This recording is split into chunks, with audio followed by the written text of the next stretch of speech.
So guys, we're live, guys. So we're discussing the UEFA Champions League for today between Borussia Dortmund and Manchester City. We're gonna talk about the controversial goal. For me, that was a goal. I don't care whatever Man City fans say or whatever any rival. That is a goal.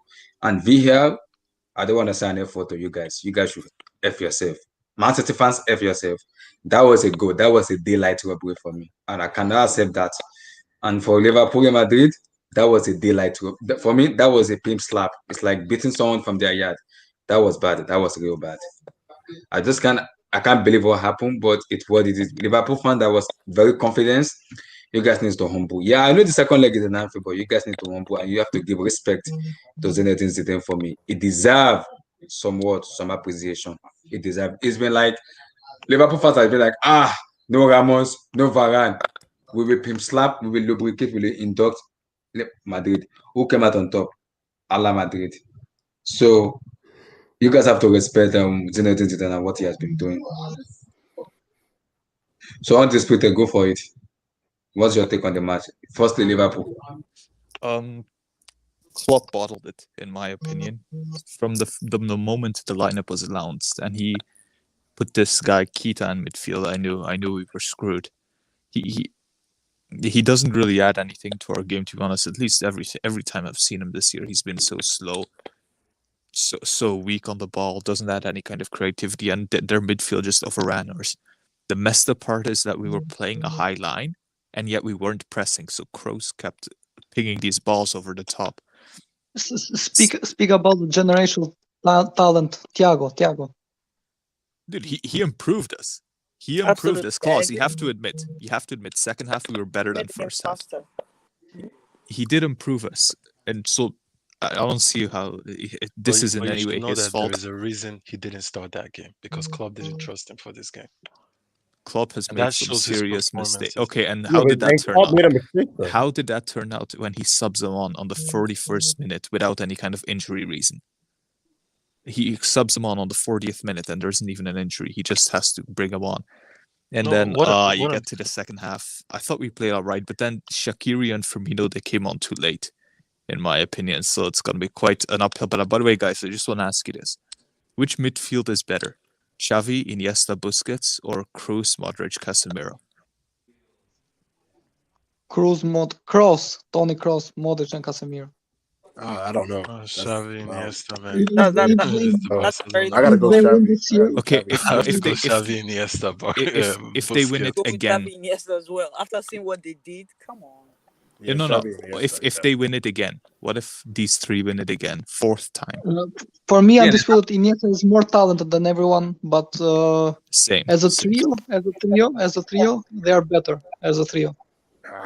It depends, though. It depends on overall. If they win a fourth DL, no, come on. There's no debate. I'm sorry. Like, which trio is the greater trio, or which one better? Is better. So yeah, like how am I supposed to interpret that? Who is better at playing football? I think Modric is a beast, so there's that. Xavi is a little bit overrated, bro. Modric is better than Xavi. Modric is better. Fully agree. Fabinho, he was the best out of the three midfielders, which isn't saying much. He's better Thiago. Wijnaldum, who kept slowing down our counterattacks. Your captain. Our captain, he wasn't here, and he should have been here, or we would have won. That's a fact, by the way, guys. If our captain was here, we would win. Let's not argue that. The funny thing is that Wan-Bissaka is definitely defensively better than Trent. Please don't. That's undeniable. Red Devil Studios are not going to deny that. If you equally admit that Trent is clearly better going forward, I cannot deny that. Oh, I can't deny that either. That's obvious. Well, don't you think Liverpool start looking for a replacement for him, or competition for him? I think Trent needs competition. Yeah, he needs competition. You know who needs replacement? And I don't want to say this, but Mane might need replacement. Yeah. Why nobody talks about this guy? This guy has been horrible this season. Horrible. Salah's been miles better this season. Salah, even today, Salah's goal was absolutely key in order to make sure we don't die. In the Premier League. I test merchants will always keep quiet for Nani. That's for sure. Money. Yeah. Agendas, man, agendas. No. AKA HH. All those. Yeah, You well, won't HH hear is really anything. passing El Dio, El HH Dio, is really El Dio. passing on Vinicius right now. Vinicius Exactly. apparently now No, but we have to talk about that guy. He was he was exceptional. very good. If Vinicius. this guy was can ever wonderful. if this guy can ever figure out how to finish, he will be one of the best players on the planet because he is frightening. Honestly, Figured it I'm out just today, happy though. because Abdullah, remember what I said yesterday? I said if Vinicius has a good game, Arnold is gonna get rinsed, and Real Madrid won that. You remember I said that? Yeah. You know who was good today? And people kept laughing at me with this, but Kabak was good. As weird as it may seem. That's to show you the The level. goals of weren't his No. fault. What did Benzema do today? Yeah, but He was Benzema Every amazing. single time there was a No, long you ball. can expect he Benzema always to won. top every single game. The team- Benzema No. created space for Vini. I know. That's one But thing you should guys, understand. you should have noticed every single time there was a long ball on Kabak's side, he always outpaced Benzema every single time. So he Hey, has undisputed. The funny thing is that everyone was talking crap about Real Madrid defense. No Varane, no Ramos. Do you understand that the third defender of Real Madrid is better than Kabak and Phillips? Yeah, That is we the don't have level our at defense Liverpool eaters, right now. Klaus. If We you don't think have our Kabak defense was eater. good today, So I think the Yeah, level has really dropped. honestly, At Liverpool. I know we've already talked about this earlier, but we really need to have a talk about Trent defensively. Like because now this is not even the first time Liverpool have lost the game where majority of the attacks came from his side. It always comes from his side. Yeah, don't you remember the Aston Villa game 7-2? Yeah. I didn't like 5 of those 7 goals come from Trent's side. Yeah, they always come. Even when we play Liverpool, and Rashford always has the better on Trent all the time. Like you just know, you just run at him, and it's a problem. So, Aaron Wan-Bissaka pocket Neymar and Mbappe. Trent can do that. So Trent pocketed Sane and Ronaldo in the CL final. So nah. yeah, but it's that they lost. Well, you lost the game still, though. Like, yeah, but Ronaldo didn't do anything. He didn't pocket it himself. Ronaldo didn't. Ronaldo didn't do anything because he was Ronaldo didn't play well in how many UCL finals has Ronaldo played well in? 2017 and 2008. That's it. Come so on. 2017 and what's the other one? 2008 and 2017. That's it. Okay, so I don't know if that's saying much because he's been to like 7 of those. Who was Liverpool's best? I mean, that is saying still our best player. Honestly, Robertson was all right. Fabinho was all right, and Salah always scores important goals when we need him to. So probably those 3.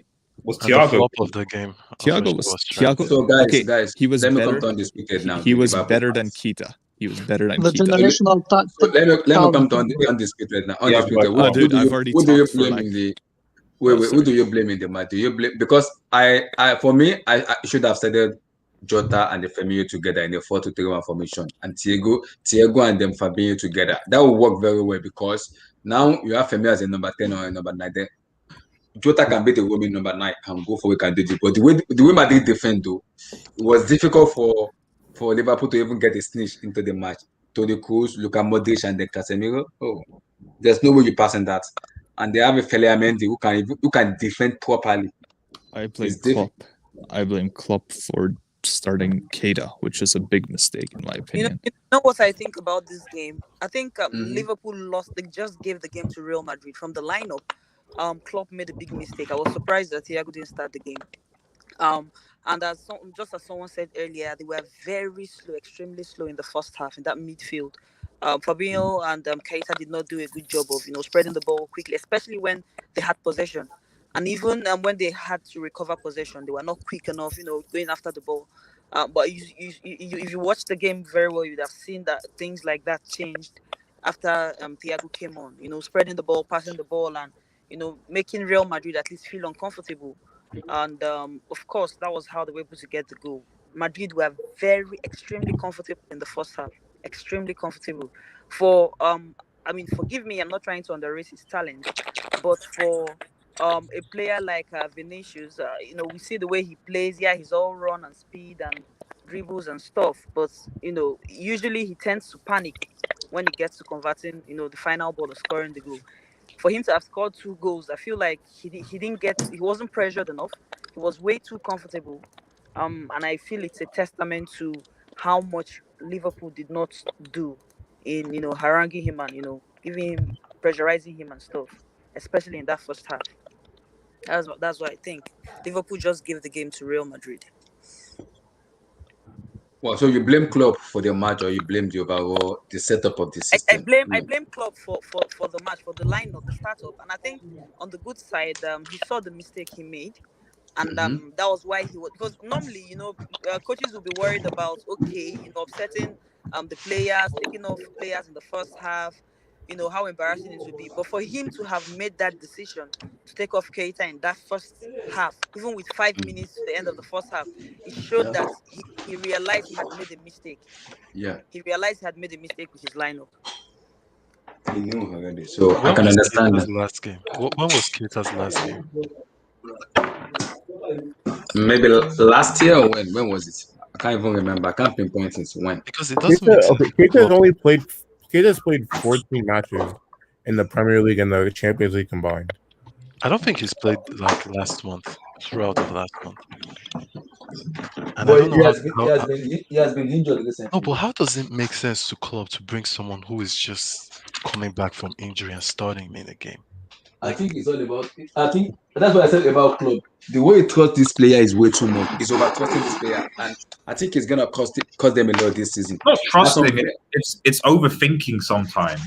Like this is the problem when you get to this part of the stage. That's why I said that when it gets to this part of the stage, a lot of times, not just managers but players, it's actually about experience and how you handle it. And yes, I appreciate that Klopp obviously has been here before and has got an CL, but sometimes you just kind of see that even with Pep and a few others, where like they just overthink certain decisions when all they have to do is just make it simple for themselves. And they don't do that, and they end up overcomplicating things.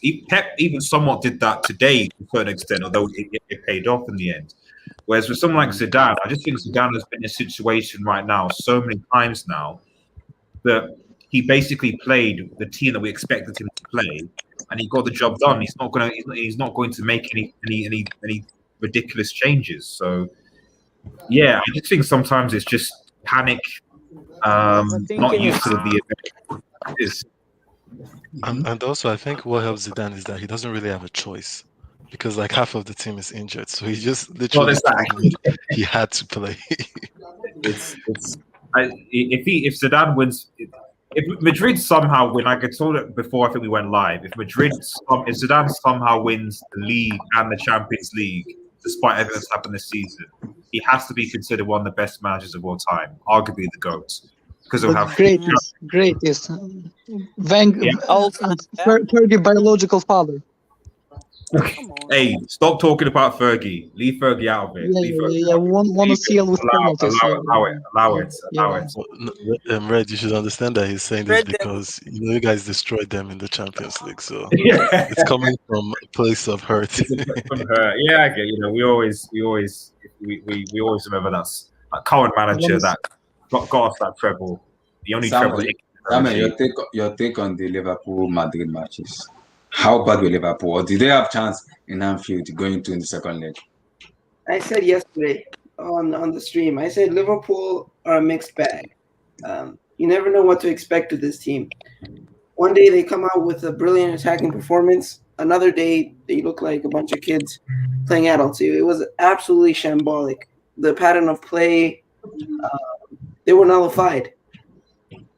And yeah, and if they were lubricated in a sense. It was absolutely shocking, to be honest.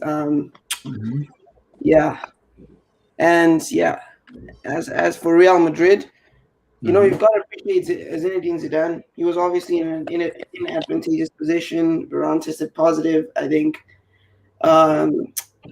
close to kickoff. So yeah, it was a tough thing for Zidane, and he's proving his quality as a coach. He's proving his quality as a manager. And I'm sorry, but yeah, I even said yesterday, I'm like, if Liverpool don't get the first goal and mount the pressure on Real Madrid, it's gonna get iffy. I didn't see 3 goals coming from Real Madrid, but there were a lot of mistakes that Liverpool conceded, and they paid for it. So yeah, straightforward. Not really surprised. It is what it is. You're up. So Sam, your take, how bad were Liverpool today? How bad were they? Because they're shouting, yes, Fabio is back into the midfield, but we need to talk about somebody, Alexander Arnold. Is he really that good of a right? Is it people are really not in too much, calling him one of the best right back in world football. But I was like, hey guys, chill, chill, chill. That's You can't most be of the one of, Liverpool fans. no, you can't be one of the best right back in the world and you cannot defend. You can't give me that. You cannot give me that. In terms of crossing, he has it. He has the ability. But if you cannot defend, I'm not putting as one of the best. I'm sorry. You can't go above Philip Lam. You can't go above this Barcelona guy. What's his name? Dani Alves. You cannot go above him. Never, never. Because those players knows how to defend. They know how to. They understand proper defending. How about Alexander doesn't Marcelo? understand proper defending. They How don't about understand. Marcelo? The thing with Trent is that I think he is going to be one of the best. And Mm-hmm. the only thing with him is I feel he's too much of a system player, meaning he needs to have Henderson. He needs to have the Liverpool full squad.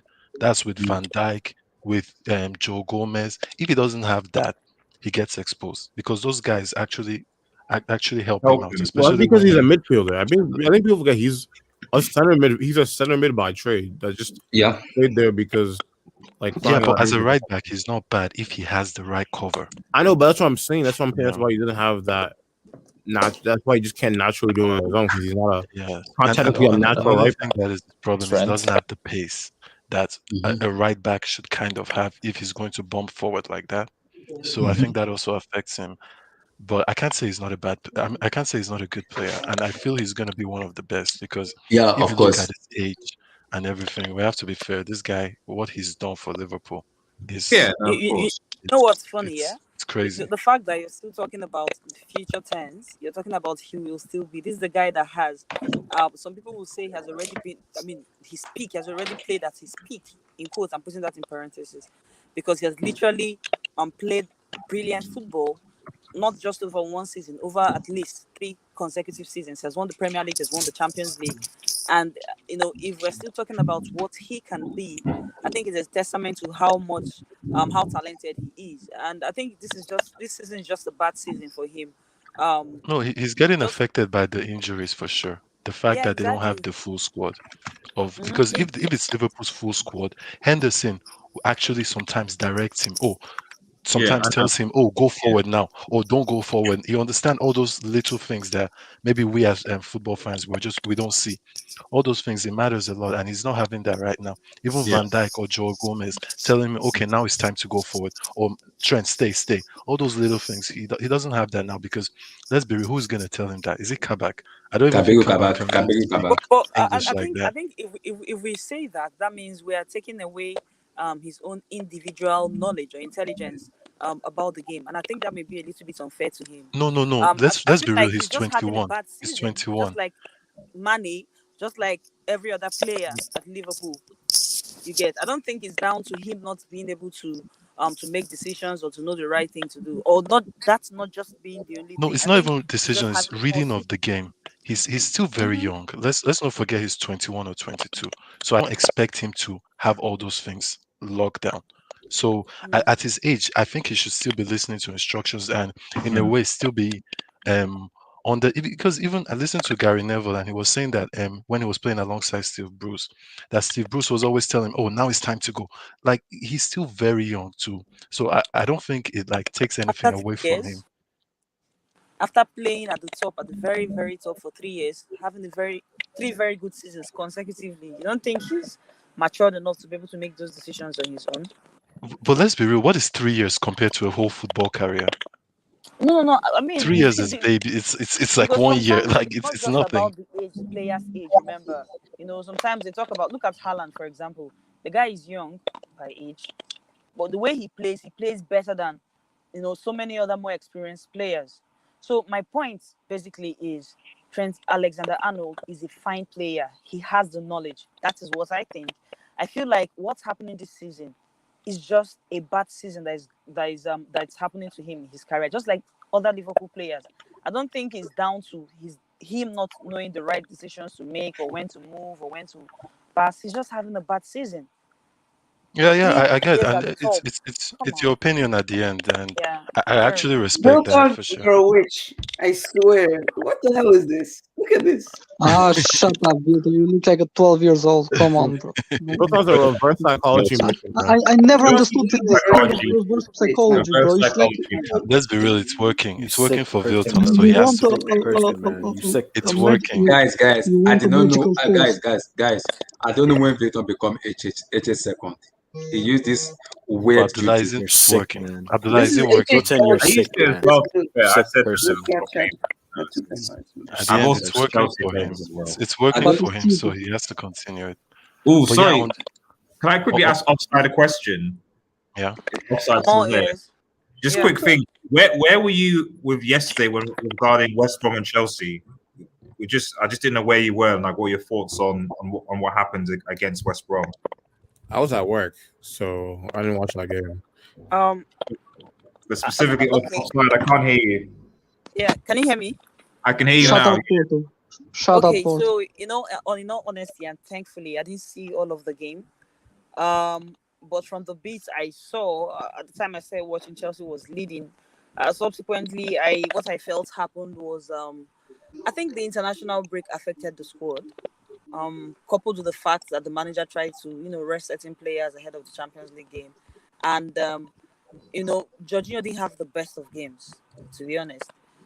Thiago on his own part maybe tried to over impress, let me put it that way, or try to cover for Jorginho, and it's just things that happen in football. In my opinion, he shouldn't have been sent off. He shouldn't have been sent off. I think was it the second? I think it was the first foul. Second I think yellow. the first foul. Yeah, the first foul or the second yellow. Sorry, it wasn't supposed to be. That's what I think. But at the end of the day, they lost their head. The international break messed with their momentum. So many things just went wrong for Chelsea. The second half was not any better either. So, I mean, shit happens. So it's football. This won't be the first time. And Eh? definitely won't be the last. Yeah. It definitely won't be the last, especially if you miss out on top 4. But thanks. That was good to hear that. Red Devil. Hey, Offside. Leave Red Devil alone. Leave Red Devil alone. Win that Europa League. Win that Europa League. We'll get that done. Don't worry, we'll get that done. You know what's funny? You know what? Offside. Wait, You know Red what's Devil, who are you guys playing in the Europa League again? Granada. Granada, man. Bro, I hope Granada beats you guys. No, you know what's gonna funny pass? Imagine Chelsea winning the UCL. Red Devil is gonna. It better don't show. Yo, Abdullah. I said you guys are favorites to win the UCL already. I've said you were favorites to win the UCL. I've said this several times. Abdullah, don't fall in this trap of. I'm not falling in that trap. I'm not falling in that that trap. I said this. So Don't imagine it even. Bro, Abdullah. Porto beat Chelsea like 5-1. Chelsea will never win the CL. no. Will never win the CL. You see, Klaus. Yeah, Malaysia hat trick. Klaus is having PTSD from 2012 again. Like, They robbed us. Plus, I feel like your two most hated English teams are Chelsea and Man United. You yeah, I agree. I fully agree. Someone said that. So who hasn't spoken about this? Yeah, Abdullah, let me just finish up though. Okay, Sam, let Sam finish. Now I'll come to you close. Yeah. So on Trent, I feel if a full Liverpool squad is going to work there, and I think that's the problem too with England and why Gareth Southgate doesn't trust him that much, because he doesn't have that same system that he has in Liverpool. He doesn't have it for England, and the whole Liverpool squad. Undisputed said that Kabak was good, and this is just showing you the level at Liverpool right now defensively, from Van Dijk now to Kabak being good when they conceded 3 goals. So you understand, like, at the old club for sure sold the match by not starting Thiago, and yeah, the only thing is that it's Liverpool. So the second leg, anything can happen. They just need 2 goals, so it's possible. And yeah, that's it. Close. Your take on Liverpool, Madrid, or are Liverpool way too confident just because they beat us now on Saturday? That gives them the message. First, yeah. First of all, Abdullah, we should congratulate Real Madrid because they showed why they are the biggest club in the world, like always.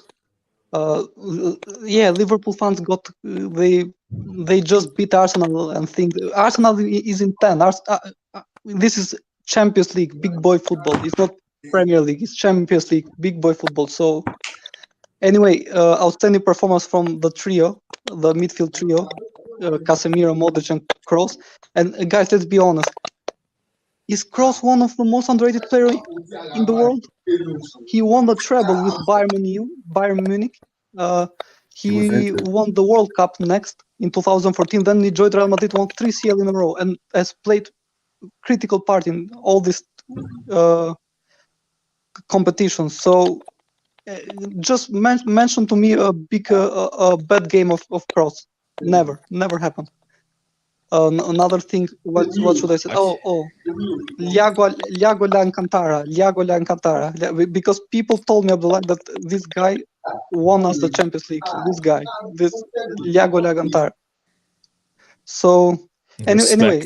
Respect. No, I don't respect. I don't respect that. He was a good player for you, okay? Respect. Kimmich was holding his hand. Kimmich was the one holding his hand for that Champions Kimmich was League. a right back. You do realize that's that, to show right? you how bad it was.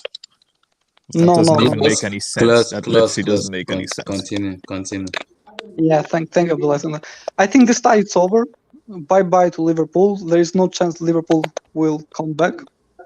I know Liverpool fans have nostalgic. Don't say that. Yeah. I said that. It's over. It's not Premier League. It's Champions League. It's over. Yeah, but that's the problem.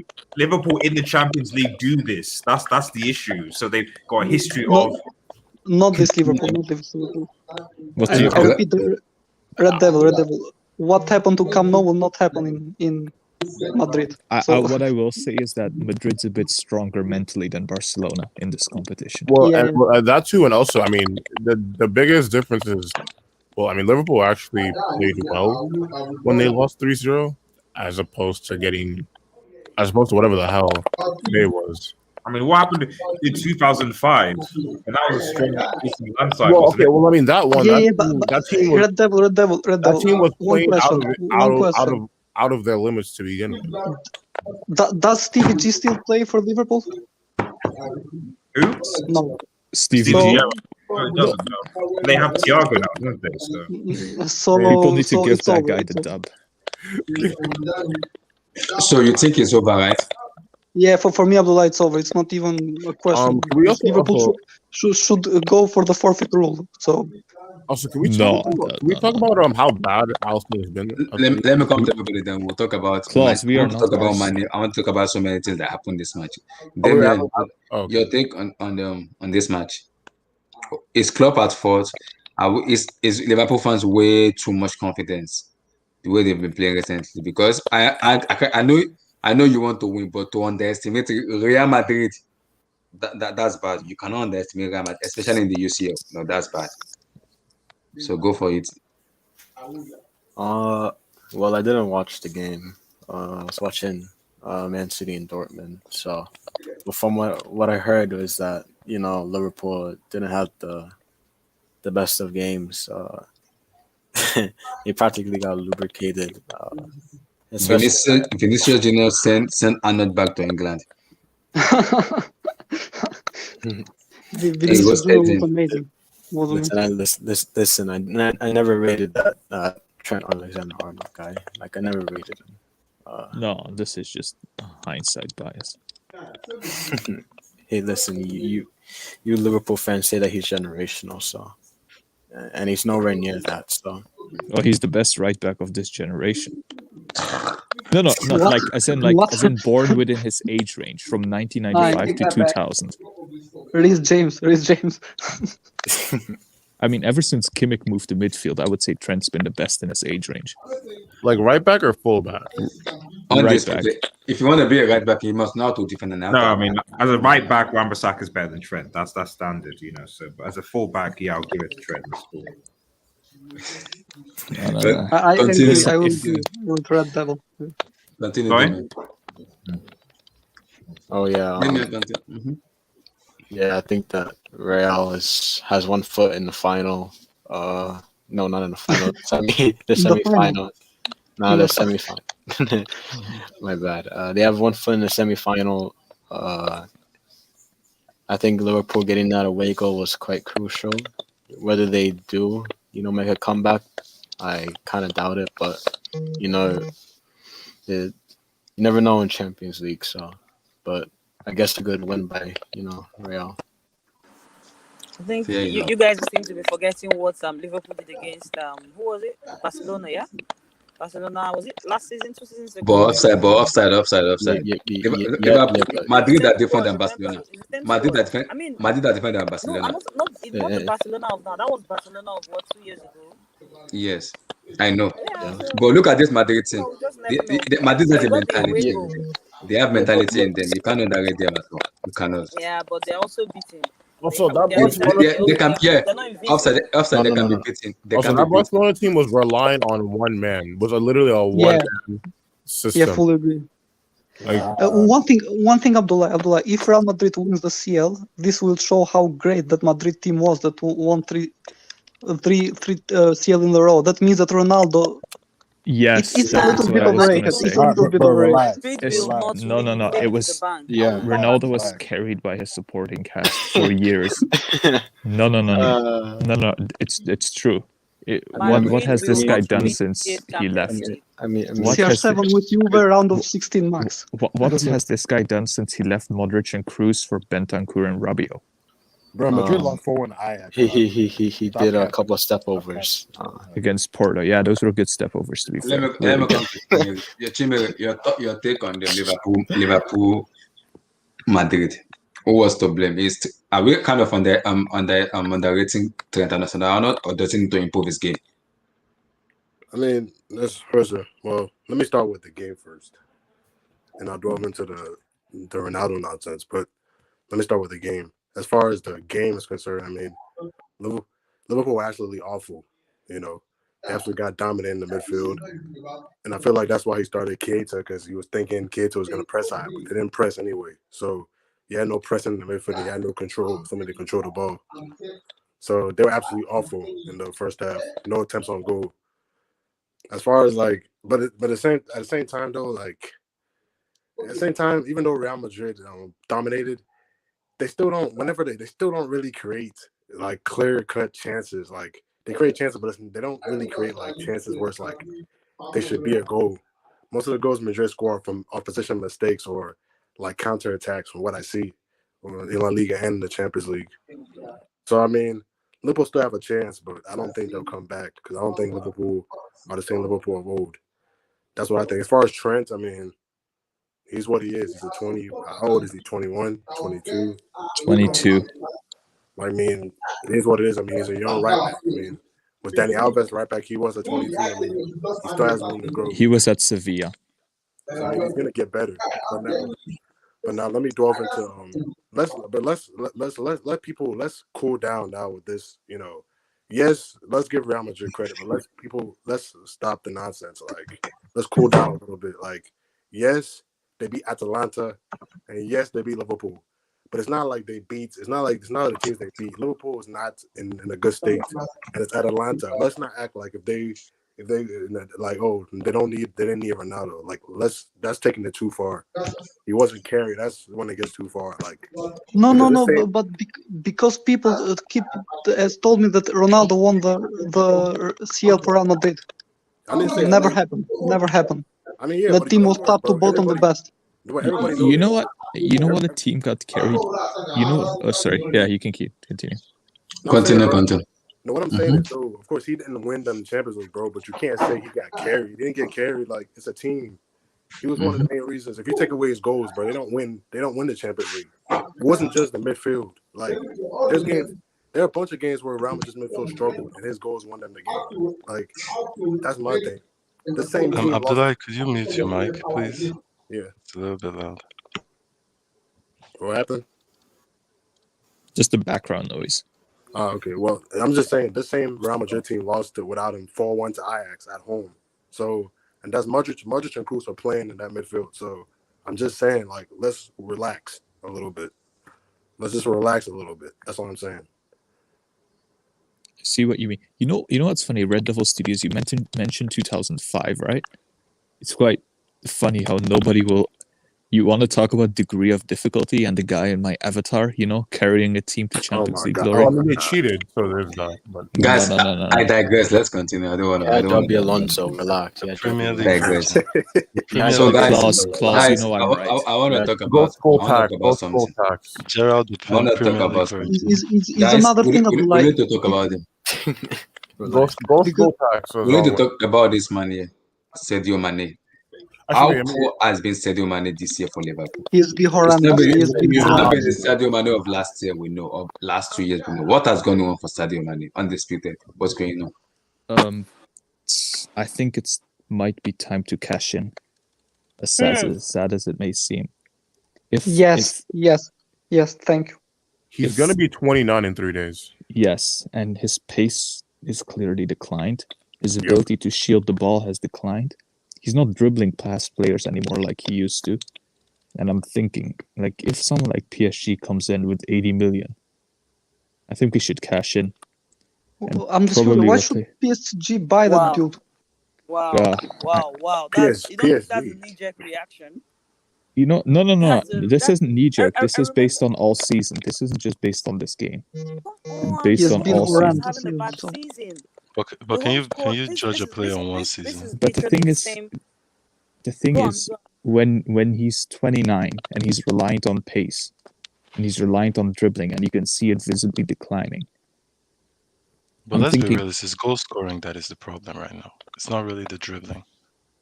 It's both. He gets dispossessed too easily. That's the thing. And I wonder How if- many goals did he score last season? I'm trying to think. It was plus 20. Exactly. Less And now than this Salah. season, how He many? scored. No. He scored. than Salah. A lot less. Last season he scored 18 goals in the league and 2 goals in the Champions League. Oh, okay, so over 20 in total. That was incredible, quite impressive. But even last year in the Champions League, honestly, he's never particularly been that great in the Champions League outside of 2018. So Yeah, but I'm thinking honestly, if we could fool Juventus, if we could fool those guys, because I feel like they would sucker for us. Because I kind of want to replace him with Sancho. To be honest, that would be a dream. It would be very No. difficult to pull it off. Wait, you want to get Sancho? That's not happening. Not happening. All right, we'll get Grealish. There's a chance. Grealish is more of a cam than a winger. So He has played a lot on the He left. can play on the to be left. honest. He can Well, play. he can, but like he's more of the type to. Most of the time he play on the left. Grealish. I think With- he's good enough to play on the He's left. and- versatile. So Yeah. All right. Red Devil Studios. We'll do rock paper scissors. Winner gets Sancho. Loser gets Grealish. when this United board isn't going to get anybody, like FSG and so that we're not going to pay Jack Diddley squat, so we'll probably end up getting nothing or some guy from Croatia. So yeah, Well, you guys have a Yeah, man. respect Diallo. Yeah, respect Diallo. You can be a baller. You don't know. Yeah, to be fair, I would like to see more Amad No, Diallo. I honestly think this is the summer where both of us will seriously invest in our tech. I don't want to jinx it, but I honestly do believe that. FSG and Glazers. I don't know. But And The we need funny, to. the, Oh, yeah, sorry, the what were you going funny to say? thing, and the funny thing is that HH always like to compare the Salah and Mane last season. No, and, Salah's different. Salah's one of the Yeah, best and attackers this we've season- ever had. Even, yeah, he's one of the this best. season, Oh, sorry, yeah. this what? season has never done it. Has never compared it in this season. No. Salah's one of the best attackers we've ever had, possibly ever. Yeah, agree. Salah is a different level. Even this season that he is being bad, he is the second goal scorer in the league. So He's carrying us, even though he's not been at his best. Another That's player I true. really want us to replace is Wijnaldum. Wijnaldum's been like first choice midfield for God knows how long. He's Well, is he declined going so to much. Barcelona? Yeah, I wouldn't. I would drive him there myself, to be honest. But yeah, he's probably is going to Barcelona to replace. So we've been linked to this Argentinian dude called Rodrigo de Paul.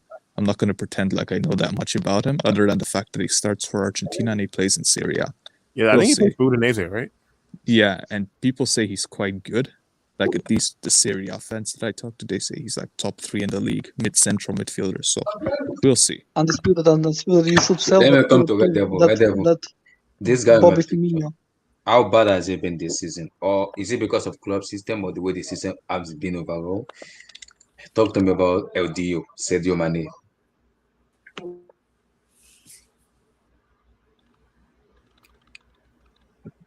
Whatever you there? Let me come to Sam. Sorry, yeah, I'm here. I'll be back okay. in about 5 minutes, okay? Okay. This guy here. How bad has it been this season for Liverpool? Sadio Mane. Is it time for what on the field? Is it time to cash in on Sadio Mane? Is it time? Do you think it's time for Liverpool to cash in on him? Yeah, I think it's just as Offside said, it's a knee-jerk reaction if you want to cash in now, because it's just one season. Any player can have that, and if you're considering his age, I think like that whole scenario of a player is 29, so they're not going to be good when they're 30, 31. It's a little bit played out. So as like Liverpool fans, they might want him to go, but I think he's a quality player. He's having a bad season, especially when the whole team entirely is not really having that good of a season. And for sure, he should step up. Yeah, apart from Salah and Jota, but he should step up for sure. But even Jota next season, he might not be producing what he's producing right now. So yeah, I've like for sure. If someone brings like 80 mil, I wouldn't fault them. Which club wants to pay 80 million for Sadio Mane? Exactly. No, I even think the fact that they think they can get 80 million for him in this COVID market is a little bit of a joke. There's no team that is actually going to pay that for a 29-year-old. But yeah, even today, as bad as he was, like his dribbling is still there. I feel his scoring is the problem. He's not getting in those positions, and that whole putting it on his right and like putting the ball in the right corner, he's not getting that as much. So yeah, like in my own opinion, he's still a great player. One of the best players that I've actually seen. I really like Mane. What? I'll be like, One of the best. No, I One of really the best. like seriously. Even last season, especially, I think he won Liverpool the league, the Premier League. Performance last year SK, was that goodness. Also, I think the Wait, I just hear what club said now. I can't believe this. This what club said, we have a problem. It was a strain tonight because of the stadium, but Anfield is at least a proper stadium. What? They lost 7-2 to Anfield. That's a good way to get the attention away from the result. They didn't Ferguson style. Ferguson style.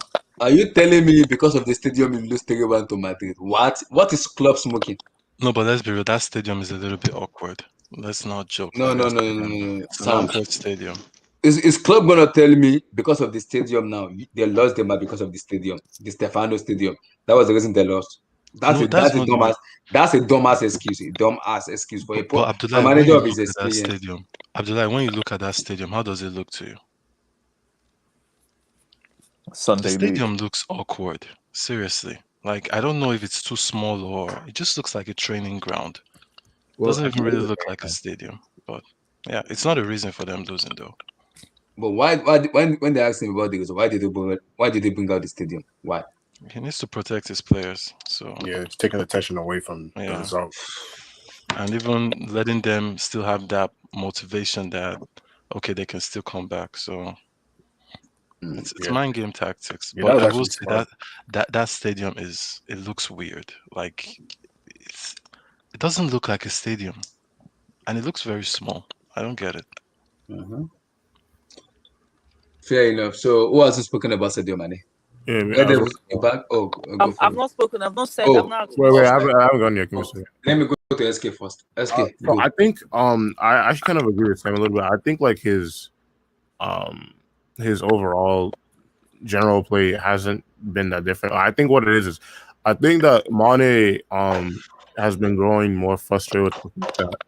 At Liverpool, he's never going to be the main. Wait, is it frustrated with club or with the system or what is going on? Because this is not the Mane we know. Wait, of last season. Wait, let me finish. Like, I think to answer your question, I think he's more frustrated with the system because he's realized that he's never going to be the main guy over Salah. So I think that he just gone to a point where he just doesn't see a need to try to score as much because Salah is always going to be the goal scoring threat. Because you see a lot of the times, Salah is always the one taking the penalties, and when it comes to outbursts of like annoyances on the field, it's usually Mane out of the front three that would be visibly annoyed the most when like say if like Salah takes like a shot or something instead of passing him the ball.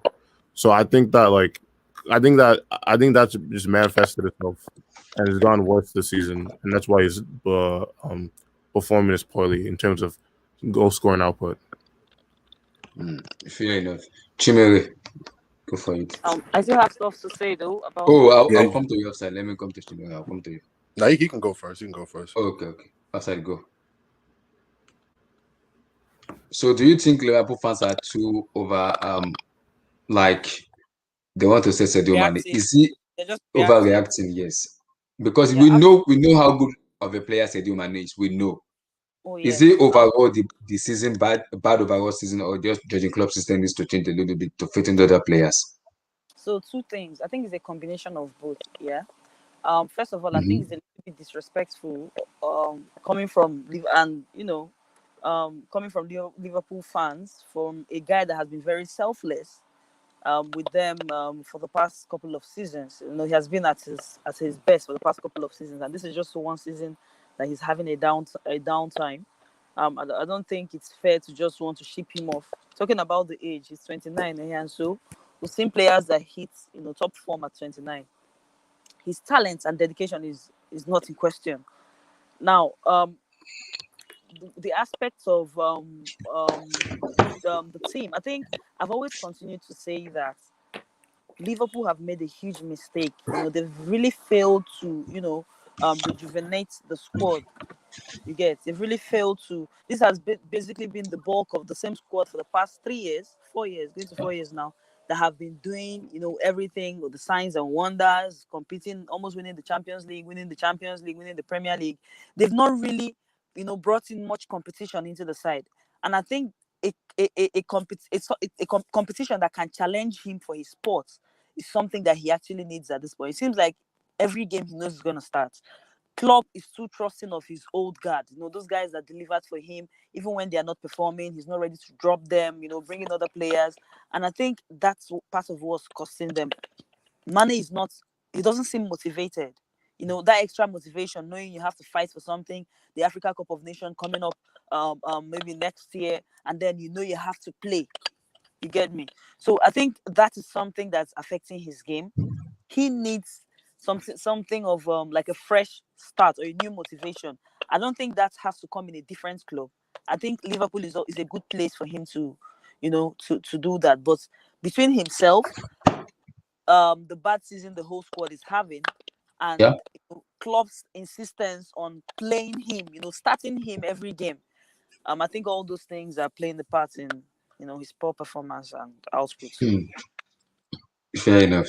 You said that. Chimere, Sadio Mane, is it time for Liverpool to cash in on him? Nah, I don't think it's time for them to cash in, because this is one bad season. He's been consistent for the past 4 or 5 years. This has been there. I don't know. Yeah. Undisputed, you know more than me. So, but I mean, I say the past 4 years been For consistent. me, I think for the past 4 or 5 seasons, I'm not a Liverpool fan and I'm not being harsh. I would take Sadio Mane ahead of Mo Salah. It's really only been 3. No. Overall player. Totally. I would take Sadio Mane ahead of Salah. What's what I gotta say though? What as is a squad player, I'll take Sadio Mane over Salah. No, this is the thing I don't get though. Like, so this is my thing. Like, what has ever made Mane better than Salah? Because Salah has always produced better. Because I don't understand. Like, is it okay? Let me explain to you. SK. Yes, people may say Salah because Salah score goals, but when you talk about overall player in terms of beating player 1v1, dribbling, making use of the ball, understanding when to move it and when to move the ball. Sadio Mane has that attribute as a player more than Salah. Salah is a pure goal scorer. Is this normal pure goal scorer? But overall, I will take Sadio Mane for me. I don't know though, I'd like to see Salah not take penalties for a whole season and give it to Mane and see his numbers. No, but I this would is my like to thing see though. that. This is my thing. Like people always say Salah has been the better overall, but look at the numbers. Salah creates more chances. Salah actually has more dribbles per game. So what does Mane do that's better than Salah? And he scores Okay, more yes.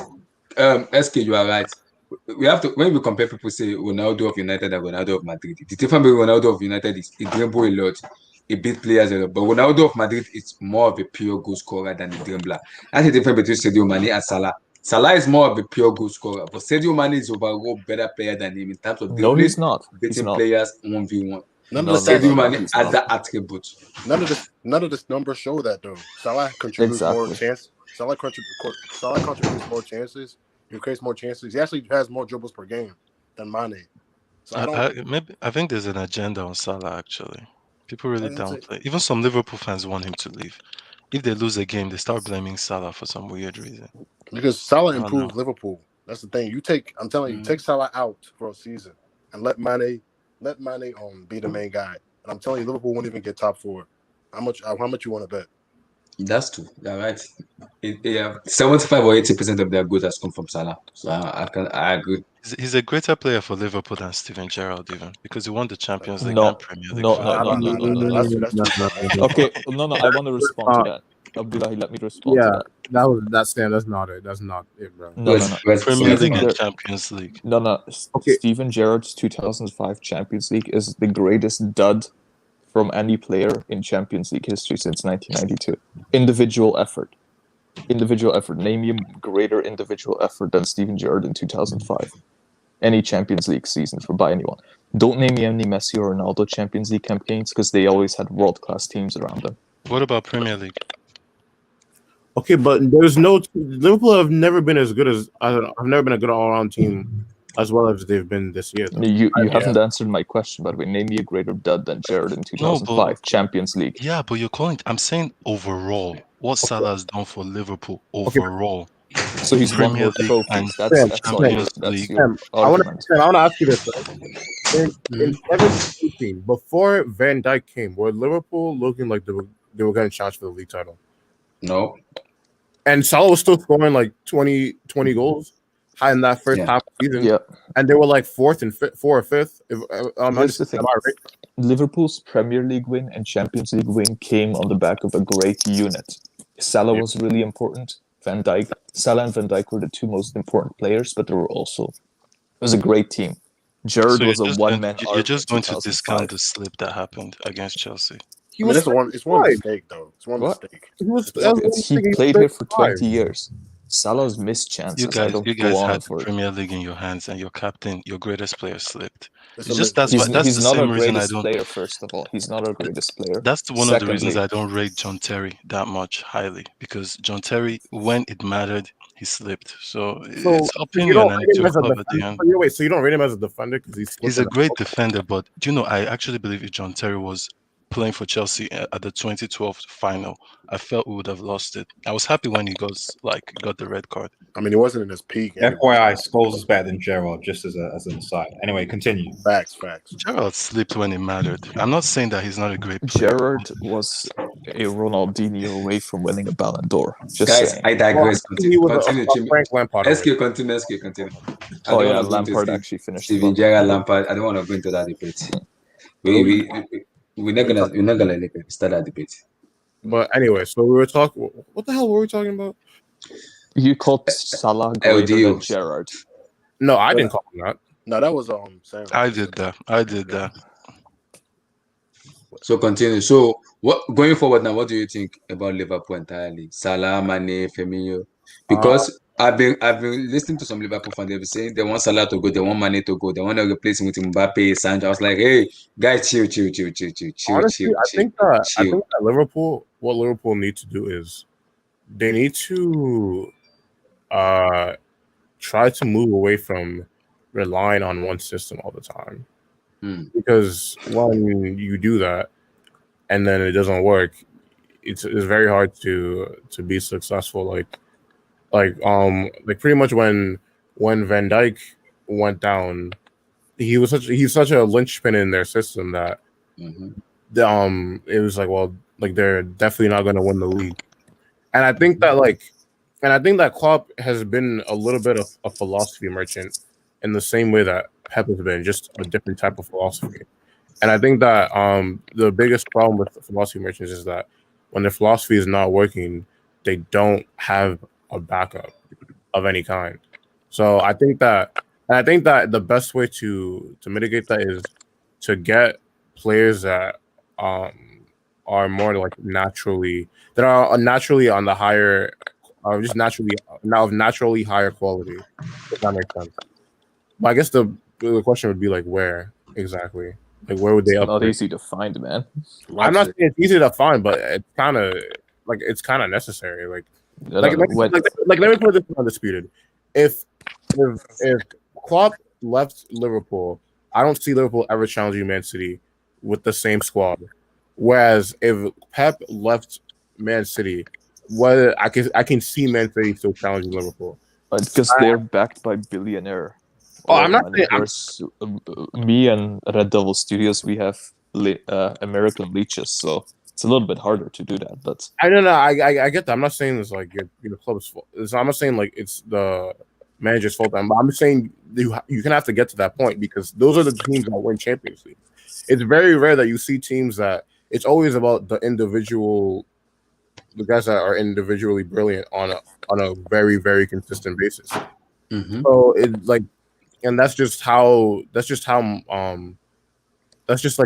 high the cutoff for this competition is. we need more technically gifted midfielders. That is one thing that we definitely need. I think that's the biggest weakness in this team. Yeah. See, I would have liked it if we got Thiago when he was 8 years younger and he could actually run. That would have been nice. Now but you're saying undisputed, I'm happy undisputed. he's saying this about But Thiago.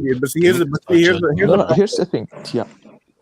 We're undisputed. Let me just say, here's the thing: what you said, right? You guys do need more technically gifted players, but if you guys do that, then you have to switch up your system because your system relies on your players. We have most possession in most games. In most games, we have 65% possession. So I don't see what your point is. Like, we just have it's guys more. like. My point is that like you guys, the pace of your squad is like you guys. I don't remember last time Liverpool have played like a methodical match where it's kind of like get Adama Traore.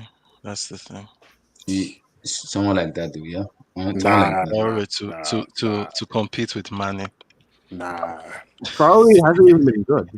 I know. Traore hasn't been good since like 2019. We need midfielders with ball retention. So instead of doing the pressing, we can absorb pressing because you saw Wijnaldum today.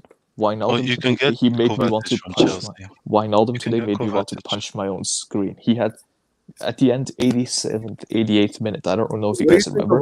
There were so many touches. Let me go around it, then we'll come back to this topic. Let me come to Damien now. Damien, as a Barcelona fan, will you want LDO in Barcelona, or you don't want him?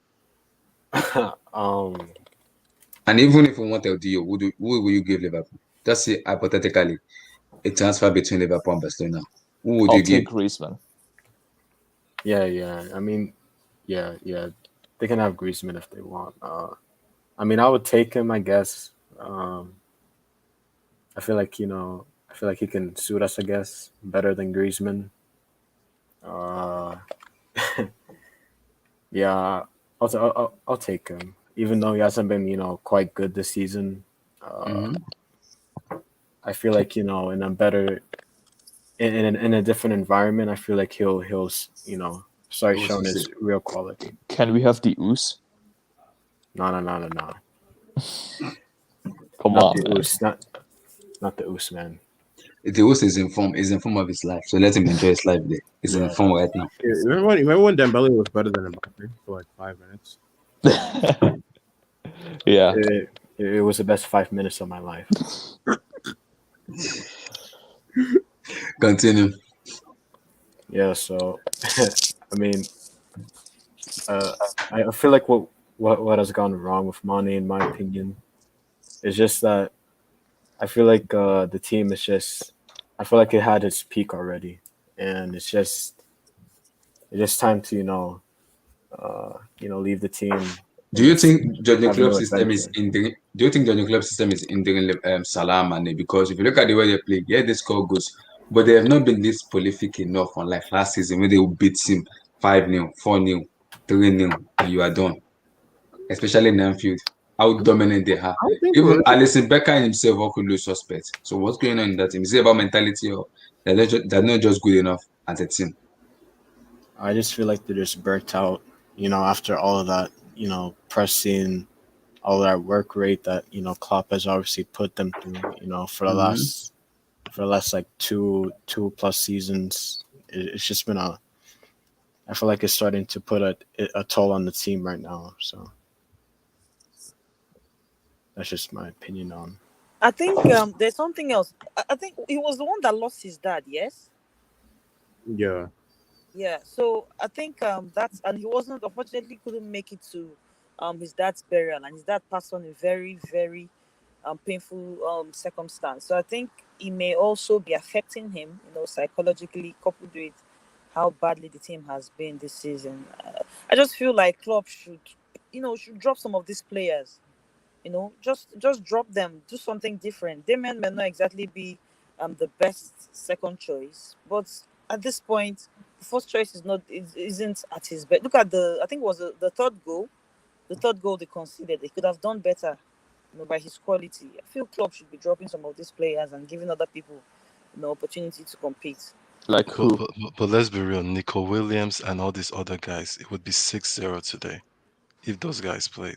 Like they don't have anybody to really I think compete with this. Shaqiri should. Yeah, Shaqiri deserves What more of chance Jones? for What sure. even happened to Jones? Bro, That's it's not doing shit in that midfield. To I like the guy personally. I like him. He's I, he's a good player, but just like all this Mason Mount and Phil Foden, you cannot rely like they're still growing up, they're still developing. Yeah, but You Mason, if can't you talk put I about don't Mason think he would Mount have and been Phil worse than Foden, these are two Wijnaldum today. players that have been. These two players you mentioned are players that have been at the center of what their teams have done this season. honestly, I don't. So it's Okay, what it's has not just Liverpool about the done age. this season? What have Liverpool done this season? Fight for That's what I'm Champions League saying. So you spot. should give these other guys a chance. The Exactly. main players have been. So and, no, and, no, and I'm saying what did that Liverpool do Curtis last Jones, season? Curtis Jones that you're talking about, that you say has been vital this season. They're fighting for Champions League. The levels have dropped in a way.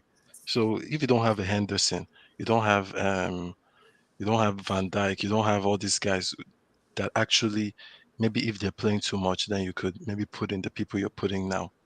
It's another thing. So you can't forget that they still have a lot of injuries. Liverpool still have a lot of injuries, so you can't really blame their squad for not rotating that much.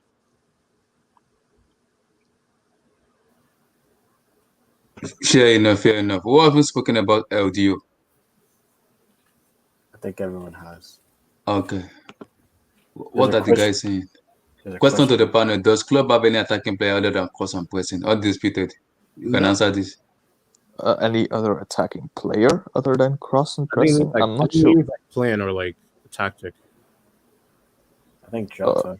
I think it means like tactic. Like does he have any other plans? I mean, what else do you want me to do? Intricate passing around the middle? We don't have the midfielders to play that game. What about Thiago? It's too slow and too old. No, I'm gonna No, be real. Okay, I'll be real. You say it now. Thiago, no, I'm happy Thiago's he's being very good. truthful with Thiago because some people are like No, taking he's care of him. okay. No, he's better than Wijnaldum and Keita. He's better, but at least from what I've seen so far, he's not a final ball, so to speak. He's not someone like, say, Xavi, who can deliver that final ball. He's more of a controller type central midfielder. He can play attacking midfield, but it doesn't suit him as much. And even if he does, they won't get the ball to him anyway because Wijnaldum can't pass forward. So he has to drop deep. No, I would like to see Awar. From Lyon. Azemawa. That's Yes. a very fantastic, Yeah, that guy's a very ball. good, Yes. very good player. That's a ball carrier. Dude. That's that kind of player you need in your midfield. A ball carrier. Yes. Yes. A ball What carrier. about Firmino this season? How do you think he's been this season? Were not as bad as some people think, but bad. See, If that makes sense. the problem is I feel like people forget that Firmino's a cam by trade. Like he's not a striker. So that's why I never really saw the point in judging him off what strikers do when he's not a striker. He Yeah. he's never played his best individual seasons as a striker. And ironically enough, he, along with Thiago in this game, who probably would have made a difference. Yes, they would have. So the benching of Firmino doesn't bother me so much, but the benching of Thiago for does. That bothers me. Well, the reason why the Firmino one bothered me too is because who the hell is your midfield going to link to an attack? Like no one, because Jota's going to try to make runs to get him behind to score as well, and also the wingers are going to do so. There's literally, and since your midfields are passing bricks, there's no one to link it to. So that's why I bring up Firmino, especially in a game like this. Yeah, but we don't really have the players to play the way Man City do. To be honest, they've got Foden, De Bruyne, even Gundogan has better ball control than any of our midfielders. See how good their squad was today, and Sterling didn't even play. And Pep trying to lose for some reason. So let's talk a little bit about Borussia Dortmund and Man City. Firstly, UEFA and the referee need to sort themselves out. This has been happening week in and over again. Stupid decision, stupid refereeing, and stupid decision making. Can someone just explain to me how that Dortmund goal does not stand? How? I need a total explanation about that. How that goal does not stand, I have no idea. The ref blew the whistle before the Dortmund player took the shot. That's why it doesn't count. No. The ref blew the whistle, but did the player hear the whistle? No. Yeah, but that's my point, though. If the ref blows the whistle, that happens after that doesn't count. No. If the ref blew the whistle, as a player, if I hear a whistle, I will stop. If I didn't hear a whistle, I would expect him to stop. If you tell me the referee blew the whistle and I didn't hear it, there's no way I'm gonna stop. No way, because I didn't hear the whistle. I did not hear it. I think people are blaming the wrong people. I don't think the ref is the problem. I think it's VAR. The VAR, exactly. Telling him to go and check the monitor.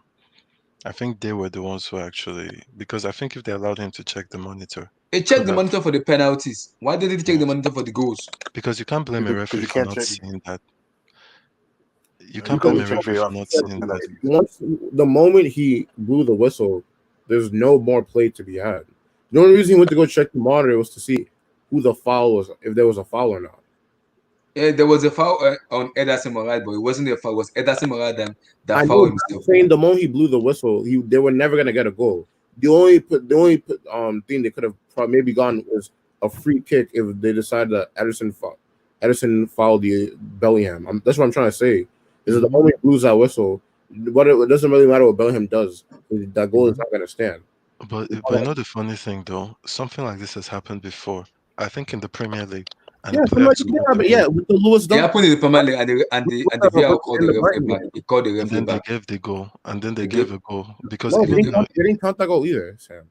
No, are you sure? Because I remember one that even now. The Brighton game. It happened this year. Yeah, the one I remember was the Brighton game. He scored a free kick, and the ref blew a whistle.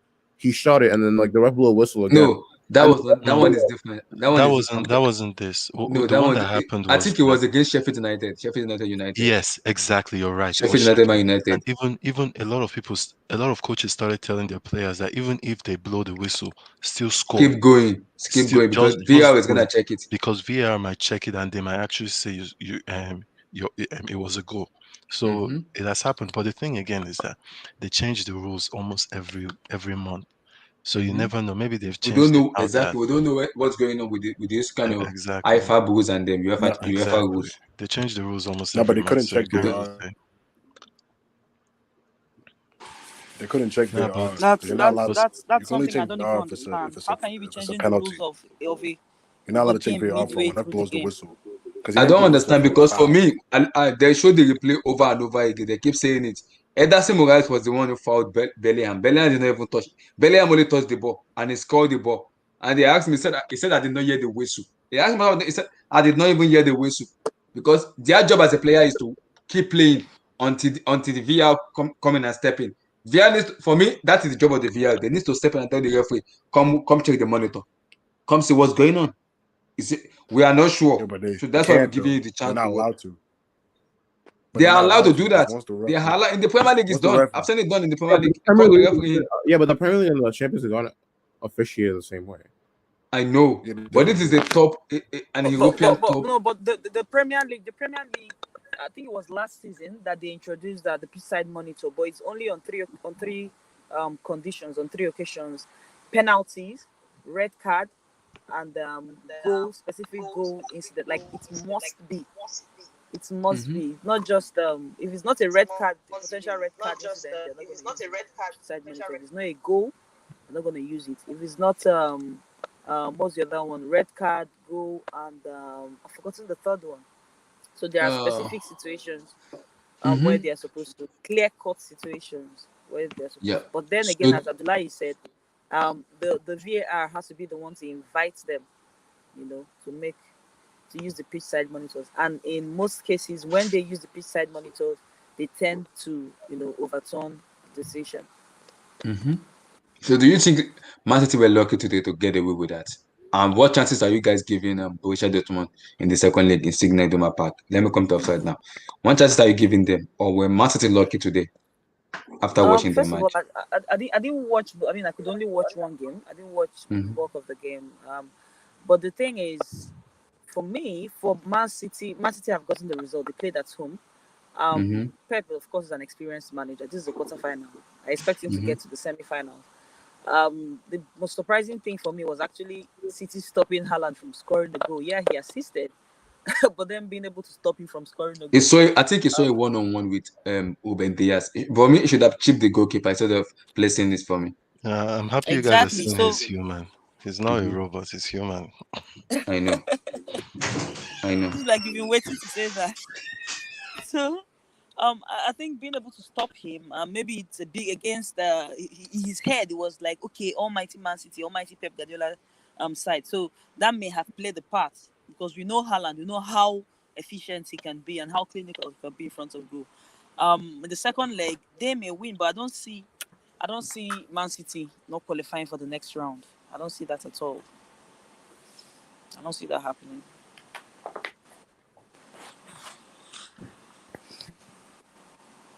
Hello. Yeah, the thing also is that um Haaland today, I can't really blame him at all because City, they did the best thing when you're playing a striker like him. How many chances did he have? He had like 2 chances. One he missed and one he actually gave an assist. The thing is that the yep, possession was just crazy. The way they yep. limited their chances, and it was later that actually Jude Bellingham, that guy is actually a really good player, I have to say. Like He's a good player. He's a he's good a player. very complete player for a 17-year-old. Like Mhm. just everything from tackling, passing, and pressing. He was really good today.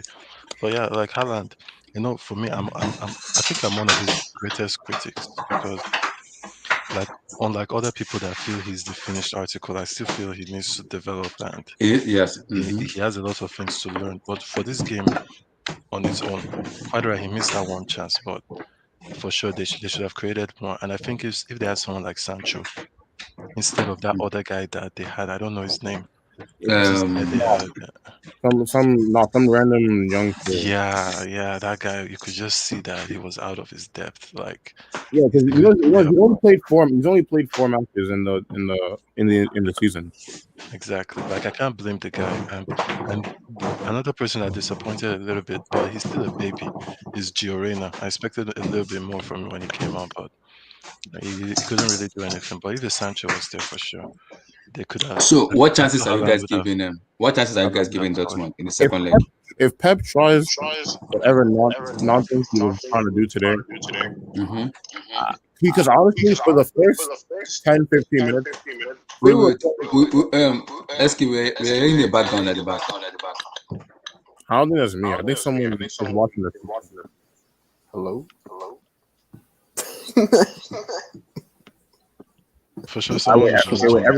Everyone, wait, everyone. Okay. I mean, I got my headphones on. I think it's the. Wait. It's not doing it anymore. Yeah, I think it's that guy on the left. Yeah. Yeah, on the bottom. No, I'm calm. It's not me. Wait, can you guys Oh, say is it it now? me? Is it me? Yeah, I think I'm the one. Okay. I think you need to put on headphones, bro. Can you guys hear me? Is it me? Yeah, I know it was No, Sam. no, I Oh, think it's Sam. Oh, okay. He's gonna leave to come back. But anyway, Okay. for like the first 10, 15 minutes, Dortmund were testing. But I was impressed with Dortmund the way they play Man City. They came out with them.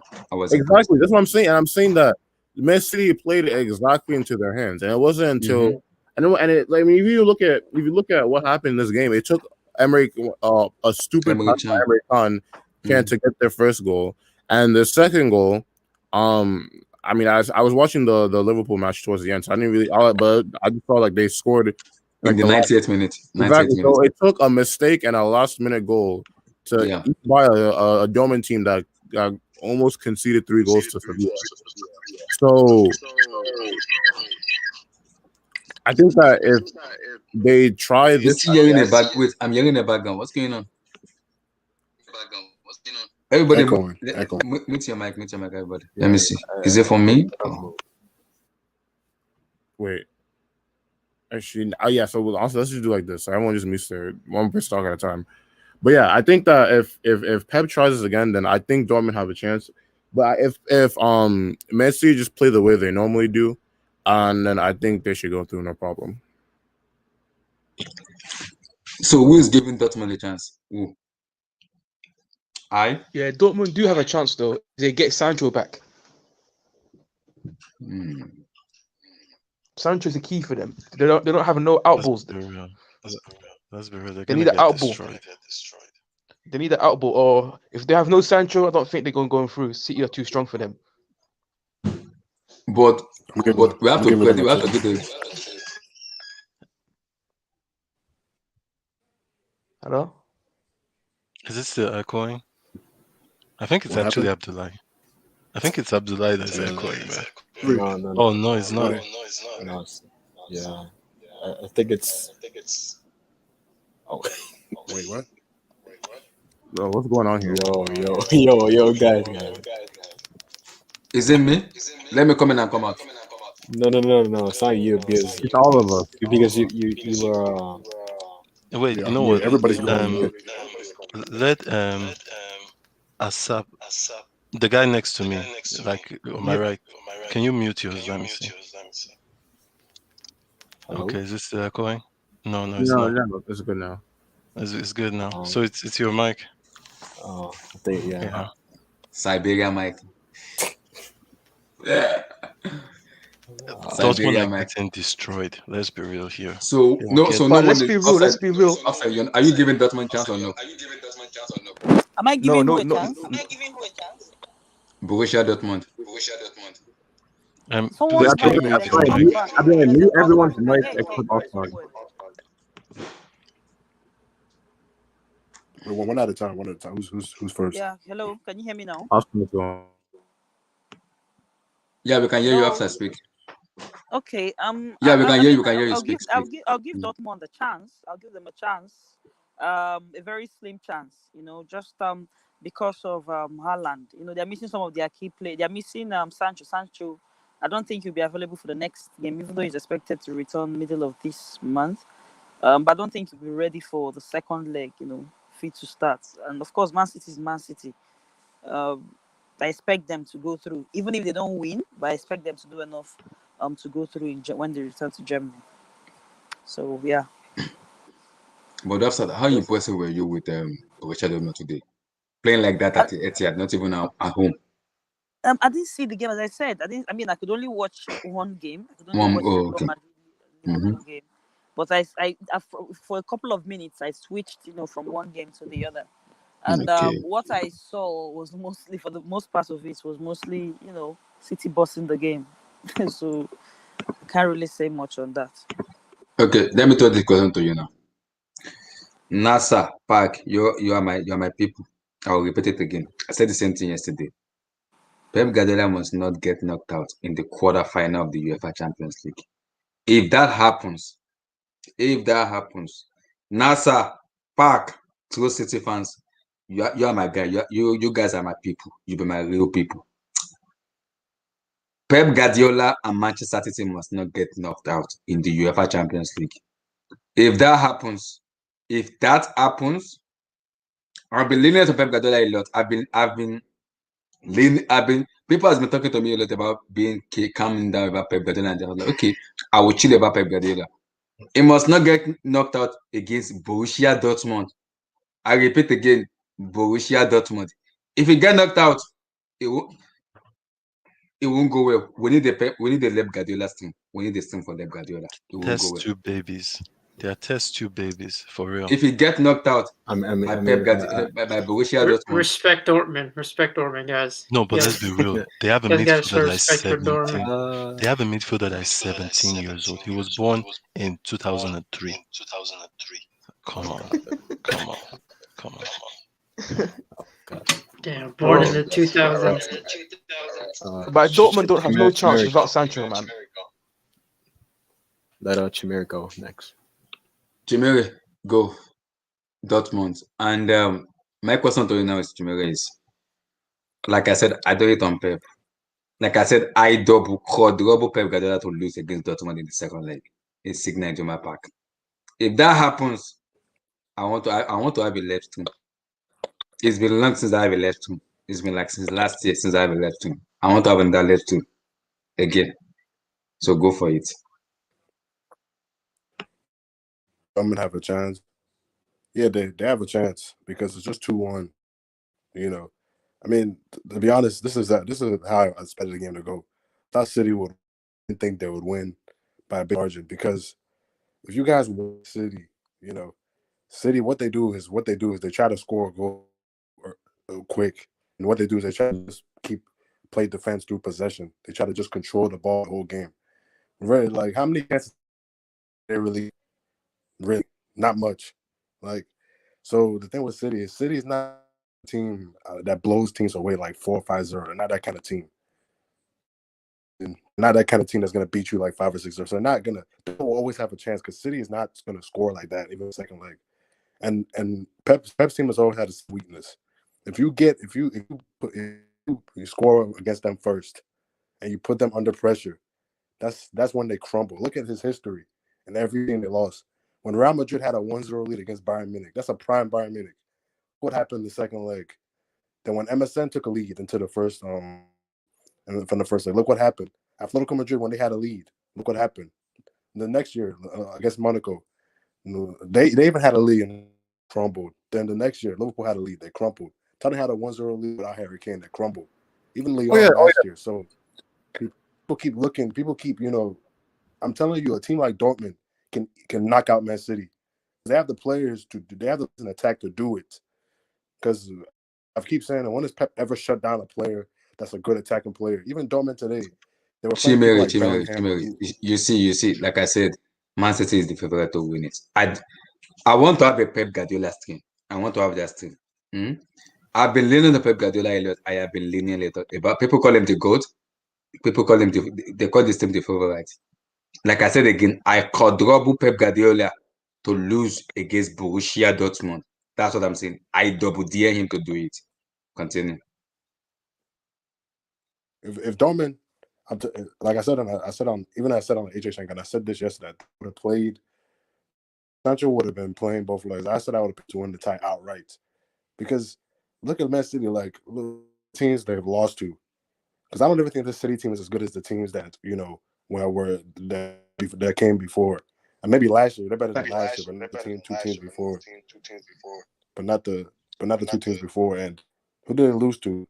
That Tottenham team they lost to, a great Tottenham team. That Liverpool team they lost to finished 4th. So like, Dortmund is not far behind the level of those 2 teams. Like Dortmund still have players that can hurt City. So people need to be careful just saying, "Oh, City are through," because I'm telling you, if Dortmund scores first in that game next week, City will be in trouble.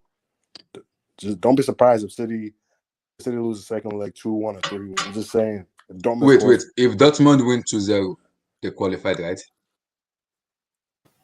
Yeah, they win 1-5. Yeah, they. What of 1-0? They qualify, yeah. Yeah. It can't. Dortmund can't win 2-1 or also go to extra time. Yeah, extra time. Yeah, Abdullah, I just want to answer a comment. I'm not insulting Jude Bellingham. I think he's a great midfielder. And actually, you can make this conversation that apart from Kante and Mason Mount, maybe he's one of he could get into the Chelsea team. I'm not saying he's a bad player. What I'm saying is, just like Abdullah, I double dare Man City. Man, can you mute your mic? I double dare Man City to lose. Wait, we're hearing the background. Yeah.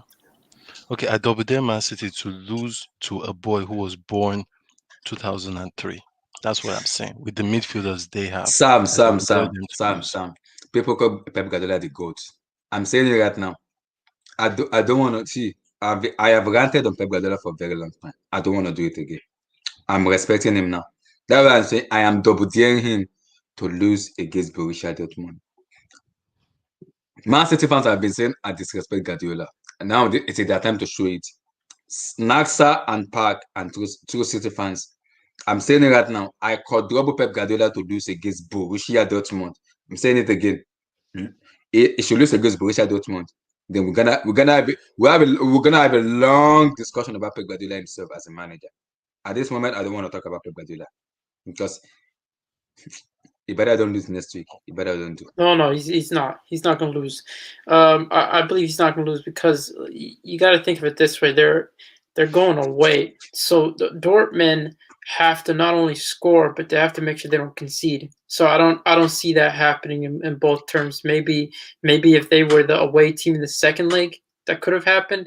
But I don't think that's going to be the case. I mean, it's definitely going to be the most interesting out of the two legs. I mean, out of the two matches, considering what Real Madrid did to Liverpool. But yeah, that's for another talk. But yeah, I don't see Dortmund. I don't see Dortmund making it through. No way in hell are they going to make it through. But Zeman, if Dortmund make it through, are we going to have a Pep Guardiola stream or not? Nobody can protect this guy. Not Zeus, not Thanos. Nobody can protect this guy. He's. I mean, the streets are already calling for his name. So it's if he loses, it's over for him. I feel like the amount of criticism, man. Twitter's gonna go wild. People are gonna make irrational claims. For some reason, people are gonna try to attach this to Uncle Moo returning, even though Uncle Moo had nothing to do with it. But yeah, man, it's gonna be a bloodbath. There's no way he's gonna let this happen. SK, Borussia Dortmund, any chance of them knocking out Pep Guardiola's team? Oh, definitely. I mean, bro, Pep, like I don't see why. There's no reason why that they don't have a chance of them doing it. If you look at the fact that this stream is litty. Yo, turn down your ringtone. What the hell? You guys are literally doing some dirty stuff downstairs. There's God. You know what's funny? Like, literally no one calls God. Literally no one calls God there. That there's God. Continue. But anyway, yeah, like if you look at, there's no reason why I don't see them knocking them out. Like let's put it this way: if 17-year-old Mbappe can do it, I don't see why 20-year-old Haaland can't do it. And then also like, we're disrespecting. There's a player in Dortmund that everyone's disrespecting. I think everyone's forgotten how good this guy is when he went on his day. You know who I'm talking about? Bellingham, Haaland, Marco Reus. When this guy is on it, he can do. He's one of the best players in the world, man. That's if he can stay fit. I mean, he's been fit this year, and honestly, like I said earlier, if Pep tries, because Pep was trying to do today, he was trying to tiki-taka them the old Barcelona way, and if he does that crap again in 2021, I could see him losing. I honestly SK. Like I said, I beg the God of football for Pep Guardiola to go through. He must not lose to Borussia. I'm saying it. This won't go well. If Pep Guardiola lose to Borussia Dortmund, okay, like let's put it this way. I don't know. The build up for their first goal literally involved Emery Chan gifting them the ball. I didn't see the build up for their second goal, so I can't say anything.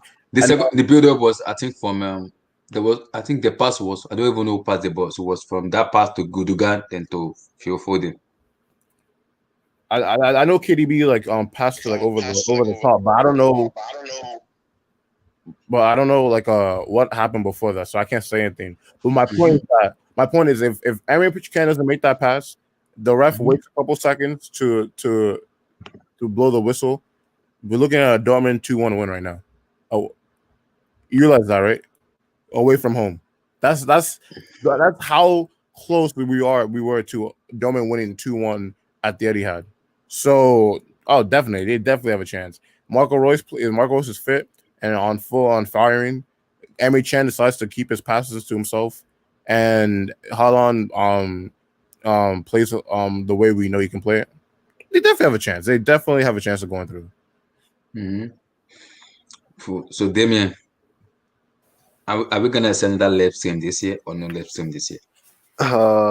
Sadly, no. I don't think we're gonna see another live stream. You guys are just like, I don't know. You guys. I want live stream. I want live stream. You guys are just overreacting. I mean, I don't see Dortmund really beating City. I just think that today was just.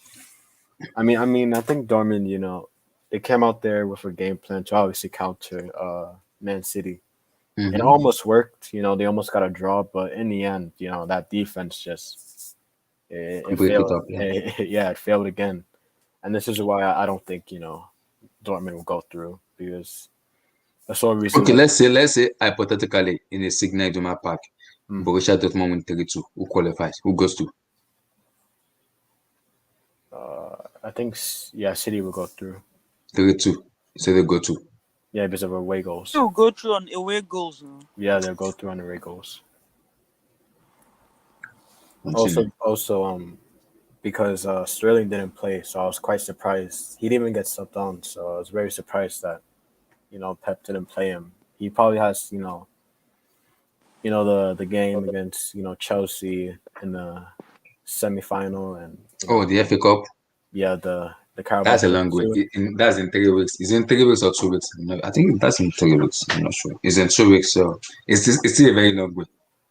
Yeah, but he obviously has a couple of things in mind, because he has a quite congested fixture coming up, so he obviously needs to make sure that all of his players are fit. So, and also I do expect Jesus to play as striker next game, because Bernardo Silva did play.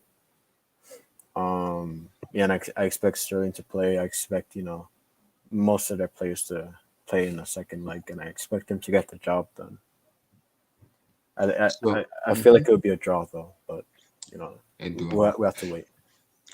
Fair enough. So is it Asapaki? I don't know. Yeah. So are we gonna see a left Guardiola's team this year or not? Because I want a left Guardiola's team. I want that team badly. Unfortunately, this season, no, you're not gonna see it. You have to be real here. We're not gonna see it. This Dortmund team won't sniff the semis. Trust me. Without Sancho, nah, they're not sniffing the semis, man. City, they played well in the second half. They had a few chances. Foden should have scored. Foden's a baller right now. I think he's City's best player right now, him and Gundogan. And Pep playing his false nine needs to stop, because against Bayern and PSG, it's a bad matchup for them. Bayern and PSG are a bad matchup for this City team, so they're going to get destroyed in the counter. You've seen it, like a few chances Dortmund had it, but they didn't have that killer pass. But Bayern and PSG do. They do have that killer pass in them.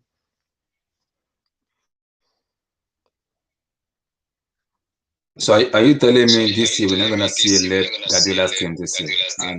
No. I feel bad. Nah, there's no streams. City are going to semis, man. City are going to semis. They're going to face PSG or Bayern. City's going to beat this Dortmund team. You've seen like people like Can misplacing passes, man. Come on, man. Do you think come on, man? They can't even defend. 2 minutes to left here. They can't even defend a 1-1. and he got 90 minutes left again in next week, Germany. Nah, I don't think so. Next week's gonna be City to win. Can I talk about Which a team Real do you Madrid game? support? Huh?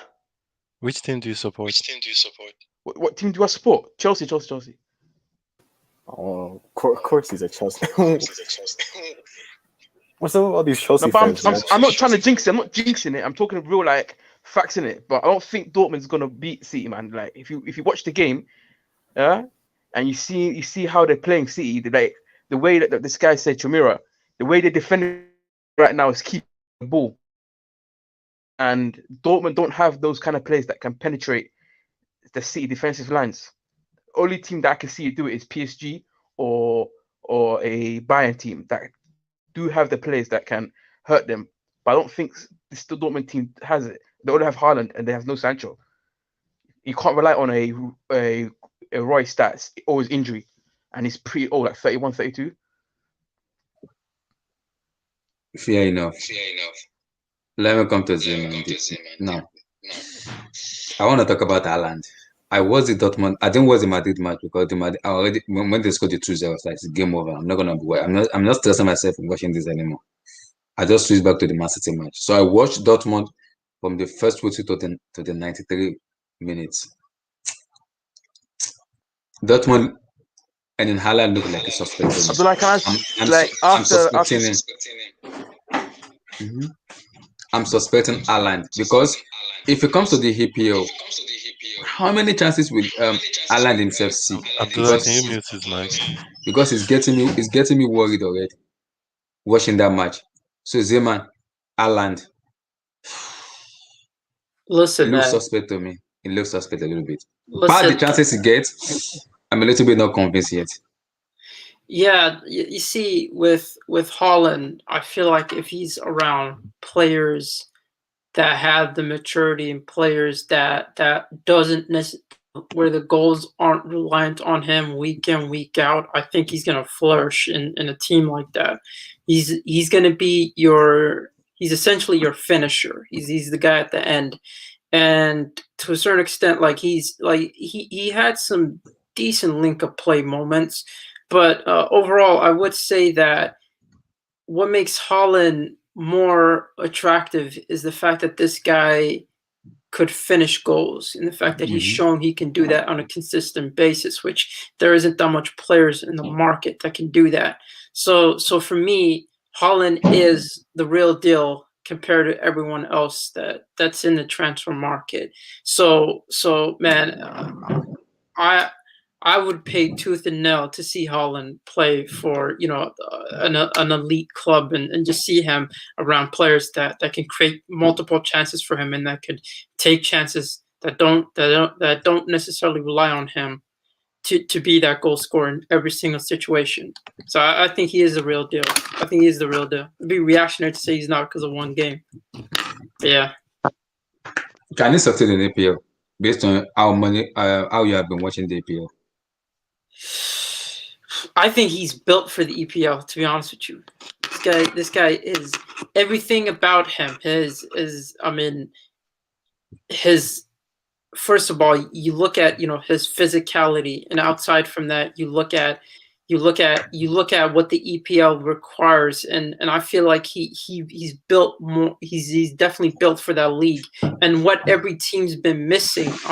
Chelsea's been missing a goal scorer.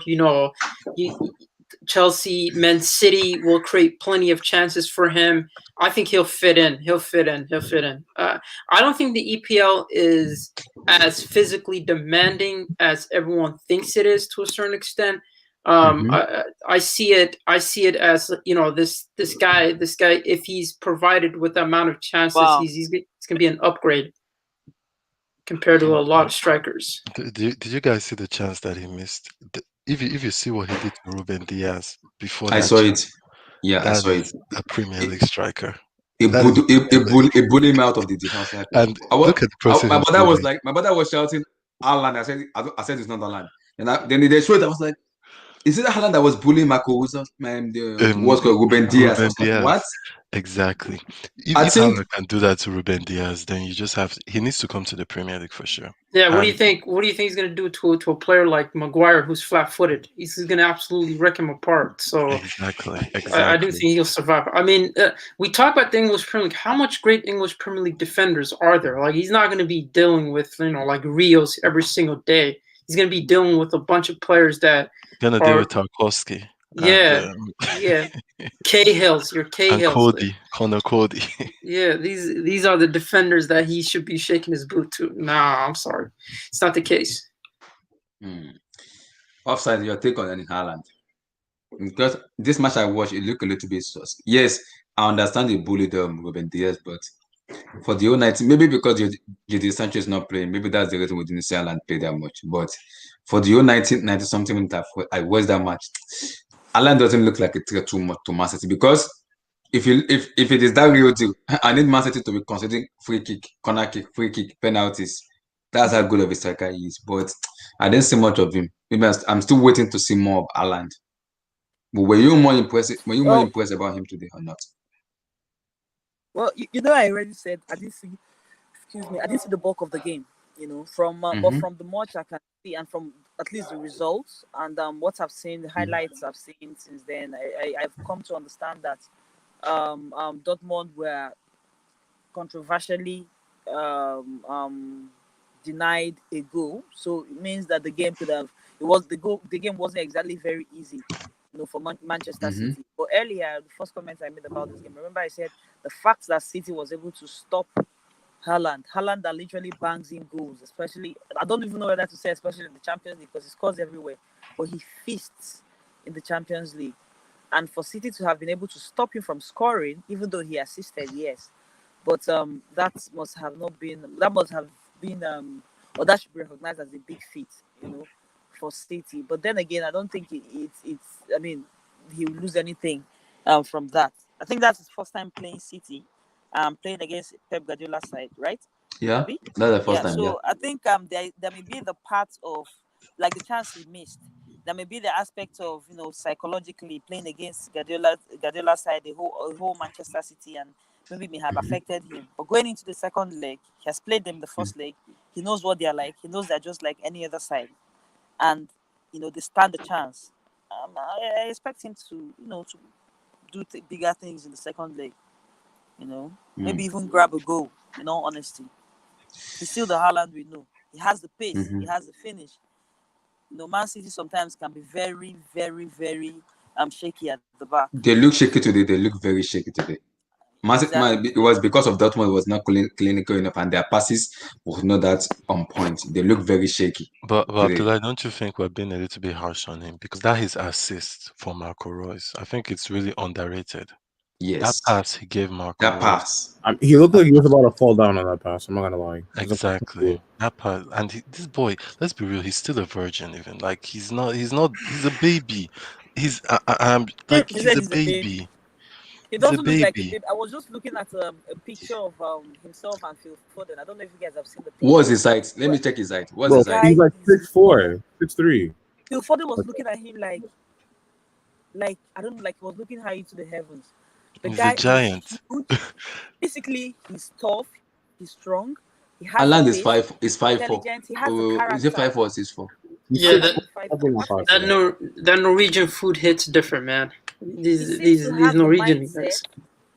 He has the mindset of a man. He has the mindset of like an established, experienced player. He has the finish of an experienced player. He has everything going for him at such a young age. Man, I only fear for what he may become in the next couple of years. I was really happy that he had an impact in the game, because if he didn't give that assist, then I would be on, okay, this guy is looking suspect. But he had an impact. He missed the chance, and that happens I to think everyone. people are busy about the chance, but the chance, if it was very stable, is scoring that goal. But it was about to fall down. That chance came to him. And even let's be real, like how many chances did he get in that game? It was Just that I think one chance. just one chances, yeah. Because I actually watched the game. It was just that one chance. City had the chances, ball all the time, and even when they lost it, and and Dortmund wanted to like find Haaland, it was really hard because City made sure that it would be really hard to actually get the ball to Haaland, because when they asked Pep about Haaland, how is he going to stop him? Pep said it that he cannot stop this boy from scoring, because if Haaland gets the ball in the box, he will score. So the only thing he can make sure is that he doesn't get that ball inside the box, and they executed that to perfection. Yeah, exactly.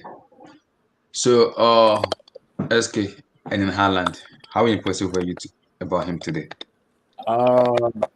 For the portion of the matches that I saw, Mhm. he seemed to Was be. about to forward and chance thank to you.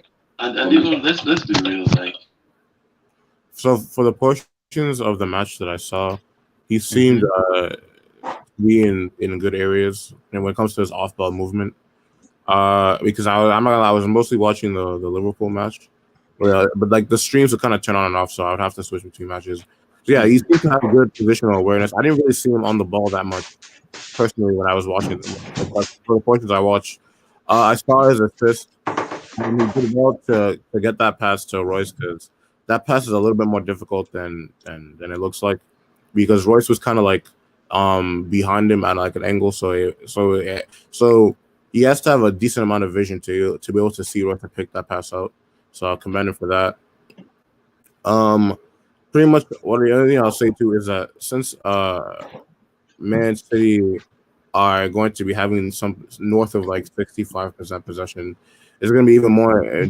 His off-ball decisions are going to be even more important, because when Dortmund get the ball from Man City, they're going to be obviously looking for a counterattack. So it's just about making sure he's in the right place at the right time. I think he can do that. And if he does that, then we'll see what happens. We'll never say what's up. Good. Let me come to Chimere now. Erling Haaland. How impressed were you with him today? I mean, I think he was okay. I mean, but to be honest, like he didn't really get the ball like that. So He didn't see much of the ball because City were just dominating. They were just possessing. He didn't see much of the ball though. And that's what they do. That's why City have a great defensive record. Like I was saying, that's what they do. They just possess the ball and just pass it around, because there's things called defensive possession. That's what City does. Like they use their possession as defense. But as far as Haaland, Haaland played. He played well for about as much as he got the ball. I mean, he played an assist. I mean, he tried to make runs. There was one time though, somebody played a really good ball to him. I don't remember who it was, but he didn't control it. But that was the only time I really saw him mess up. And there's another time that Bellingham stole the ball and he could have played him in, but he slipped. And I'm sure he would have been through on goal, and he was angry. But as far as overall, I mean, he played okay. I mean, he played an assist to Royce, and that was a good assist. That was really good. That showed he's not just a striker; he also has a footballing intelligence. So, I mean, he was okay. I guess 6 out of 10. Fair enough. Blue eyes. Haaland. Your take on him? Yeah. How you doing, folks? Yeah. I thought he was okay. I thought he was okay. I'll probably give him another maybe 5, 6 out of 10. And just to buttress what you had mentioned, Abdullahi, he looks suspect. I'm not really, golly about the idea of him joining Chelsea yet.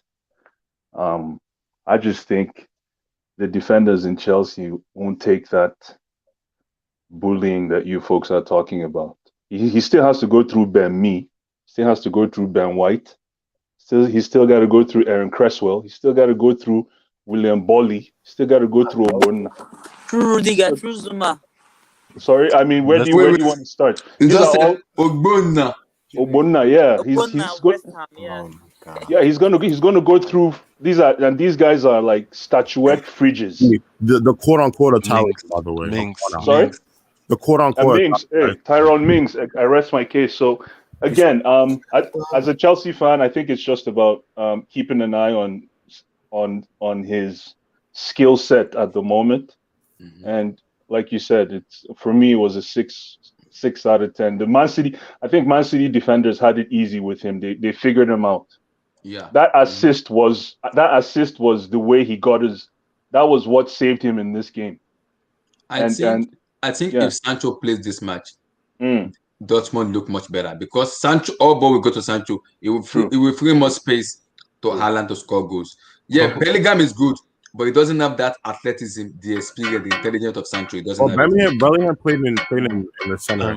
Who was not to mention, Dortmund's not to mention, mention all those EPL defenders and Ben White. The great Ben White, incredible defender, probably one of the best I've seen in my life. Maldini said he wishes to be as good as him. What about Tarkowski? I feel. Yeah, definitely. Oh, world class, 10 out of 10. Dunk. But yeah, I would say, those defenders you mentioned, I feel like you guys should probably, not necessarily go for Haaland. You guys should probably go for Harry Kane. Harry Kane, 29 years that plays for Spurs, that's fighting for a Capital One Cup. I think he's right up your alley, to be honest with you. Harry Kane's actually. What team do you support, man? What team do you support? No, Ben White. I support a player, Ben White. That's my favorite player. What team do you support? You sound like a Crystal Palace supporter or something like that. Yeah, Ben White. I support Ben White. I don't support a team. Who's this guy? Zeman, stop this reverse psychology. Stop this. This is it. It just started this all this. What is? He's reversing himself, man. He sounded like a politician. At the end of the day, you might call of course, these are you might call them mediocre defenders. If it is Ben White, if you guys are talking about the Ben White, I know the one of Brighton, or is it not the Ben White everybody's talking about? I'm just listing. I just threw names at you because these are guys that run. They don't just try to look pretty and admire what you're trying to do. They run through you. Who has been the best defender in the Premier League this season? Hey, that's a good question. You got to look at the top 4 teams. You have to pick your crop has to come from that top 4. I think it's been Ruben Diaz though. No. Yeah. I think Stones is better than him, to be honest. Who? I think Stones has been better than him, to be honest. Yeah, but Stones has this thing called loose guarding. He could lose guard anytime. And that thing is a big problem, when you just you fall asleep for 1 second. Nigerian people understand what lose guard means. Yeah, lose guard, man. I shake my head already. It's like falling asleep on. It's like nodding on the wheel for 1 second, and that loose guard is used for Rich James 2.0. Exactly. Rich James is a king of loose guarding. Thank you. Almost all the time. Almost all the time, man. All the time. You're right. So yeah, it's not like I was mentioning the defenders because they are Maldini-esque. It's just because if you play these defenders every Saturday, every Tuesday, man, it's wear and tear. It's wear and tear. These guys are big fridges that will run the 100 meter senior boys.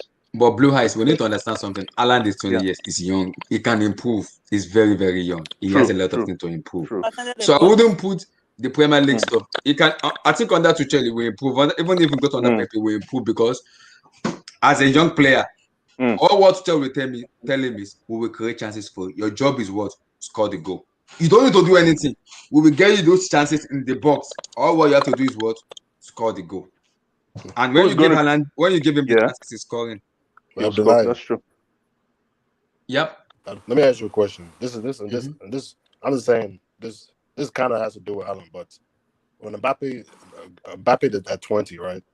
Do you think he's better now than he was at 20? Do you think he's better right now than he was at 20 years old? Just your opinion. Who? Mbappe. Because him and Haaland were. Well, I mean, the problem is though they play different positions. So I'm just saying. No, I'm not. I'm just saying like I just because it's not a guarantee that Haaland will, will be a superstar within 2 years. I think Kylian Mbappe is a better player when he was like 17, 18, 19, 20 than now. He's more of an improved player now, but under like that kind of it was I would say it was more clinical then than this now. Okay, what I would say is that he was better than when he was at Monaco. But I don't think he's progressed that much since the World Cup, if you ask me. That's what I'm saying. Haaland, you just never know. You don't know. But Haaland, but I mean, yeah, but like I get that's fair, but it's also you also have to look at the setup of whether Mbappe plays on a PSG team that's always going to win the league with a player that's better than him in Neymar. So the need to improve isn't really there right now. Whereas with Haaland, he plays in a struggling team that can't defend for shit and against a juggernaut that is Bayern Munich. So he has to improve things like his passing, his interplay, his decision making. Because he doesn't have the luxury of just being on a good team already. So honestly, so if he goes to a good team, then like you said, you might stagnate the same way Mbappe has. And so if he decides to wait it out with Dortmund, because I personally think he'll stay at Dortmund at least next season. He should stay, in my opinion, if I was him, for at least this season. Exactly. If they finish Europa League, I don't see him staying. That will not happen. But if I was him, I will stay this season. Dortmund said they want him to stay one more season. But Dortmund said If you want him to stay and play Europa League, that's being mean. Because come on, look at his record in the Champions I'm saying, but he League. got to improve. I'm saying, but like he has to improve it. Because if I was him, I would wait this year and then go. No, Chimere is 20 years of age. He can improve. This guy is young. He can improve a lot. He has like 14 or 15 years. When you go to a top team, it's no longer about improving. When you go to a top team, what you are, regardless of what age you are, is what you are. I mean, let's think about this. How many players have quote unquote improved while playing on a top team over the years? That doesn't happen. Tammy Abraham has. Hazard, Eden Hazard. Chelsea hasn't been a top team since 2015. Hazard improved at Chelsea. Hazard improved. Samuel kill me and said Abraham. I'm done. I did that purposely for Abdullah. Cristiano improved at Real Madrid. Who else? Cristiano will be improved as a goal scorer at Real Madrid, but he ain't improved as an overall player. No, I have to say something. I like what SK said right now because that's something Chelsea fans need to understand because this is the same problem that they're having with Tammy Abraham. That Tammy Abraham is good, but he's not a world-class striker, and nobody has that time to wait maybe 4 years time for him to become that. So if you get Haaland, why is it that Chelsea fans will now have that patience to wait 3 or 4 years time for him to become the finished product? You know the problem. No, there's a difference. No, there's a difference. I don't even think that's an ideal comparison. Even if you look at Tammy Abraham, you're giving him time in the squad. I mean, if you compare what he has done to what Haaland has done elsewhere, you can't even compare both of them. And Haaland has done it over in 2 different leagues, 2 different teams, has been consistent. You can compare it actually. Wait. Stat-wise, you can compare it. I mean, Haaland. That's why you can compare it. They both have 107 goals. Who has? Here's the problem. Only 26 of those for Abraham have came in the Premier League. So a majority of those have came in the Championship. Hey, 26 goals in the Premier League last season. It's not bad for Tammy, man. That's not bad. Haaland had that in Austria too. Haaland's stat pad in Austria and Norway. So you can say that. Yeah, I agree, to be fair. Okay, but that's fair. Haaland's already like quote unquote stat padded over an 18-month span. He stat pads in the Champions League too. And in the Bundesliga and in the Champions League. He was stat padding in his Champions League group with freaking this is because I was listening to what a club like Chelsea wants and needs a striker you can rely on. If you say 26 goals last season, but I do remember that there were a couple of them that were hat tricks, and then you just go on a long drought, and then you see he didn't take penalties. How many? See, you know the funny thing. Last season, Tammy Abraham is the highest goal scorer in the Premier League. If you remove everyone's penalties, talking about non-penalty goals, he was the highest goal scorer. That's one thing you need to understand, that your goals will fill up during the calendar if you're also scoring penalties. Because I remember we had like 8 or 9 penalties that Jorginho took.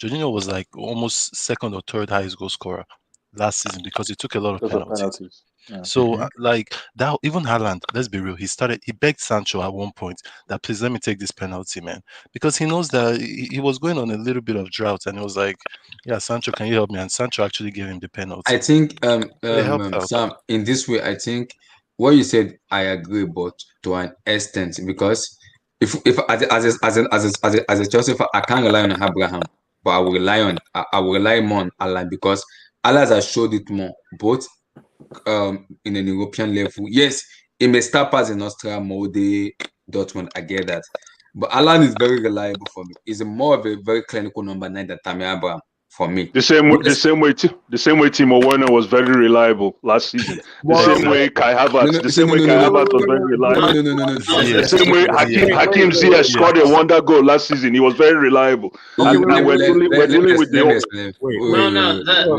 You're not adding. Listen, the problem I have is you're not adding any context to this. The reason why Werner has been the same play he's always been. The only difference was that RB Leipzig accepted that and would just create more chances for him than Chelsea does. So if he misses like 5 chances, he would still score like 2 goals. So no one cares. Chelsea doesn't do that. That's the problem. Hey man, he's got to figure it out. 200 grand a week. He has to figure it out, man. But I've never really rated that well, to be honest. It's for Chelsea. Their biggest problem is their recruitment. Obviously, it's their recruitment. They bought a guy that's not they bought a guy that's not a natural central striker in Werner. That didn't make sense to me. You bought him and you expecting him to be your main outlet in terms of goal scoring when you know that if you want to get the best out of him, you have to play a certain particular style brand of football. You have to revolve that team around. So that to me made no sense. And the Kai Havertz one, I kind of felt like it felt like a panic buy to a certain extent. It felt like a career mode transfer. Yeah, no. It felt like he was the hottest star in the transfer market. And so, Chelsea just decided, you know what, we have to get him. We need a creative midfield, so let's just get him. So yeah. Yeah, but you can see the light at the end of the tunnel. How many goals does Haaland have to score in the Premier League in his first season for Chelsea fans to consider him a good striker? I'm telling you, if Haaland sees 15 goals, Blue Island, let me hear what Offside said. Offside is saying something. Sure. Sorry. Bro, Haaland's not scoring for Chelsea, man. Let's be real. Just before now, but I was going to say, with regards to Chelsea's policy, signing players and stuff. I remember last season, when the rumor about what's his name, Werner coming to Chelsea was rife. Abdullah, if you remember, we kept on talking about trying to figure out how we would play, the formation, how Lampard would play, field him and stuff, and it was kind of a lot of headache because you didn't understand how he playing through the middle, through the left. So happens to Pulisic, that was one of your finest players the seasons before, playing from that left-hand side. And so it was obviously a problem that everybody saw, how he was going to fit into the squad. And then here we are, and it seems like we're shocked that he hasn't exactly, delivered as much as expected. At the back of my mind, I'm wondering, what did we expect? Sometimes, I think it was the last game that he assisted Mount. He literally had an opportunity to score on his own. But he seems to prefer assisting. He seems to prefer just passing the ball to the next person to play instead of him convert. He doesn't seem to realize that he is a striker or he's expected to be a striker. This is the problem. I think Timo Werner problem is in Africa we call it Abele. I'm waiting they call him. Yes, something in between, within. It's not even about confidence. It's something within. Lukewarm. Yeah. Within it needs specific some deliverance needed for Timo Werner. Because you cannot be 1v1 with a goalkeeper and start passing to your nearest. What if that player was you're a striker? And you're literally a striker. Who's supposed to be more clinical? No. I think that's been a little bit unfair because if he misses that chance, people will say that Timo Werner is shit. But he has been missing chances. Yes, but he gave a pass and it was an assist. Let's be that pass. Yeah. No, but what we expect from him is to score. That is why the problem has But he made the right play. He made the right He did. He made the right play. Yeah, as a striker, I agree. what you expect from your striker is to have the confidence to score. I think people are being too harsh on him. When those people are not there for him to pass the ball to them, he then ends up, wasting the chance. And that is what we're trying to solve. He needs to be able to take responsibility on his own as a striker. That's what we need to build, not just passing. So you want him to be selfish? Nah, Offside, you need to remember. Continue. Yeah, go on. I can hear you. Go ahead. Okay. Hello, go on. I can hear you. Siberia microphone. Go on. Yeah, you can hear me. Yeah, we can hear you. Yeah. Yeah, you need to remember, that Werner does not suit a possession style team. He will never work out for Chelsea. I have to be real with you guys. I agree. He needs space and time. Yeah, No, he needs that's not space true. and Because Leipzig he played needs space possession. and time to score a goal. He won't work for Chelsea. Chelsea doesn't play. Chelsea, like, since for 3 years, they're trying to play a possession style football. He won't work for Chelsea right now. If it's Antonio Conte, maybe. But Yeah, for but Chelsea, guess now he what? won't work Guess for it. what? Guess what? If we're being objective Yeah. here, yeah, there have been several chances, even when Lampard was there, that he literally had space and time.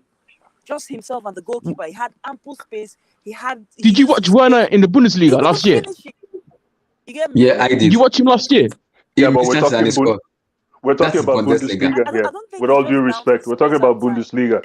And not Yeah, did you Bundesliga watch is Werner in the Bundesliga yeah, last year? communal defending. Yeah? I Communal did. yeah, I Come did. of on, course man. we did. Of course we did. We Yeah, did. come on. We This did. guy is he's not. Not a good finisher. I agree with you, bro. He's never been a good finisher. He's never been a good finisher. I mean, He's the like guy 25. Yeah. defended. He He defended a scammed, ball yeah? going into the net. I mean, if that is not reverse psychology enough, he defended a Yeah, ball that was Abdullahi, going listen. into the He net. scammed, yeah? I'm not But sure. for Chelsea, yeah. Listen, let's be real, innit? Haaland won't get. I'm predicting it right now. Haaland won't get 10 goals for Chelsea next year. I Yeah? agree. I agree with I you. have to be real with you guys, man. I agree with you I'm a too. football fan first. Yeah, straight up. I'm a football fan first before a Well Chelsea fan, said. innit? Well That's said. cap. Well said. That's cap. I said He I won't was score actually 10 goals for Chelsea next year. Do you know? I was actually Well, where's this I said energy coming 15. from? I said 15 max. I was I supporting said him. 15, man. You can never. Haaland. Give me that 10 Well, goals. let me Oh, respond man. to let me respond to who said he's not gonna get 10 goals. See, He's not. this is not guys. This is not Lampard. This is different era entirely. And the way we play, we are creating chances for our strikers to score. They're not just scoring those goals.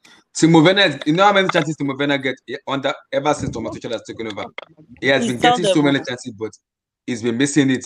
Has he really? I have also. There are some chances that created. We see Messi is our best player, but they get chances. Let me speak on He this. gets chances. So Abdul, this Timo Werner and Haaland slander is not factual.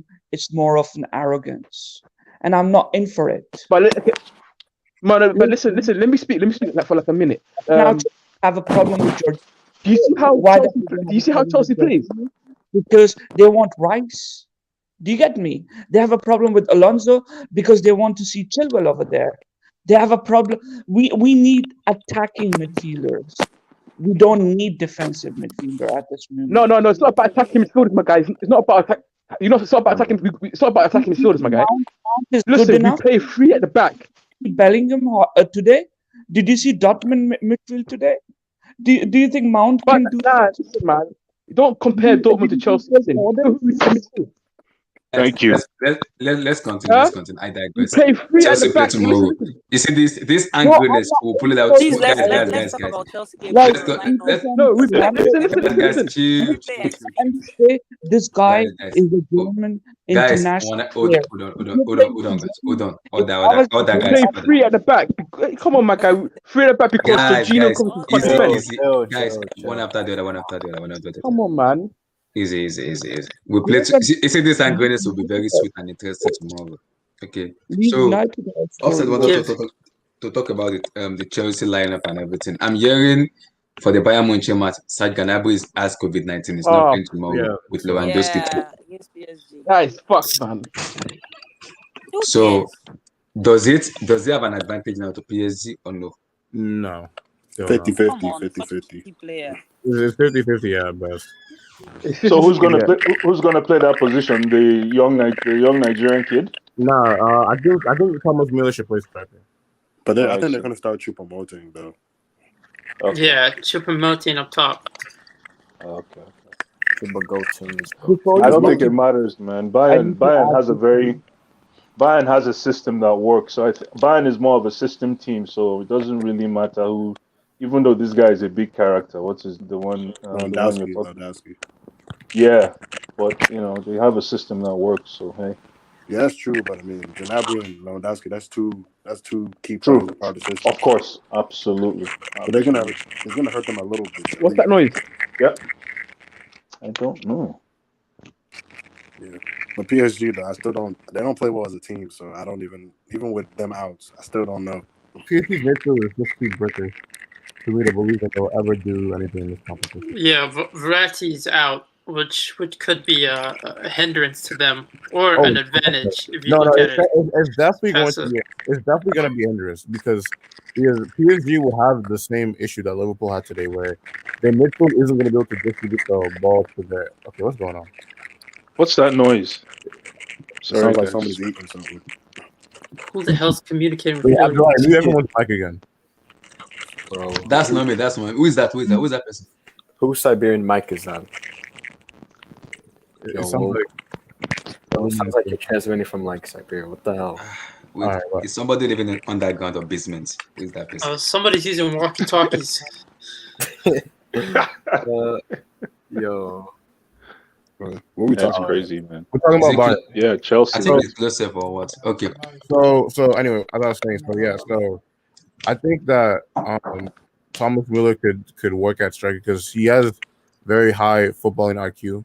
So I think you'll understand, and especially because I see PSG the midfield getting overran, so it's not like he's gonna have to use his pace to get him behind. Because I see PSG being pegged back into like the half, so he'll be very good at finding spaces to come into to try to score goals for Bayern.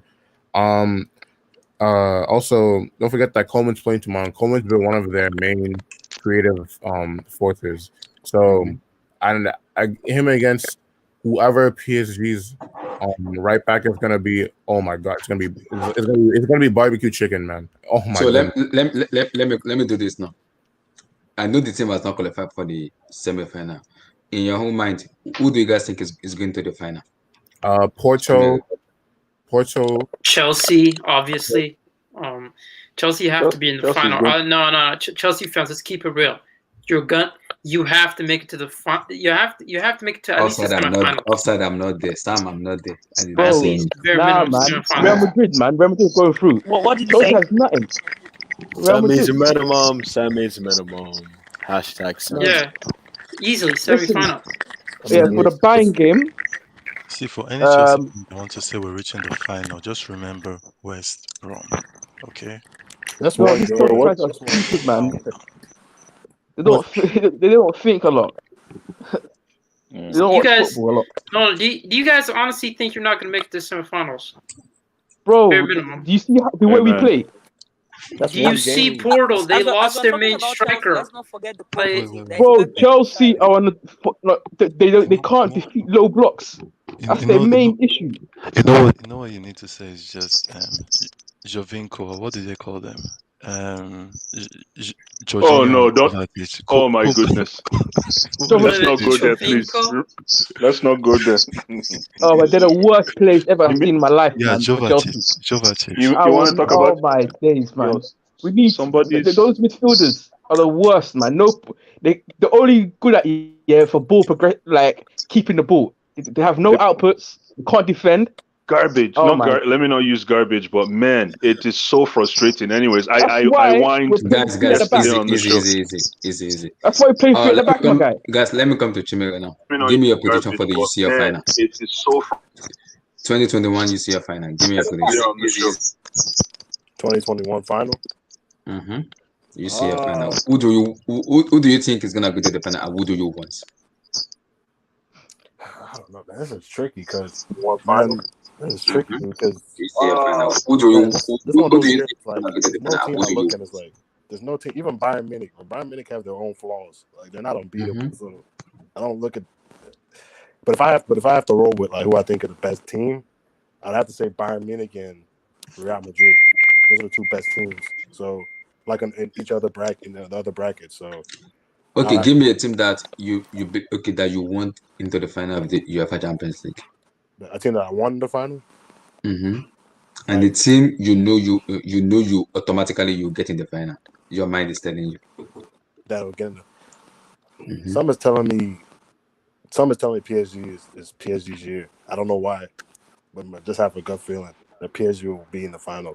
As far as the other bracket, man, I mean, you know what I'm saying? Like it's a Chelsea channel, so I'm gonna say Chelsea PSG final. That's the final I want to see, and I feel like that's the final we're gonna see. Tammy Abraham with the winning goal. because even Real Madrid, bro, like Sam, we need stop to this.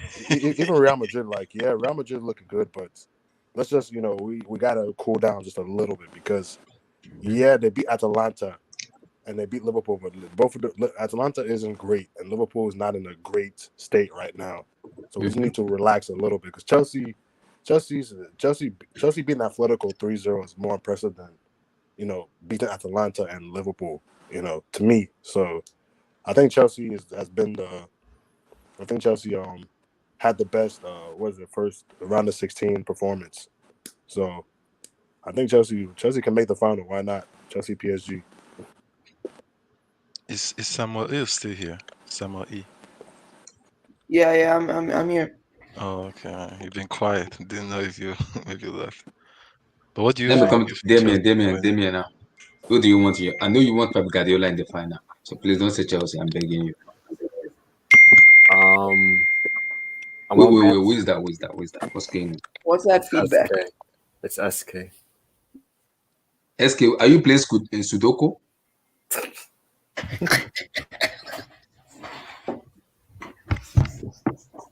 Oh, I think you gone. Oh, you're playing puzzle. What are you playing? What's going on? I'm playing Pokemon. Sorry. Respect. Well, you really playing Pokemon for real, bro? No, that was not. I don't care for it. I just want to know. I like Yu-Gi-Oh's better. So yeah, but that's That's arguable, bro. That guy's cheating with that Millennium Falcon, but we're not going to talk about that. How come we're talking about Pokemon cards and Yu-Gi-Oh? Hey, bro. I mean, that's the childhood, man. It's really the childhood. Which one would you pick, Pokemon or Yu-Gi-Oh? Yu-Gi-Oh for sure, and especially when me what's too, his face? Yu-Gi-Oh. Me too, Yu-Gi-Oh. Yeah. Yu-Gi-Oh over Kovacic any day. Damien, please continue. This is a football. Oh, Real Madrid gave us a fraud, man. Give us Valverde. Okay, so I want Man City versus Porto. I think that'll be like an amazing final. Like I really do believe it's gonna pop off. It's gonna be popping off. Man. It's gonna be popping off.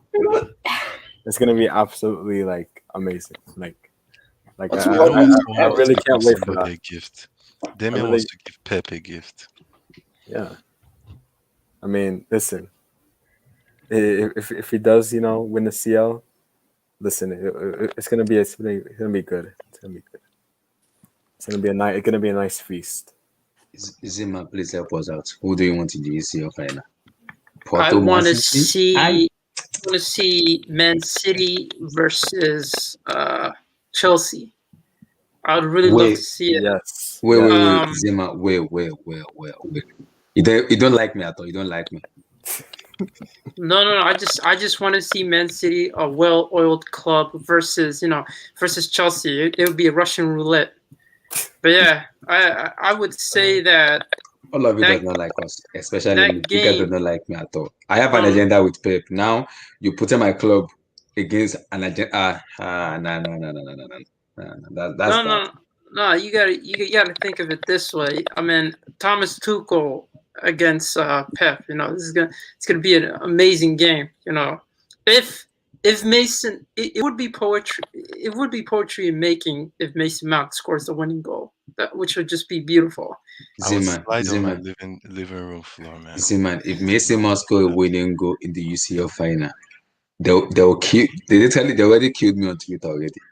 This one will not go well. They'll literally kill me on Twitter if that happens. Abdullah, you'll be happy though. You'll be happy. I will be happy, but I won't be able to sleep because I know I'll be getting so many DMs on my phone. I know. I won't even log into Twitter at all because I know what's going to happen. I know it already. That's the best final. That's the best final out there. Imagine Mason Mount scoring from the midfield, boom, and that one. Just imagine English media. You're talking about your Twitter. Imagine what English media. The best. Better than Lampard.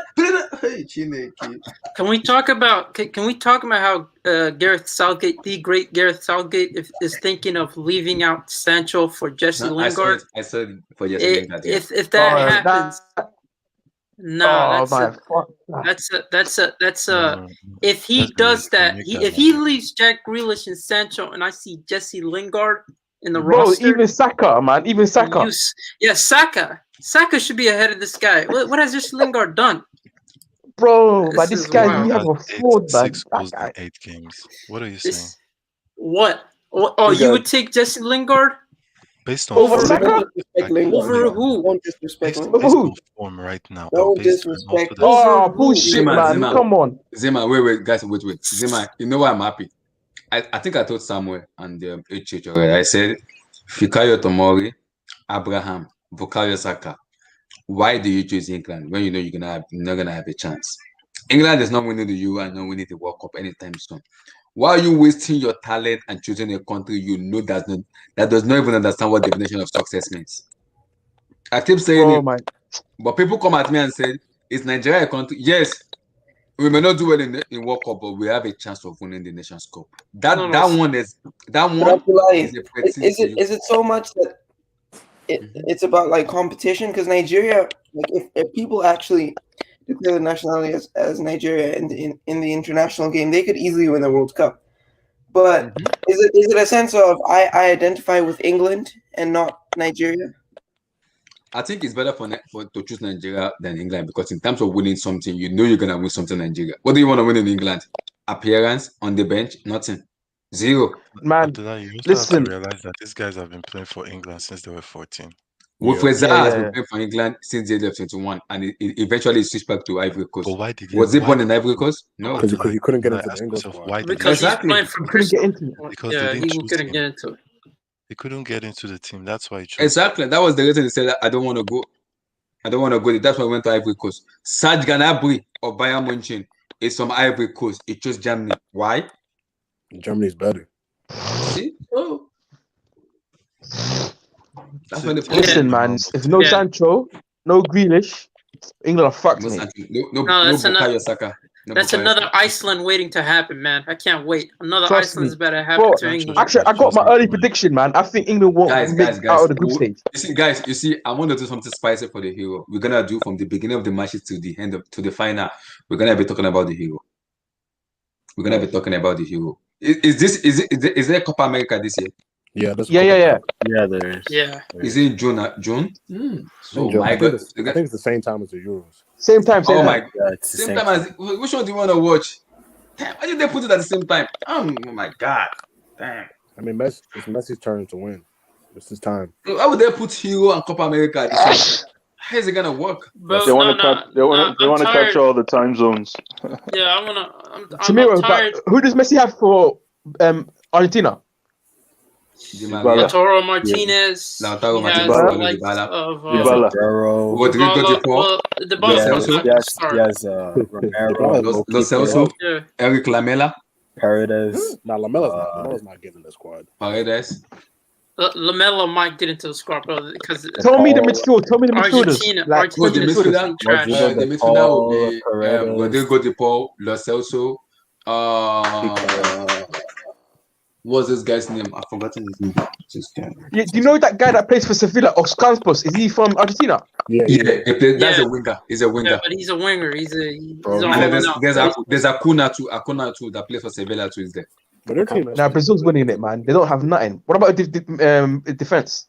Defense, bro. They got Tagliafico. Yeah. After Tagliafico as a left back, who is the central back? Marcos Rojo. No. It's the former Man City man. What was his name? The Otamendi. Otamendi, yes. Own goals. Z-Man. Z-Man. That's his team. Otamendi is finished. Yeah. Z-Man. Is Martinez playing over Romero? Yeah, Martinez. Martinez. Yeah, 100%. He's the number one. He's one of the few players that actually showed up in the last Copa America, so he's definitely going to be playing. He's playing. Martinez. Yeah. Lautaro Martinez is playing. I'm talking about the keeper. Yeah. He's the number one. It's the number one for Argentina. It's Argentina number one now. It's the number one. Yeah. Nah, Brazil are too strong, man. Come on. I don't think Messi can carry. If he does carry to the Copa Libertadores, there needs to be a conversation about him. No. What conversation? England. England have a better chance of winning the Euros more so than Argentina Bro, has a chance England of are winning not Copa sniffing America. the Euros, man. Exactly, We learned that's our the lesson. point. Exactly. England are not sniffing it. They're not even leaving the group stage, my guy. They're gonna get exited out. I want to respond to somebody. Chimere. I didn't write that. Final and the hero. My heart cannot take it, and my mind cannot take it. Because if that happened for a whole week, I won't be able to sleep. I will be having England. PTSD. Bro, listen. Around Abdullahi. England are doing the same mistake as they did 2006, man. They're playing Mount over Foden. Trust me. This World Cup, it's Euros. If they play Mount over Foden, yeah, is Foden better? We're not winning this, man. Are you sure Foden is better? Foden is better. But I don't think it's better. I don't think it's better. Mount is a number 8. It's not number 10. It's a number 8. Jamira as an 8, as a 10. You guys are underestimating Mason Mount, man. No. Blue eyes. I like Mount. Yeah. But listen, we are not underestimating Mount. See, this is where Mount work. If you are playing a 4-3-3, Mason Mount work as a number 8. Phil Foden can play as a left wing, right wing. He can play him anywhere. But Garasiga is a dump manager. He won't do it. He will not do it. Bro, listen. England play a 4-2-3-1, yeah? Where will Mason Mount play? As a 10? That's what I don't know. Yeah. That should be Jack Grealish's spot, if we're being honest. But nah, this guy. Jack Grealish, yeah? Jack Grealish plays left wing for Aston Villa mostly. I'll play him left wing. First of all, Jack Grealish has to he has to recover. Then after recovering, he has to now bring his game up back to where I think he's to walk into that team again. It could be available for the Liverpool match. Exactly why they should take. It's exactly, Jack Grealish recovering. That's exactly why I think they should take Jesse Lingard. Bro, listen, because he's fit. Jesse Lingard and he's in form. Yeah. Incredible. Incredible player. Listen. International football and club football are completely different. International football is much more slower. You need technical players playing, like you need Sancho right, Grealish left. You need players that can do skills at be a low block, find a pass, like moving about. But England are going to use Rashford and Sterling. Oh my days, man. We're not winning this, man. That's long balls, man. Long balls. Get stuck in. That's what we're gonna get. Yo, man. Hey, you can't play Grealish though. He's been injured. You can't just put him. Just because you like Grealish, he will be fit before the Euro. He will be fit before the Euro. Like Blue Eyes said, he has to raise his game to play. He will raise his game. That's Grealish for you. Grealish is a very good player. He's a good player, but he's not on that level to the point where it's like, oh, Grealish is here, like we're gonna win. Exactly. He's still up and he's still on the up and up. You're right. Yeah. He's 25. How can he be in the up and up? He's 25. Like he's not young. Hazard got better after 25. You can still get better. Yeah, but Hazard was a starter for Belgium. This guy is 25. Man, he has to get play time for England. No, he's got to ramp up, man. Grealish has got to ramp up. Plus, he plays for Aston Villa. So guys. So tomorrow I'm doing a watch along for the 2 matches tomorrow. So I'm gonna do a 2 stream tomorrow. I'm doing a watch along and a post match also tomorrow too. So I'm not sure I think you guys we have a different time zone. So I'm not sure. So the live chat so everybody could turn in for the watch along and for the live stream. Guys, I'm swearing for somebody tomorrow. If they're born there will make them play very well. I am swearing for somebody tomorrow. I don't know who that person is. I am swearing for somebody tomorrow. I don't know who that person is. So I'm swearing we're gonna play well. We're gonna play well. We're coming out of a very, very bad game against West Brom, so we're gonna transpose that energy, that fire into this game, and we just like I think Chimera was saying this, like the Jovic, Kovacic, that combination. As long as those guys can at least. N'Golo Kante is fit, and it will be fit on the bench. Thomas, there you go. Yeah, but they're going to use Jovic. As long as these two can at least get going and quick, like somebody was saying, how do we unlock a low block? It has to be through a Kovacic. Yeah. So let me respond to Mo. People like Abdullahi and H put Mason Mount and Foden together. Mount and Foden are the same player to even compare them. Mo, I never compare Phil Foden. For me, I would take Foden ahead of Mason Mount. That's a fact. because what I want what I want in a player is effectiveness and decision making. Foden has it. Messi doesn't have it yet. In his final, his final thought for me look a little bit sketchy. I'm a Chelsea fan. I would take Phil Foden ahead of Messi Mount. So I think Messi Mount can improve in his game, but under Pep Guardiola, Phil Foden has improved a lot because he's playing with a manager who understands football, who has a philosophy, who implements his system into the team, which makes Phil Foden much better player than Messi Mount for me. Messi Mount will get there, but what he needs to improve is his final thought in the decision making. Like, oh, I'm at the final thought now. What should I do? It doesn't need to be skeptical. It's not every time you'll be shooting. People compare him to Lampard, but when Lampard is playing, Lampard literally play like someone who understands football. Compare He who knows to when to Lampard? pass and when to shoot. But Mason Mount is not the same player. It's different. No, I think you're underestimating Mount, man. He rarely Yo, loses the man. ball. Huh? He rarely loses the ball. He'll be Pep will love him in number 8. Yeah.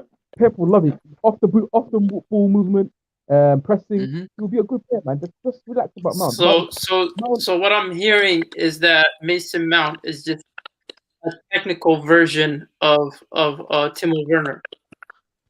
Nah, because Mount, because Mount produces. Look at What? Look at him. Are you This is what I'm serious? hearing. Don't bring Timo Werner and Mount in the same statement. No. He's just a technical player. He's just more technical version of a Timo Werner on form.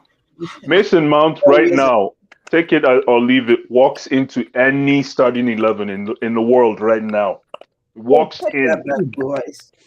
I don't care what he walks in based on his form right now. He walks into any starting 11 in world football right now. Can you just clarify something? Wait. He The question including has Real to be Madrid. No. The question has to be asked.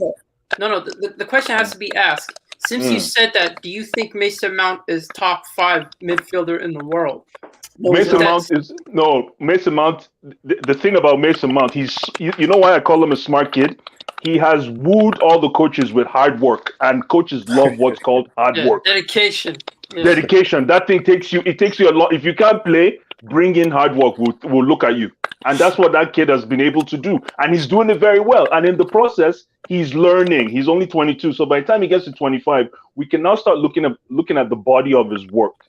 But for now, he has a happy medium between, like you said, dedication and passion and that hard work, going to work at 9 and leaving at 5, day in, day out, and the skills.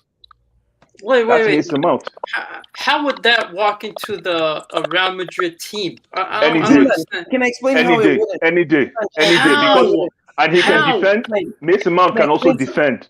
We didn't even talk about that. His defensive skills. Let's talk about his defending Over abilities. Casemiro and Modric. You guys hearing Can I yourself? just talk quick? Over Casemiro and Modric. Samuel, go for it. Let me hear. Can I talk? Okay. Go. Mason Mount plays with that dedication and passion because he has a relationship with that badge for England and for Chelsea. So a badge makes him better than Cruz and Modric. That doesn't make sense. No, what are you talking about? Relationship with who? With Thomas Tuchel? With Thomas Tuchel? A badge. Not even a human. A badge. Oh no. We're not talking about that. We're just talking about a kid that knows his limits but is working hard. Yeah, you said he can walk into any team, though. You said he can walk into any team. He can. Cruz, Modric. In world football, yes. Cruz, Modric. No. I have to say He's something. going to make any coach. He's going to make any coach think. Let me finish my statement. He's going to make any coach think twice. That's what the boy is able to do. He makes every coach ponder before he makes a decision, especially in that midfield role. You have to look at Mount somehow. No. I have to say something. You have to ponder. You have to count. Yeah, go ahead. Sorry. Let me go in. You know what? Sure. You know what? HH and Abdullah, I get it. No, I get it. After these statements, I get it. I understand reason why. I just get it. I get it. This to me makes no sense. That you're rating Modric and Cruz over amount. I can't believe it, man. I can't believe it. What is going on in this What's world going- where this is people crazy, think, man. why are This you fan holding base him to is this Listen, person? like I I don't said, think he's don't bad. I think he's decent. Zeman, that's not me. That I did not say a Abdullahi, word. You see, Abdullahi, that's not don't me. take it. Hey, That's not me. like I said, the kid is smart. He knows how to Bro, man, showcase what he's nah, got. Blue nah, eyes, nah, blue nah, eyes, nah, And nah. blue eyes. every Let me coach, let me every coach. Hey, no, let me guys, guys, let me I have a question. let me. No, I have a question. If I'm a scout, right? Sure. And I bring if Sorry? I'm a scout, can you hear me? Yes. Yeah, we can hear you. Yes, loud and clear. Yeah.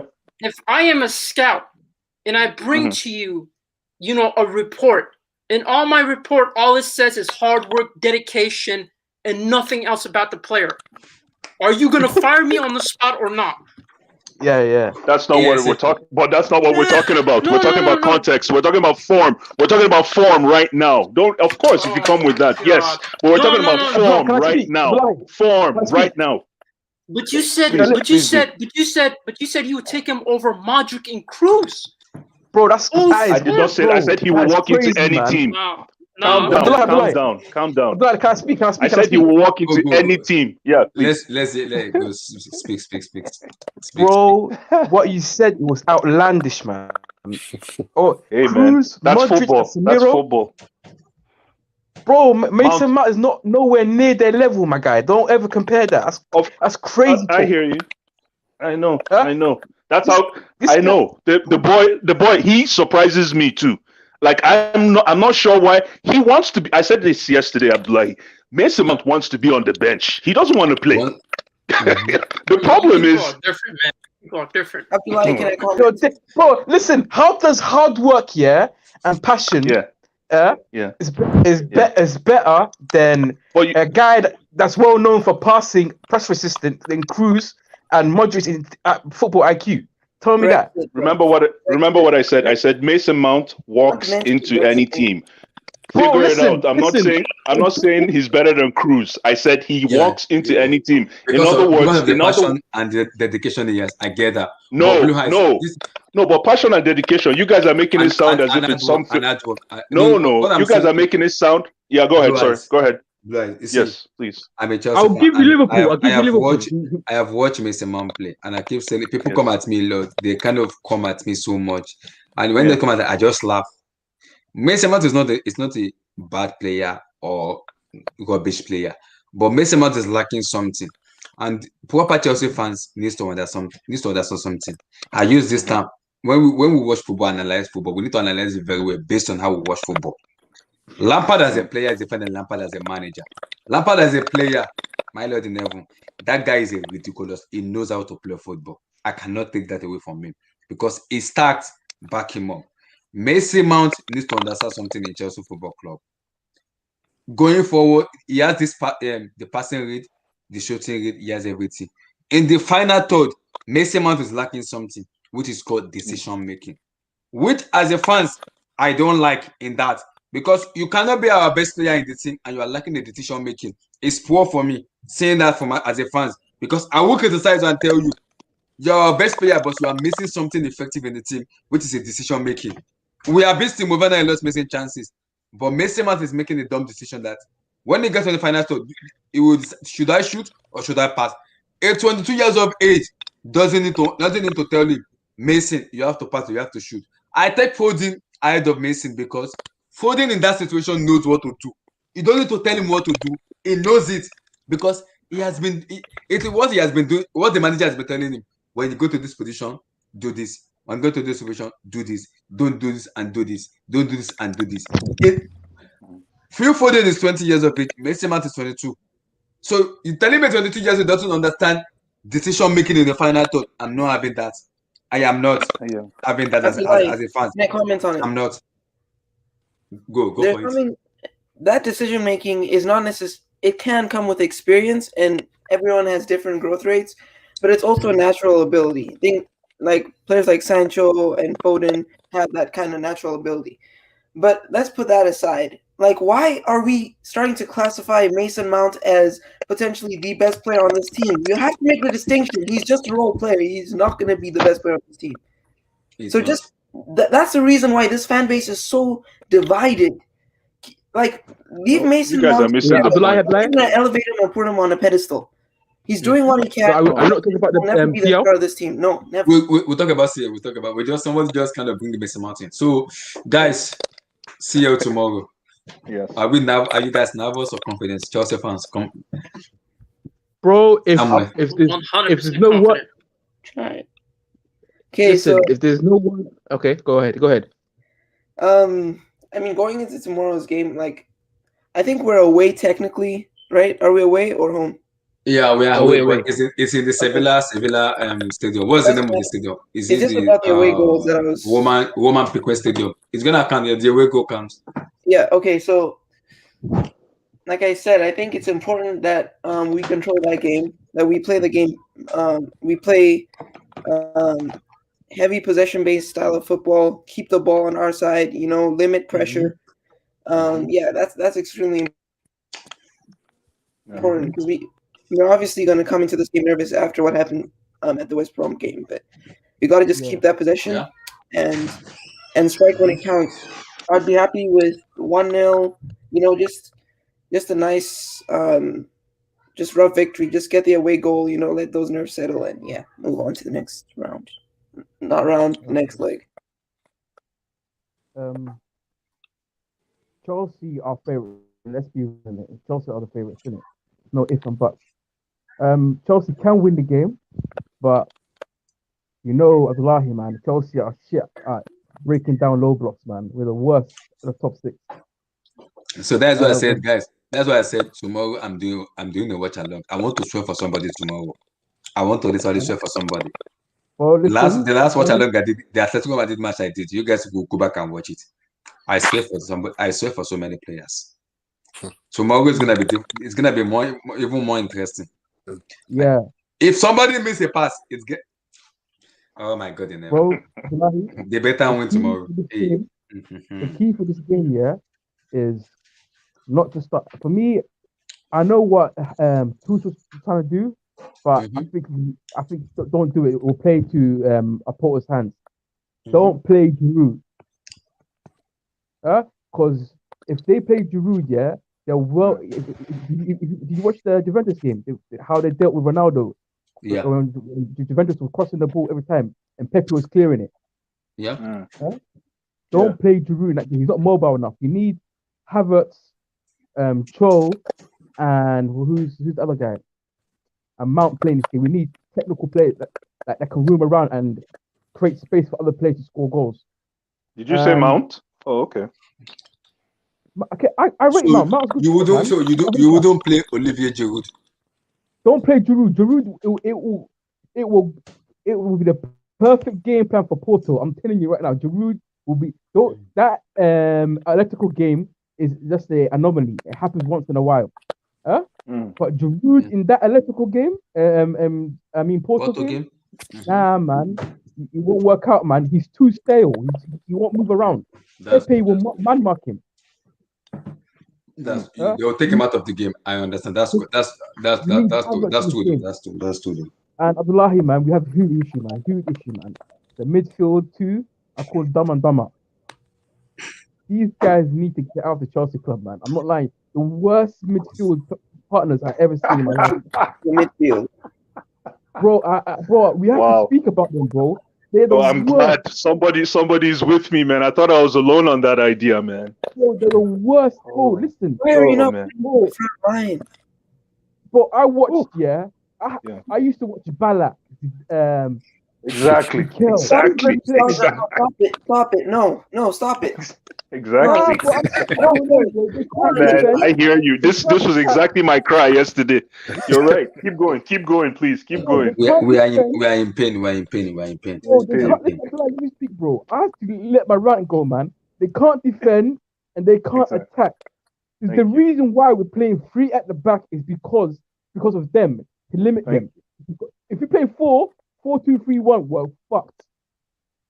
We're going to hit 4 or 5-0. Exactly. We're done. Thank you. Dumbers, man. That's why we're not scoring a lot of goals, because we literally got 7 defenders. Wow. Thank you. Wow. You're echoing everything, man. You just said it all, man. Preach, man. How? Bro, No, listen, we have Midfield has 7 arguably defenders. been our greatest asset. Apart from the West Brom game. Yes. Who? Yes, we've been able to control possession because of that midfield. Bro, there's a How many reason why goals? we play for possession. Huh? Well, What possession? Look at the statistics. We've been able to control possession, and that midfield has helped us to get the How ball many back. goals? Listen, when you play, So, for example, you are the play midfield as scoring Liverpool goals Merchants, or the front line? Bro, Like, Wow, man. this agenda you guys nah, have. man, listen. The There's midfield no was. agenda, man.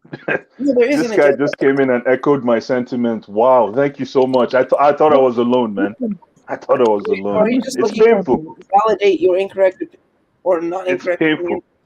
You're just looking for validation or facts? The No, midfield. Bro, listen, it's just well, come painful. on. It's right there for us to see. No. Bro, listen, Kovacic and Jorginho. Kovacic has so much possession of the ball, but doesn't do anything with it. It's so painful. And then Wait. How many goals did People, are you serious? very serious. Kovacic literally at this point? I'm sorry, this is shocking. We're just used Like, to we're so the front line is the biggest problem, not the midfield. The midfield has actually helped us to right.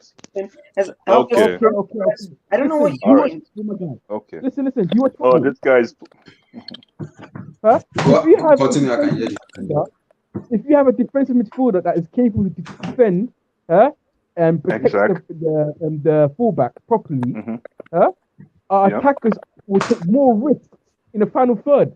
I rest my case. Simple, man. It's simple football, bro. You take more risks, you What's score your more name? goals. I said, yeah, this guy just say, I've been saying this thing ever since Lampard took over. I've been saying it like we need a proper DM. Why? Because we have been suffering. I have watched Chelsea on a lot since I think I've been supporting this was since 2003. Even before under Claudio Ranieri, before Roman took over. When Roman took over, we had Mikel, we have Michael Essien, we have Claudio Makelele. We have three DMs, that are technical, ready to play anywhere. That's a 3 DMs. So are you telling me now? Look at the team now. There's no a proper DM in this team that can help the defend very, very well. So I can understand Kovacic and Jorginho, but if there's not a DM in that team, it cannot work. Because how can Jorginho and Kovacic work when you don't even have a shield in your back? It's not gonna work. No shield. We can have this as much as we want. But if there's a DM that is working. Under Tuchel, we won. We are unbeaten. Okay, in 14 games before West Brom. We didn't score many goals. Yeah. We won our games because of Jorginho and Kovacic, and that is the end of it. Thank you, preach. Kovacic is a Madrid ex-Real Madrid player, and he's only 26 right now, and Jorginho is 29. I don't know why you guys are scapegoating this midfield. Obviously, this team isn't well balanced. Just because They're of not, one they're not being scapegoated. It's just what. Harvard gets easily, like, he gets so easy. Everybody's like, wow, Harvard is brilliant. Mount is brilliant. No, they can't create anything. Bro, listen, I would give Harvard a chance because he was under the Tuchel spell, right? But Mount, he doesn't create anything. He is nothing. He is overrated English lad. Yeah. Blue Eyes, can you tell me exactly why you think the midfield is the biggest problem and not the front line? Sorry? And what? Can you tell me exactly why the midfield is the problem and not the front line? You know why? Sometimes, like I said to you yesterday, I think you were on the podcast yesterday. Sometimes when you're playing against a low block, you need an X factor from deep. Somebody that can ginger the offense on the other side. Let me finish. But because Kovacic has the ball all the time, he's amazing at the anti-press ball style. Why can't he be the one making those unlocking moves? And it doesn't have to be a final pass, like I said again. It needs to be the pass before the pass. But he doesn't do that. Yeah, break it down. Simple. Yeah, but the thing is, Let me go. See, there is no Cam in this team. So even if he's supposed to do the pass before the pass, who's gonna make the next pass? Who's the Cam? Who's the team? The Cam, it could either be Havertz, it could be Mount, but the problem is Kovacic. Mount is a I know, true, but Kovacic plays safe. That's what I'm trying to say. He always plays safe. Make that dangerous. But listen. This is If there true. is no playmaker, End of the day, we need really. and if there's no attack, then that's going to invite pressure to your defense. So why would he? Exactly. So why No, would he? but the thing is, yeah, it's better. I rather Kovacic attract defenders at him because it opens up for Havertz and Mount. That's what I'm saying. And like I said yesterday, if I'm a coach coaching against Chelsea, I would say don't defend. Forget about Kovacic when he's with the ball. Defend someone else. We know what's going to happen there. That's what I'm trying to say. Kovacic should be able to be a threat. You know, like in basketball where you're supposed to have a double. Like if you command a double team, you're a bad boy in NBA. Kovacic doesn't command any kind of defense. Listen, I feel like you are trying to throw Kovacic and Jorginho under the bus because you want Mount to play for your team all the time. No, that's not what I'm just telling you. What I'm telling you, simple midfield. A lot of games. Guys, let's move on, please. Let's move on. Guys, you see, all this we are saying now, tomorrow it will be very interesting and sweet, very well. Because my watch alone, you guys are gonna be laughing. I will swear for some people, including if Mount play rubbish, I will swear for him. I don't care. I will swear. You guys can watch back my Atletico Madrid watch along. Damian I was swearing for some people. Timo Werner was number 1. Ziyech was following. Reece James was number 3. I was swearing for them. They were playing rubbish. They cannot come and kill me. I'm swearing for them. So if Mount our fan base had a problem with Rudiger. If Mount play rubbish, I'm sure for anybody that don't play very well. So this topic will be very extensive to our face fan tomorrow. base are having a problem with the strongest character in our team. Like they So have a guys, problem with Rudiger, Kovacic, Jorginho, Werner. Let's move on. Get the fuck, Let's man. move on. I want us to kind of discuss the last topic. Bayern Munich, PSG. Who goes to? Who has a chance? Okay, bro. This game, when I woke up in the morning and I saw no Naby, I said, "Damn, PSG might have a chance." Huh? And bro, I think this game, people think Bayern is gonna walk over PSG, but I don't think so. I think it's gonna be a tight game, either 1-0 or 1-1. It's gonna be a tight game because if you really watch Bayern Munich, who are the main goal scorers for them? Lewandowski or who else? Muller? Yeah. Goretzka, Gnabry. Does Dusan score goals? Not really. Yeah, come on, man. Does Koeman score goals? Sometimes. Not every time though. Koeman is their main creator. Yeah, but I think Kimmich. And Goretzka scored. Not really. Sometimes a little bit. I mean, their main scoring midfield outside of Lewandowski is Goretzka. He scores a lot of goals for midfield. I think Goretzka and them Serge Gnabry for me. And then Muller also chips in. And Thomas Muller too. Yeah. Exactly. Have you noticed they don't play a high line that much lately? Like I've been watching them. That's true though. Ever since the Lewandowski news, Bayern Munich have a little bit more pragmatic, a little bit. Yeah, they're playing that high line no more. That much. They are playing it, but it's not like obviously an high line, but it is an high line. But it is a little bit more, just a little bit calmer. Not like this high line when you know this is an high line. But the problem is, the midfield, there's no midfield, bro. Who's gonna pass to Neymar and Mbappe? No parade. It is a Ganagi. I did not say that, guys. I just bring the name out. I just bring somebody's name. I did not say that. Those guys are what Liverpool had in that midfield, and you see what happened. Exactly. I agree with you 100%. Who said that? And you see what happened, but they got out pressed. So you know what's gonna happen, man. I think it's gonna. Yeah. I think what Pochettino's gonna do is gonna play a low block and try to hit them on a counter any chance. Plus, I heard there's still Florenzi. Yeah, look for he has a COVID. Yeah, man. It's gonna be hard, man. It's gonna I be hate really, I really hate hard. I hate international football. I don't like international football at all. I don't like it. It pisses me off a lot. I don't like it. So many players with COVID-19 injuries and everything. I don't like that. But So I Samuel, personally I enjoy AFCON. I really do. AFCON we don't qualify already. I know, AFCON we don't qualify. but I enjoy the whole competition of I did AFCON. not. Instead of AFCON, I did not watch Shishi until that. You miss football. Bro, You I did not miss football. anything. Bro, I Nigeria, hate Riyad Mahrez to this day because of that semifinal. I know that Let's goal, continue. man. I digress. Let's continue. Samuel, Yeah, sure. Go ahead. Bayern Munich PSG. Who goes to?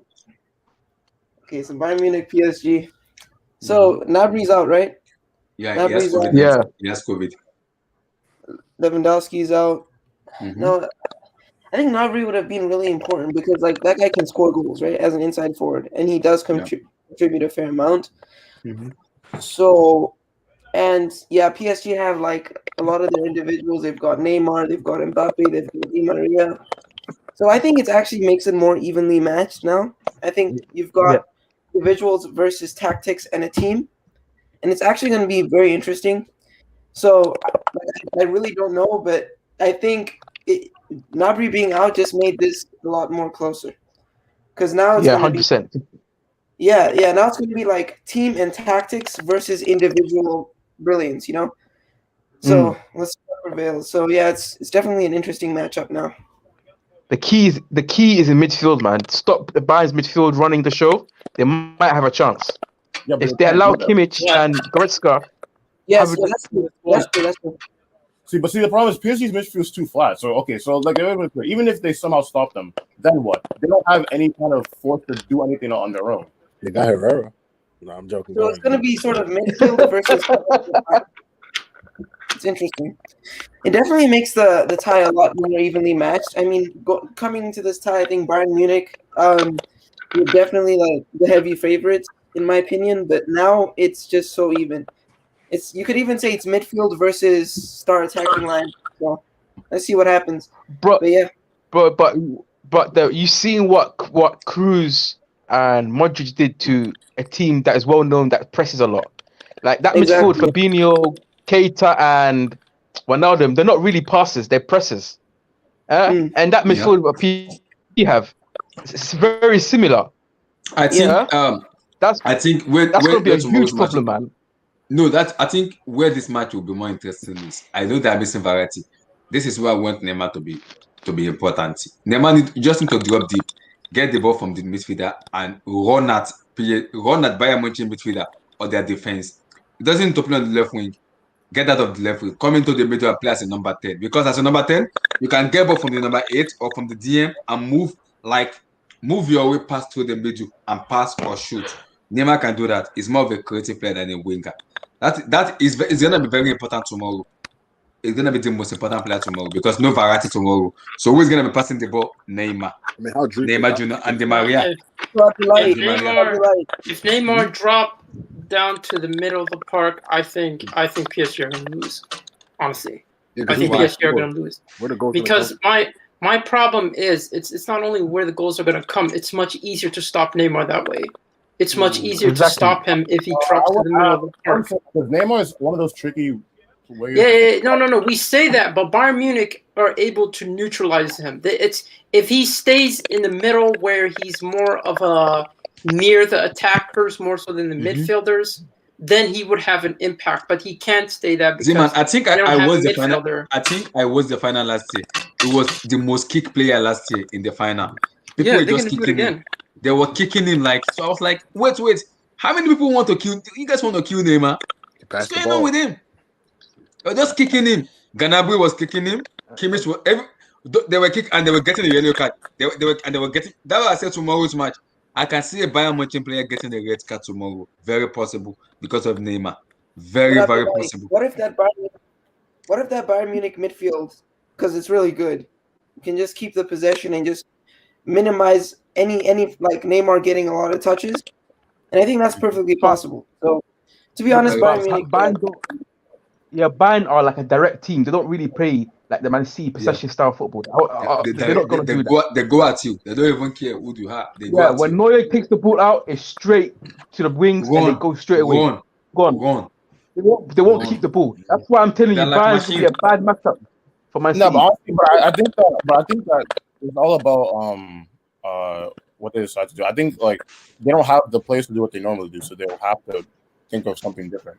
And especially like let me put it this way: if you have Goretzka and Kimmich in midfield who are already good at that, then say if you play Mueller as striker or as a number 10 even, maybe Choupo-Moting then you have somebody to even drop from the attack to collect the ball. So they can very well keep possession of the ball if the situation calls for it. I think that's what's going to happen. Yeah, and then you have Alaba also good at keeping the ball, in the defense as well. So yeah. And the thing is, PSG is literally the only person in PSG that can really press like that is Gay. That's really in their midfield. It's really Gay and maybe Herrera. Gay would be like Gay is trash, man. Gay is trash, bro. Gay is proper trash, man. He's still a presser. That's what he does. That's what he does. What do you think he's trash ball now is irrelevant because he's a presser. That's what he does. Well, I watch Gay a lot, man. He doesn't. What? Honest, man. Guys, he doesn't try to we really are missing somebody. Look, His name is Goat Martin. It's Goat Martin starting tomorrow. Who? Goat Triple Martin. Triple Martin. I think he started. Triple goating. Say the name, guys. Say the name. Triple goating. Yes, that's the name. Is he starting tomorrow or not? Man, he's not starting, bro. Who's gonna I start? don't think he's gonna start, man. The way Flick, the way these Bayern Munich players, I don't think. The way Flick plays, I think he's not gonna start it, bro, man. Who's gonna start that? Yeah, who's gonna start? I think he's gonna start. I think he's gonna start that young kid Musiala as a number 10. And Muller's gonna play striker. Yeah, but I don't think that's gonna work. I don't think Muller Muller can play that. I think he's gonna start that young kid Musiala as a number 10. And Muller's gonna never play for us. I'm not sure how Muller at. I think he's gonna start that young kid Musiala as number 10. And Muller's never play for us.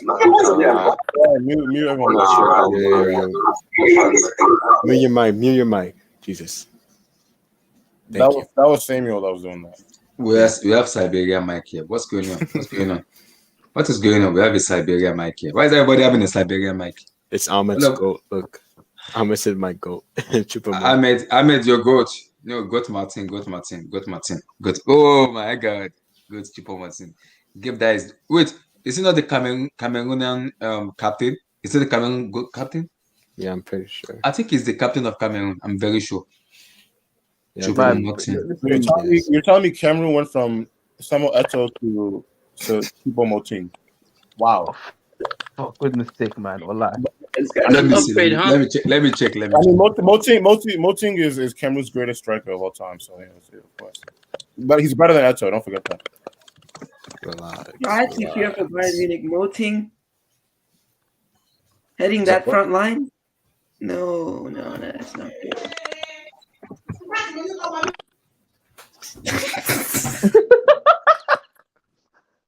Oh my God.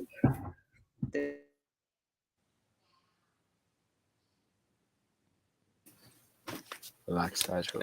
Relax. Who's next? So what are we talking about? I completely forgot. Who's next? Z-Man go Z-Man. I don't know if you went. No, I already said that Bayern Munich is going to win. PSG are not. They're definitely not going to win. I mean, I kind of feel like it's too much for them. Like, they have crucial injuries, so I don't see where they're going to get their midfield from. This midfield is not good enough, regardless of what you try to do. Wait, go ahead. Yeah, regardless of what they do, their midfield is not good enough. They're going to be over reliant on Neymar to be the creative outlet, the only creative outlet. And then you also have, they have Mbappe, but He's more so. I feel like Mbappe's going to miss some clear cut chances. He certainly has the tendency to do that, but that's what I mean. I don't necessarily think they have the composure and the discipline in order to beat a Bayern.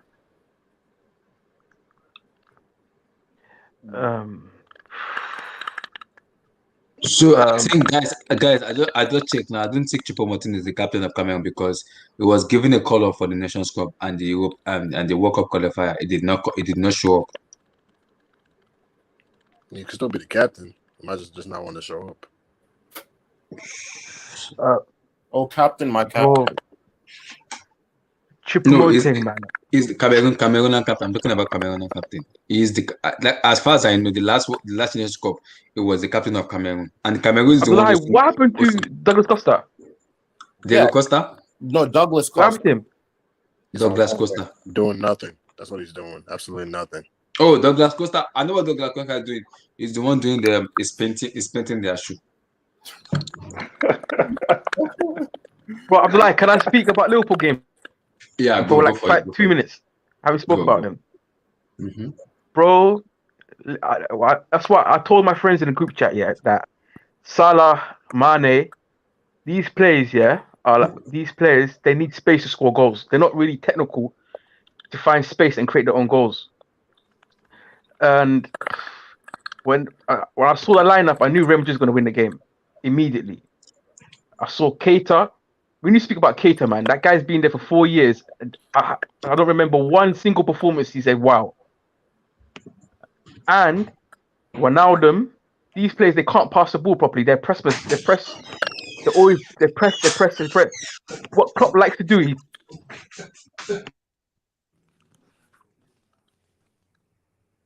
Continue. What Klopp likes to do that.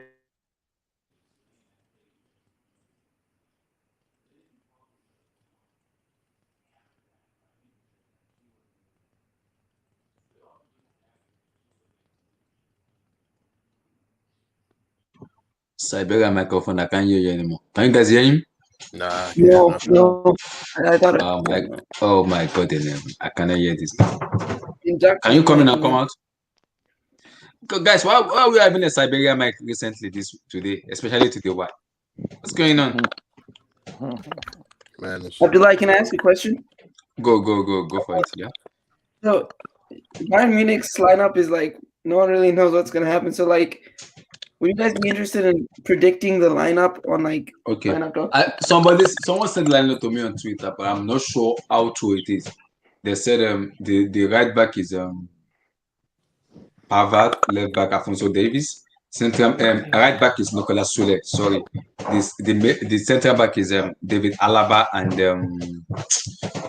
what's the name? What's the partnership here? I've forgotten this one.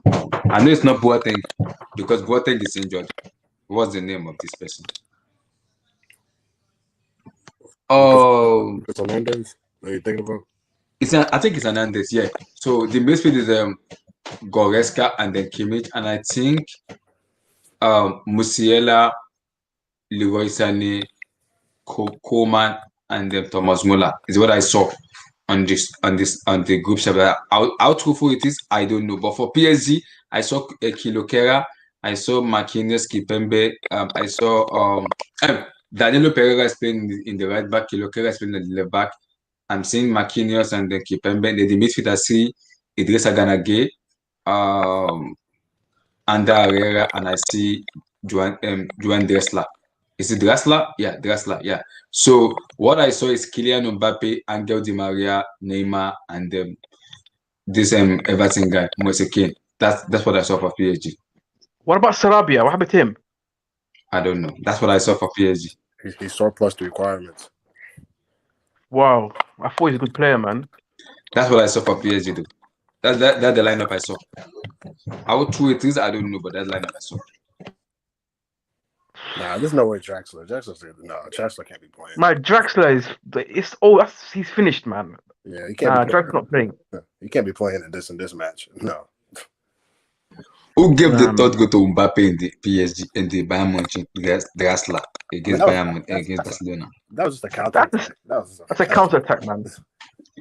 That's the only thing he At played least, out of at that. least The it does decision making something. was key. So At least it does something though. His name is Joan Drasla. It does something. You remember that guy was supposed to be a baller? Yeah, he was. yeah, I remember. Yeah, because he scored like 2 long range goals. Bro, one player that comes from the Bundesliga, man. Those guys are a bit fishy to me, man. I can't lie to you. Yeah, that's why I'm sketchy with the whole Haaland. Well, anyways.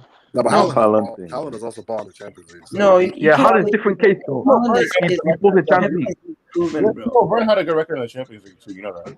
Exactly. I was gonna say that. But Warner doesn't fit. Warner doesn't fit Chelsea's style. That's the Oh yeah, thing. no, I'm not. I don't like hate him as much as other Chelsea fans do. But I'm just saying that the Champions League thing like is more. I guess it's more even about the team fit than just the league. Yeah, because I don't even think Haaland really necessarily fits Chelsea, to be honest. Like, That's what I'm saying. Facts. Exactly. Like that's So why who does I'm he fit? Who does he fit? me, if I was him, I would stay at Real. Dortmund this year and then go to Barcelona. And why does he fit in Real and not Chelsea? Barcelona. I'll go to Barcelona next year. If I was No, him. he does Guys, not fit Barcelona. guys, I'm I sorry, don't he wanna, does not don't fit let us talk Barcelona. about If he goes to don't let us talk Barcelona, about that's Haaland, when- please. that's Once when if, No, if I see this guys, if I see this show like this, welcome to Chelsea Haaland. Then I cannot discuss about Haaland. At Bro, this moment, Haaland does not suit Chelsea. Bro, we don't create chances, if bro. I see that Chimera's right. if I see that Are you sure about it? 3 That's UK, Bro, exactly we what do I not said. create chances, my guy. We Our don't. team we don't create chances. We got a Exactly. guy called Ziyech, bruv. That Bro, guy, you I want that guy out too, man. So That guy is trash. you guys should get so I'm Sancho. not. I don't know if you guys Huh? are doing watch along. Are you guys gonna be with me? I know Damien is gonna be doing the watch along with me. So, somebody, are you gonna be? Because I'm doing the watch along and also the post match. I can do the Chelsea one. Yeah, I like to Yeah, do the, watch I'm doing the Chelsea one tomorrow. The watch along. Sure. Yeah, I'll join you. Guys, you Abdullah, guys, man, pray, man. anybody want to swear for me? I'll swear for somebody. Go and watch my Atletico match. I swear for so many people. Come on, Ziyech it's was Porto. number 1. It's Porto. No, we're It's gonna Porto. we're gonna play well. We're gonna play very well. Actually, we're gonna play very well tomorrow. Better Very, play very well. I don't want to. We're gonna play well. For somebody. I don't want to. Swear. So well that you guys are going to qualify for the next round. Yeah. How about allow it, man? You know what? We'll cross that bridge when we get there. I want that narrative. I want that UCO. I want that that beautiful gold trophy. I want that in West London. Take a deep breath. Abdullah, man, calm down, bro. So, can I ask you guys a question? Quickly? So, would you rather, personally, I'd rather see Christensen over Silva. What are your thoughts on that? No, I would love to see Zuma. I said Zuma. Sorry, my bad. Rudiger. Zuma. What? And I made a mistake. It was a mistake. Okay. It was a mistake. Sorry, mistake. Rudiger, Andreas Christensen, and Thiago Silva for me because we need experience. Silva can coordinate. You don't want Aspi? I know it's hard, man. Aspi, man. Aspi's finished, man. Aspi has to play. Aspi has to play, man. He's the captain. He's the heart and soul of Chelsea. Yeah, okay. Maybe Christensen will be on the bench. Maybe why am I shouting Zuma? What the hell is going on with you? You know what? It's not fair. Trash, man. Anyways, I know football is not about emotion, but I think Christensen has this. I think he deserves to keep playing. Yeah, he deserves it. Because I wouldn't mind if we had like but you know the Thiago Silva and then having Rudiger. That's just perfect. No need to tinker. Yeah, Thiago Silva, Rudiger, and them Aspicata will work. And I think Christensen will come in. Man. No, but he needs to play because I think because Thiago is not playing the next PO matches, he has a red card already. So that's where Christensen comes in. I don't think you need what team is for? Porto. I don't think you need Thiago Silva for Porto because Porto's not a team that's.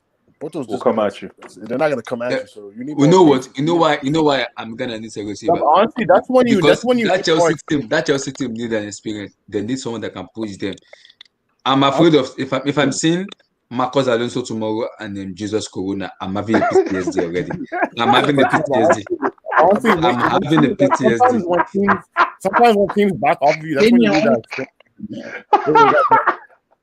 Like, You know, listen, I don't want that to happen. If I'm saying Jesus, Corona, and Alonso, wait, who's Corona? I'm having a problem. Wait, I'm having a problem. Who's Corona? That guy I knew can when run, Chelsea. yes. Bro, That it's guy I gonna knew be when Chelsea. It's just Corona versus Corona Alonso. masterclass. Corona Listen, I knew Chelsea was finished. Yeah, when Alonso stayed here for extra 2 years, man. I said this club's not serious, man. It's not serious. Alonso, If I'm saying Alonso and Jesus Corona, my Lord in heaven, I am having a problem. Jesus, not Jesus, Jesus. Whatever they call it, Corona. I'm just gonna call him Corona. That guy, he wears the number 7. Yeah, number 7 jersey. He's a bad boy. Yeah, you're right. That guy can run. Nah, That bro, guy. I didn't know Emerson still played for Chelsea until he scored against Atletico. I did not know he played for Chelsea. Emerson plays. I'll prefer Emerson though ahead of Chilwell and them. Chimera, what team do you support? What team do I support? Yeah. I'm a Man U fan. Oh, okay. Bro, Man U, yeah. People overestimate Man U, man. They need 2 players yet. They can win the league, man. Abdullah, we need like 4. Alami, Abdullah, we're not underestimating Porto. The Porto manager and the president are underestimating Chelsea. They're taking Chelsea as Chelsea is like a Shouting FC or Wigan FC. Chelsea is this small team. We can beat them. They spend this money. I was like, the manager, just calm down. Easy, bro. Abdullah, man, Chelsea are a team that buys players without a system, bro. Exactly. Come on, man. Exactly. You nailed it. Man. You nailed it. I don't mind. If in the process of buying players, we buy. Actually, okay, if you say so. Okay. That's why, Abdullah, we need to speak about Marina, bro. Roma's not the problem. Marina is the huge problem, bro. No, both Roma and Roma have the problem. I have been speaking, guys. Easy. Hold on. I've been speaking on Marina ever since Emenalo left. Because my problem with Roma is I can understand Emenalo left, but Roman, give us as a fans now, give us an answer. That's the question I've been asking Roma since 2013 or 2017. I can't remember. When Emenalo left, why do you promote Granaskia as the sporting director? Why? That's my number one question to Roman. Now you tell us, I want Peter Cech to be the sporting director. I get that. How many experience does Peter Cech have in terms of footballing activity? He doesn't have that experience yet. So why are you telling me to trust someone that I know doesn't have? They are grooming Peter Cech to become the sporting director when he doesn't. When someone of Michael Emenalo, Michael, look at the player Emenalo bought. Let me tell you guys what you don't know. Emenalo bought Deco. There was Deco. There was Essien, Makelele, John Obi Mikel. Yeah. Ian Robben. Absolutely. 405, 406, 407. Eden Hazard, Oscar, Joan Mata, Kevin De Bruyne, Mo Salah. Thank you. Yeah, Chelsea had a Come on, man. Romelu Lukaku. There's so many players that he bought. Yeah. But it was shipped out just because of Marina Granaskia. Now Marina Granaskia took over. We bought Bakayoko. We bought Drinkwater. In my life, I've never seen a player in my life as bad as worse as Drinkwater and Bakayoko. Bro, since Conte warned us, bro. Conte wanted Van Dijk and Lukaku, bro. And look what Marina gave him. She gave him Rudiger and a guy I can't speak his name, man. I can't. You know what I'll never forgive them for? In 2017, right? Arsenal wanted Aubameyang from Dortmund. Dortmund wanted Batshuayi from Chelsea. And then guess what Chelsea do? Instead of just giving them Batshuayi for Aubameyang, they get fucking Giroud. Like, why? Bro, listen, Giroud, Aubameyang, yeah. Okay, guys, we want to have this conversation. We should just have like a separate stream on like Chelsea's side instead of exactly because there's a lot of things to talk about Chelsea. A lot. I think I'll do that next. I'll possibly do that next. But Chelsea have no plan. But I'll do that. Does Manchester United have no plan? Does Manchester United have a plan? Does PSG have a plan? No. Chelsea have no plan, just like those other clubs you mentioned. Exactly. No identity, bro. You know the problem. Correct. This is what the problem. I've been saying this for a very long. I've been saying this, but proper Chelsea fans will not listen. They will not open their ear. That it's sentiment and the love they have. They have to take that love out. Marina, yes, I can understand what Marina is doing for Chelsea. but she's ruining us as a fans. Why? Because there's nothing she tell Roman that Roman will not listen to. Roman can't fire her because she does the sell clothes, she does the money in. What does Roman need to do? If Marina listen, said, Abdullahi. Roman, Haaland is 200 million. Can't we just pay like 140, 130, 120, 110? Roman, that money is too much. Roman was like, are you sure, Marina? Don't you know that we're gonna pay for this person, this person, this person? What the heck? Pay this money. That's what I mean. That's what I mean about this club, man. When you guys bought all these players in the summer, I was like, how the hell are these players all going to fit in one season? That makes no sense. You bought these players. No, let me finish. You bought these players. No. Let me finish. I said, listen, when they bought all these players, I was like, yeah, some of them might be considered exceptional and whatnot. It's just a matter of, do they fit a system that the manager wants, that the club's going for? Yeah. That wasn't necessarily the case. But listen, that's what I mean. There's no plan. Abdullahi. If Chelsea was smart, they will buy a DM before they buy Havertz. Thank you very much. I've been saying this thing long time ago. Z-Man, after John Obi Mikel left Chelsea Football Club, we don't have a proper DM. As a fan, in my heart, I'm crying already, because it's paining me. It's hurting my feelings. It's hurting my feelings. Abdullahi, remember how all the fans went after John Obi Mikel. It was crazy, man. That's crazy, man. If you want to talk about somebody that was scapegoated, oh my goodness, John Obi Mikel. Every game, the fans went after him. Every game. Bro, that guy would never lose the ball, bro. Oh my goodness, that guy was amazing at what he did. True. Now we have listen. Oh my days, man! What Z-Man saying was correct, man. Chelsea don't have a plan. Exactly. They're buying these expensive players and they think it's going to work out. It's not going to work out. Did Barcelona have a plan? They didn't have a plan. Sam, let me tell you. Man United have a plan. Let me tell you the difference between Barcelona, PSG, and Chelsea. Barcelona in their league only have to worry about 1 to 2 teams at the most. PSG don't have to worry about anyone in their league. Who gives a crap if they have a plan? I won the league anyway. Right there. Legend right there, Abdullahi. Legend. No, not to mention the fact that all these teams that were mentioned, your Barcelonas, your PSGs, I've always said this. Unless you have a concise plan where it's leading and progressing towards something, you don't necessarily have a plan. So Barcelona didn't necessarily have a plan. Mm-hmm. That's 100% the truth. But Zeman, this Chelsea problem has been within. It's been long. I know it. Most Chelsea fans know it, like Simon and the co. But some proper Chelsea fan doesn't want to hear the truth. This is where the problem is. We can buy Haaland. We can buy this. I keep saying it. If there's no proper DM in Chelsea Football Club, we will not go forward.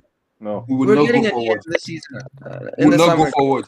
Ever since this guy in my pictures here, this man, ever since he left, ever since this man left, we have not got a proper DM. Never been the same. It's never been the same. The same thing with Ashley Cole. When Ashley Cole left, we have not getting left back. No left back. No. But how we are getting this class A? Listen. But you know why Barcelona don't have a plan? Yeah, it's true. But Barcelona and Real Madrid, they have a monopoly in that league. Thank you. I just said that. Huh? I said thank you because I'm saying the same thing. They have monopoly in that league. Chelsea can't make mistakes. If they make mistake, they'll be out of the top 4, top 5 because there's bare competition there. Exactly. What Chelsea needs right now, this summer, they need a plan. Forget about Haaland. Forget about all that. They need to reconstruct a team that can play as anybody watched Frank Casey before. I haven't watched much of Frank Casey, but he's not a DM. He's not a DM. He's an OG midfielder. No, he's not. Is he a DM? I don't think he's a DM. No. He's box to box. Chelsea needs, I know people don't like him, but Chelsea needs, Rice, man. Rice is a good player, bro. Yep. Rice. Exactly. Not for 80 million. Hey, guys, listen. Rice is Yes, a good. you guys Rice say is a the good guys. DM, but If Chelsea you need guys a It's can not good. the place to talk about this, bro. Rice can. guys, you guys can call him Jollof and fried rice. I get that. There's a player I think we need. if I think Tuchel want to play like a 4-2-3-1, a 4-3-3, and a 4-2, something like that. He wants to play some of the formation they plays in PSG. He wants to play it. And I think a player that suited more to that DM. If people may say that, I understand, guys, but I would love to see if Chelsea can just beat for Wilfred and Didi. That's a good. Because Wilfred Ndidi don't have the passing ability, bro. no, see, this is where the problem is. Does Obi Mikel has the passing ability? No, but it does the job we want him to do. But Mikel could pass, so Mikel could pass that ball. Mikel can pass the ball, bro. I know. Mikel had a pass on him, man. Mikel had. What I'm saying is, yeah, Mikel has the passing ability. Also with Wilfred Ndidi, but you see what Mikel is more better than very better than Ndidi in that DM role, because Mikel is not even a DM, he's a number 10, but it was exactly him to a DM. That's right. No, now so he brought him. But here's the thing, Abdullah. It's a lot easier to learn how to defend than to learn how to attack, bro. And Ndidi is not good at passing, or like his on the ball stuff isn't up to par for what Chelsea want to do. And Chelsea needs a Declan Rice, bro. Declan Rice is a good player, bro. Man. I said it yesterday. Declan Rice, that kid I think they need Locatelli. That's who I think they need. Guys, we just need somebody who is. You guys hear what David Moyes said? We need somebody who is seasoned. You know what David Moyes said? David Moyes said Declan Rice is not going less than 150 million. Like, that's a lie, man. What? So, like I said, he said he's not going for less than Bank of England money and Bank of Royal Bank of Scotland money. That's just Abdullah, remember what I said to you yesterday? If we package those guys, those names I mentioned yesterday, if we bundle and package them nicely, we'll be able to get Declan Rice. Why would They're not going to West. They're not going to West. They don't fit. But the other thing, the West Ham play a counter-attacking style of football. They don't need. Hey man. So they don't need us. We just need to do we need to break. But they need the money. That's it. If United gets Declan Rice, somebody said Abubakar Soumare from Lille is a DM too. Is he a DM or a pop? The reason I want Declan Rice is because he is Premier League tested. Yeah. He's Premier League tested. Has anybody watched Abubakar Soumare? Soumare, I've seen him. He's good. He's very good, actually. Is he a DM or a ODM? He's like a hybrid 8 and a DM. He can play both roles. He's going to be cheaper. Oh, he can play both. Of course. Yeah, he can play both roles. And he has size. Yeah, Soumare. But if you guys get Declan Rice, I agree. Declan Rice, oh my goodness. How old is him? If you guys could get the likes of Griezmann as your center defensive midfielder, that's incredible. I feel you guys. Griezmann, I would love Griezmann at Man U. I feel you guys.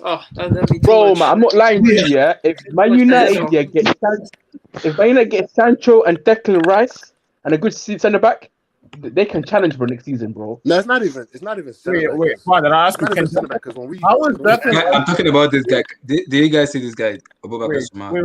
He's 22. He's 22. Wait, let me ask you guys. How is Declan Rice in possession? Because I think he's very good. He's very good in possession. He's very good. The reason why I'm asking is because being a DM in a counter-attacking team and being a DM in a team that's possession. It still works. He has the IQ. He knows. Blue eyes. Declan Rice worked in a 4-2-3-1. It doesn't. Sorry. It worked in a 4-4-3-3. It doesn't work in a 4-2-3-1. The reason why I'm saying are you mad? Yo, man, that kid, man, he just needs the right coach and the right place, man. And Chelsea is perfect. I can just see Chelsea going through the whole seller's remorse. You sell someone and then buy him back. I know that's probably what Marina is having to deal with. But in all honesty, what Marina is dealing with is English media. That is what Marina is. I don't want that. But listen, Abdullah, in 10 years, the history of the Premier League, 10 years, a team without a strong DM won't win the league. It's a fact. Yes, that's true. And you also remember, you guys are forgetting something about Declan Rice. Declan Rice can play as a central defender. Yes. So he can actually be this thing now. What's his name doing for Liverpool right now? The Brazilian guy. Fabinho. He can be a Fabinho, or he can be what's the one with Man City, the captain. Fernandinho. Yeah, thank you. He can do that. And they got Rodri too. Bro, listen, Chelsea needs like a Declan Rice guy. Look at Fernandinho. Declan Rice is similar. Yes. But Fernandinho has better. I think the passing is okay. Guys, if we can get Declan Rice, I'll prefer this Brighton player. What's his name? Yeah. Bissouma. Ben White, no. Bissouma is good, man. Bissouma is good. That's a game. Bissouma is very good. It's not that bad. Bissouma is good. I agree. Not a holding. It's a DM. He's a DM. No, Bissouma is a DM. No, he's not. He's a destroyer, bro. But he has the pass. He has that pass in him. He can work with Chelsea. I can see Bissouma fitting in there. Bro, man, I'm telling you right now, man. Because you know what I'm fearing for? Because you know, my United wants Declan Rice, bro. If Man United no. Rice, I heard the news from Athletic. I said it yesterday. Marina has a group in which she coordinates herself. That's a squad group that, go and check in this player. How good is this player? Because I heard I listened to the Athletic. They said Thomas Tuchel told Marina in the international transfer that he wants some players and he wants some players to go. So he gave out the name of the player he wants in the team, and some of the players wants to go. The first player that came out of his mind is he wants Abraham to go. I heard Abraham, Zuma, and I believe Jorginho too will go. But Abraham and Zuma is the number one priority that will be leaving in the summer. They should throw Kovacic in there now. Alonso, Emerson also is going to. So some players are leaving. So there was a question that was put into Marina about Declan Rice. Some group in Chelsea board want Declan Rice, and some group in Chelsea board doesn't want Declan Rice. So Marina has a squad. No, Marina has a squad that does the scouting for her. That Marina, this is what we get. Is it good enough? Because I think Marina. What Marina is thinking is, I don't think Declan Rice fits into what Tuchel wants. But they haven't even asked Tuchel yet whether you want Declan Rice or not. This is what my problem is. You need to back the manager. No. This is what my problem with Marina is. Back the manager. If truly he wants Declan Rice, give it to him. Don't just give him players that he doesn't want. It's gonna cause a rift in the dress. I don't want that. Abdullahi, do you know how a DM literally transforms a team, bro? Yes, I'm telling you. I remember that game against us. That game against Arsenal, man. That boy was mean, man, in that position.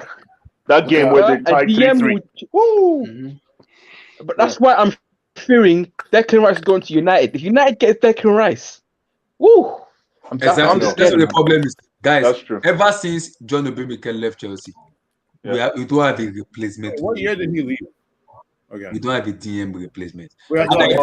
I blame Marina and well, we had Matic.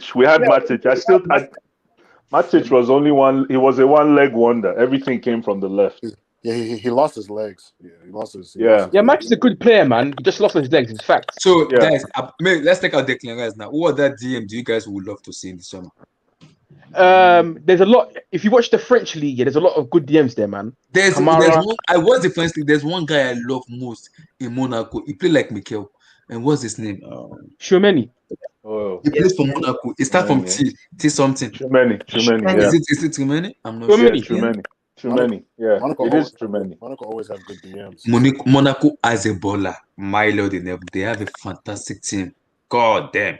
It's not that they brought Bernardo Silva, Kylian Mbappe, Fabinho. They have a very good team. Yeah, man. Good player. Mateo came from Monaco. Guess who developed the youth system? Lucas Campos, bro. Now he's in Real Madrid. Exactly. Very good player. So I would love that team that plays because he plays with Fabregas together in Monaco. So I would love to see him. If that one can go, I would love to see Aboubakar Somari.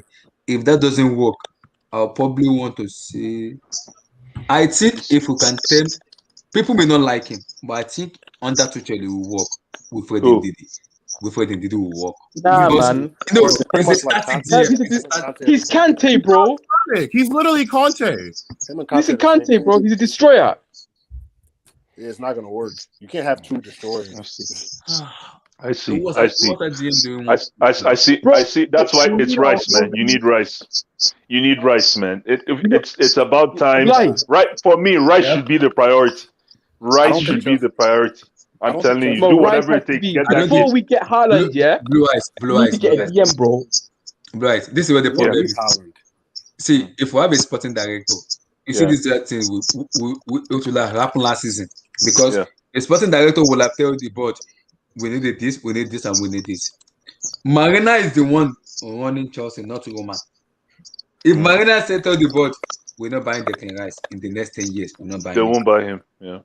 We're not But again, see, whatever she says, Roma follows. Whatsoever she says, I like 2 hours ago before the Champions League, I was listening to a news about Haaland and Emmanuel Riola. Chelsea wants to go all out for Haaland. That's what my problem is. The board and Roman want Haaland. What But about the problem is Marina said.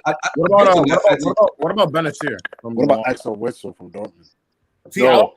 Axel Witsel, nah, man. We've had. Come on, man. Axel Witsel. How old is he now? He's like 33, 32, I think. You get it for cheap for a year. I also like Benacer too. Yeah, good player, man. No, Kante is not a DM, it's a destroyer. It's not a DM. He's a destroyer. No, Kante is not a DM. Kante has no pass in him, You man. don't think about Benacer from Milan. Yes. So yeah, someone called me. Yeah.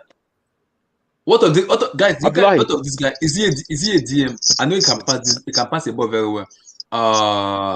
Nicola Barella of Inter Milan. He's more. He's box.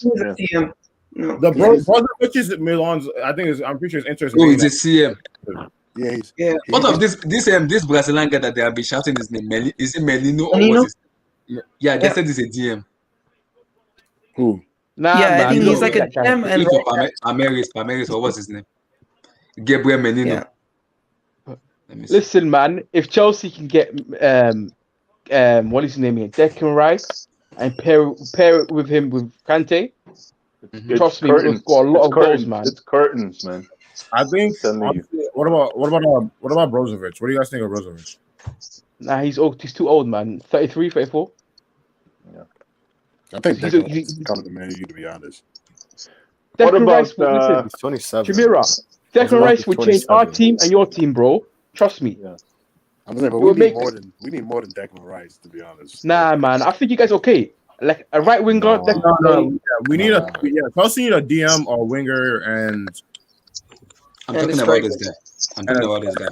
What about Adrian? What about Adrian Rabiot?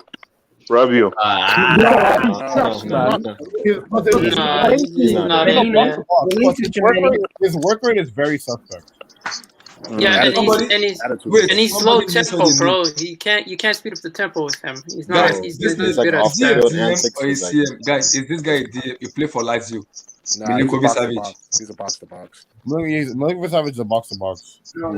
Yeah, he's not. Yeah, he's more of a box. He's like all action. He's an all action midfielder. Milinkovic Savic. What can we get? I'm tired. Zeman. If there's Madrid fans, I would have said, guys, can you sell us Casemiro, please? What about is Suchek? Suchek, is he a DM? Suchek, no. You guys have a better chance box of to getting. box. Yeah. You guys have a better chance of getting a Kondogbia more than. He's trash, than your man. boy. We don't win that game. Bro. Abdullah, Kondogbia is decent. Give us Casemiro. Give us Casemiro. Give him a Bro, listen, man. Just give him a Chimera. Listen, man. United just need Declan Rice and Sancho, bro. Your title challengers, bro. Nah, we need more, man. No, they need center backs, bro. They really need center backs. It's not even. I think what's his face? It's not even center backs because when we actually want to defend, we defend well. You guys just need like a deep. No, that's because that's because when you guys defend, you guys have a defensive structure. Like when you guys go offense, it's a little bit sus, and when the team's hitting you counter-attack. So you guys need a center back. That's what I think. That's because also they don't have a defensive mid that can pass, bro. They have Fred and McTominay who aren't good in possession. So when your defensive mids aren't good in possession, you're just inviting more pressure to your defense. Because Maguire and Dunlop by themselves, they're not bad center backs. They're just pairing themselves. isn't a great. Yeah, Maguire's too slow. yeah, The mismatch, bro. Like for example, Maguire, he needs a fast player, like a fast player next to him, bro. Like He needs a leader. Let's be quite frank. He needs a leader, bro. He needs somebody that organizes the defense for him. But I don't get He's it. not But the who type of guy. signs these players, man? You guys got like a technical director because Maguire. No, Maguire was good at Leicester. Like I don't know why we don't need to do revisionist history. He was a good center back at Leicester. Look at his system, bro. You paid 90 million for that guy, man. Come on, man. Hey, you want to know why? I want to share something. Hold on, guys. You wanna know why Maguire didn't I succeed? want to get people's opinions about this. Hold on. Well, I'll be back on that. You know why Maguire didn't succeed? It's because this guy didn't fit the mold of what they needed. They didn't do enough scouting. This guy's flat-footed. You bought a defender that's not used to having maybe not as attack-minded as Manchester United wanted to go. This guy's flat-footed. He's slow, and you guys didn't do your research on him. That's why I say Maguire isn't a good signing. Maguire, I know what you're talking about, Z-man. He's suited for a low block team. Yeah, I'm talking about. I agree with that. No, he's suited for he's suited for like a team that likes to. Can we just go back to the for possession based subject team. matter? That's what he's saying. He can play possession based too. That's my thing. Like maybe I don't have the midfielder that to play possession based. Exactly. Because all our fans are saying. Yeah, Man United don't have possession. That's facts, bro. The midfield is horrible. Guys. There's There's a report that Thomas Tuchel will play this guy as a DM coming next. No, that's not happening. No, this guy's gone, bro. For the health of all Chelsea fans, that is not happening. You know what? I Zimmer's thought right, it man. was going to work with him, man. I thought it was going to work with him. Thomas Tuchel will play this guy as a DM. This guy. Respect him. God forbid. God forbid. Respect this man here. Man, you know This what? man. Z-man was right. You know when Chelsea bought this guy, yeah? I knew we were fucked, bro. Because we bought the same similar player like Kante. Bakayoko, man. Bad boy Baka, man. He killed. He was for Monaco, so you can't He pretend. destroyed Man City, man. He sent Pep. Exactly.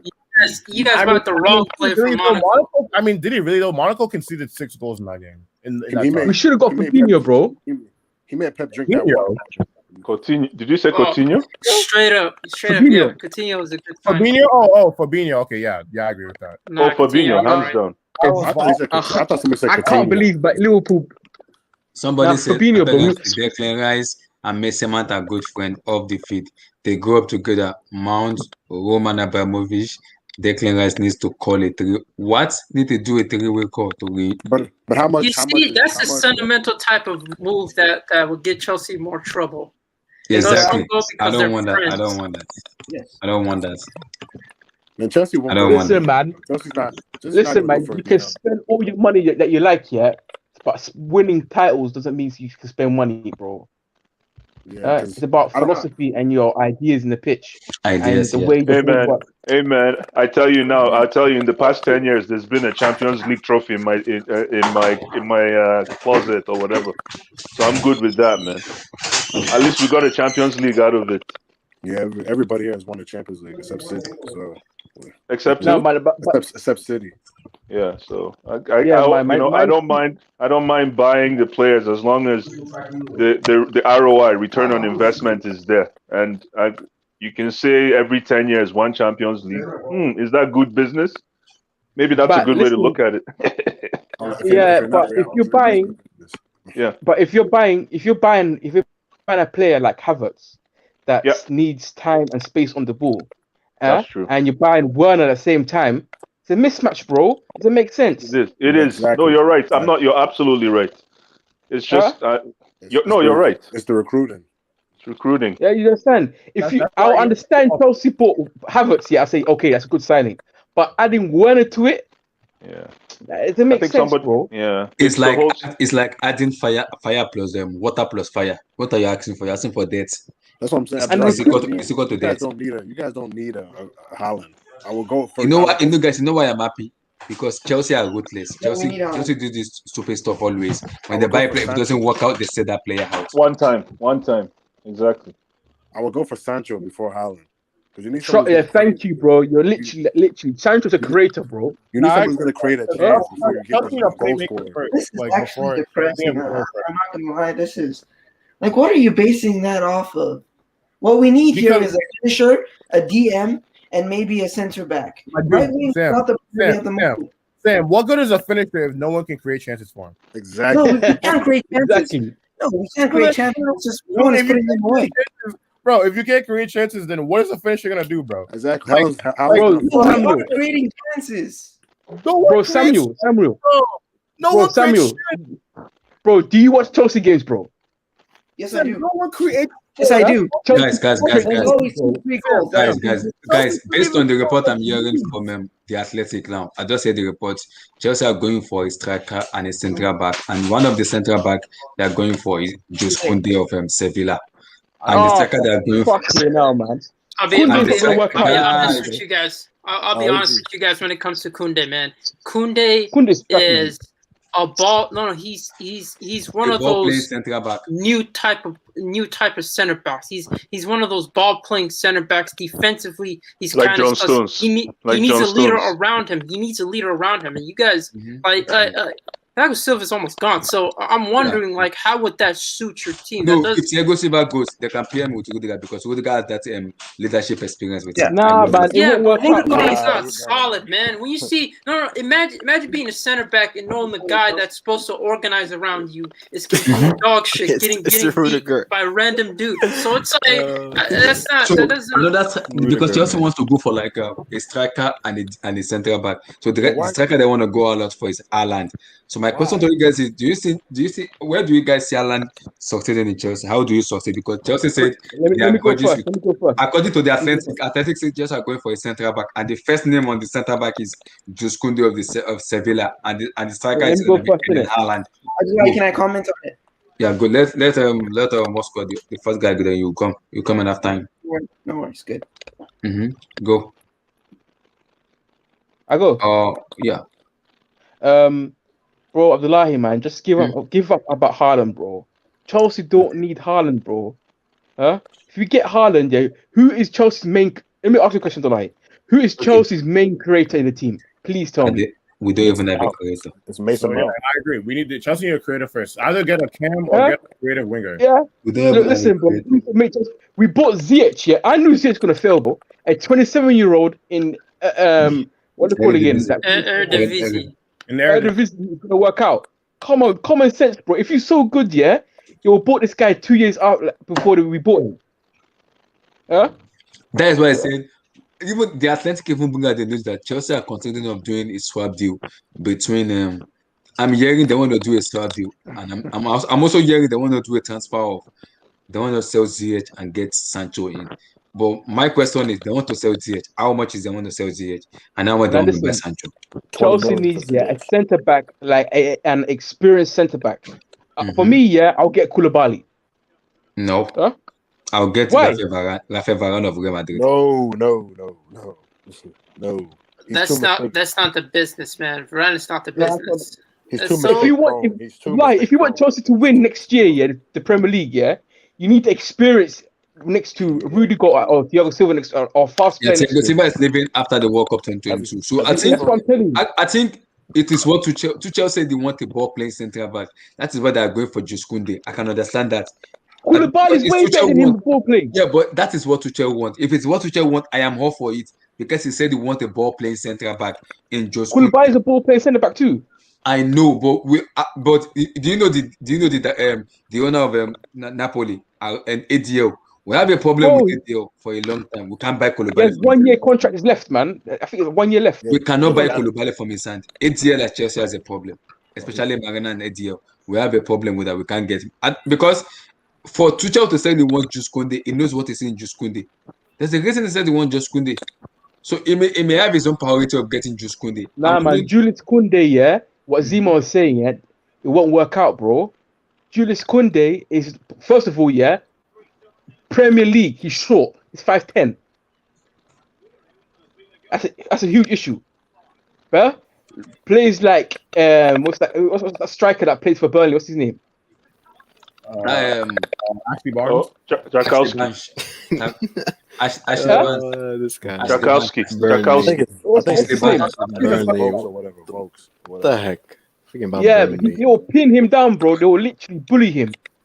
Ashley Barnes or what? Vidra Yeah, or what's that? Wood. Oh, Ashley Yeah. Wood. Yeah, Yeah. sorry. Yeah. What Wood, kind of Wood, name is yeah. that? Oh, Wood will this is literally the guy you guys are those kind of talking type. about.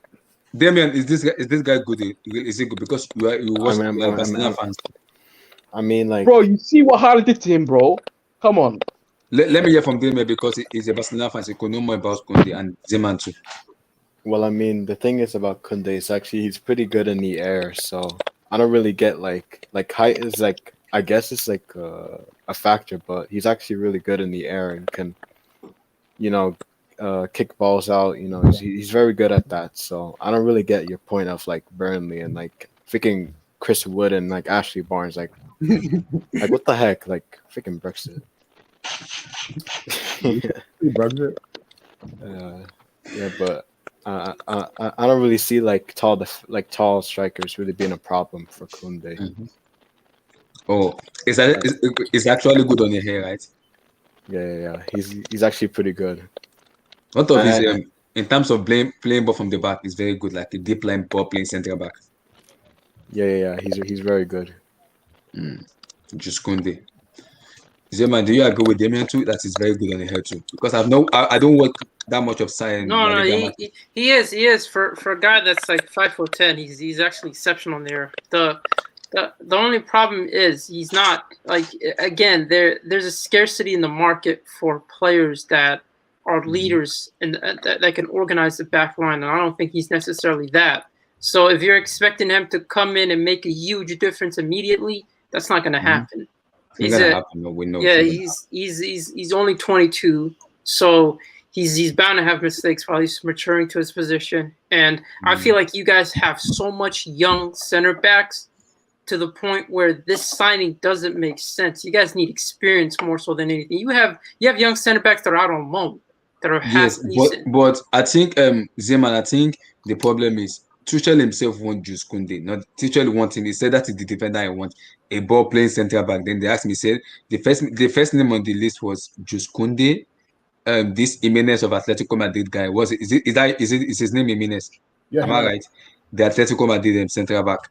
And I'm hearing Sule of Bayern Munich. That's the only thing. But Jus Kunde is the first priority on the names. Yeah. I mean, if he plans to play from the back and he thinks that Jus Kunde is the right man for that, he could be the right man for that. And Jimenez kind of offers you more of a defensive, solid approach. This guy's decent at reading the game. So I would. I mean. It depends. If Thomas Tuchel wants Kunde, then you have to give him Kunde because that's what he wants. He's the manager. He wants Kunde, yeah. But Jimenez is probably the better defender. The better defender, okay. But Jimenez has a release clause. That's my problem. He has a 120 release clause. Yeah, I don't. No, he has a release clause, but I don't think he wants to leave Atletico. So, Zeman, another question: will you take Kunde for Barcelona? Yes, I would take him. Because like I said, he might not be the right man for you guys, but we need him. Because we already have a defender that's a defender. Like Araujo is a defender. That's his strong suit. It's defensively. It's about finding the right partnership with him. So I would take him. Yes, we need him. Yeah, so I would take him. I would take him because he's a ball player. That's what we need. And Araujo is already a natural defender, so that they would make a great partnership. Yeah, better than Mengele, man. Mengele, man. Don't mention his name, bro. Don't mention that clown, bro. Don't mention that clown. Bro, long legs, bro. His name is Singlet. Don't worry, Singlet is his name. Why do you guys even get Langley, bro? What did Langley do to impress you? No. I'm telling you, it's because of his decent La Liga performance when he was up against us. That's literally it. That's Bartomeu for you, bro. He signs these players because he's just like. So, Bartomeu went to YouTube and get a player for you guys. No. That's because he invests heavily on attack. Yeah, he invests heavily on attackers, but he doesn't invest that much on defenders. That's his problem. He's all about attack. This guy's washed. Bro, but you guys buying Griezmann and Coutinho over 100 million is sacrilegious, man. No, is no, yeah, pathetic, isn't it? exactly. That's weak. That's weak. That's Griezmann is why. not good enough. Griezmann is not That's good what enough. So is Abdullahi. Coutinho. Yep. That's what Abdullahi. Yeah, I'm warning you. If Chelsea buys Haaland, yeah, and if he flops, well, we're finished, bro. No top player will come to us, man. On this Alan train, I'm not on this Alan. I keep saying it from day one. Every record signing we bought has been flop, especially giving them the number 9 jersey. It's getting me Bro, worried. we need to I'm follow not. City and Bayern, man. They don't buy superstars, bro. They buy a team. They See, I reconstruct don't their even team, know. bro. I don't That plays even that know. suits their system. See, this is what the problem with my body with the bodies. Do Tuchel really want Haaland? Does Tuchel really okay? Does Tuchel tell the board I want Haaland? I'm not sure Tuchel want Haaland. I'm not sure. I'm not sure. I'm not sure he does. But I don't how think he would does. Haaland look? For example, if you see our squad, yeah, all our attackers are below under 23. There's no experience in that attack, and you add a 20-year-old to it. God help us, bro. We're gonna get. I think we won't even finish 6th next season if we get Haaland. Can I just talk now? Go. Samuel, go. So, I think three main positions that really need that we really need to address. Number one is CDM. Number two, striking position. Number three, CB, and if we're lucky, right wing. So in the striker position, I think Holland has actually a pretty good chance of coming to Chelsea this season. Man City are out of the race. What? Yes. What is this name here? What? This guy is sick. Danny This guy is sick. Wenny Wings. This guy is Wenny sick. Wings is his name. Wenny Wings. Bro, the only Danny actually he be hearing right now is Danny Phantom, bro. Get this nonsense out of here, bro. Or Daniel James. That's the only Daniel I trust, man. Daniel What? James. Danny Shout out to James? respect to him. Yes. The Welsh Dino. The Welsh Dino. Yes, Daniel. incredible. Bro, the Welsh gigs, bro. He's the Welsh gigs.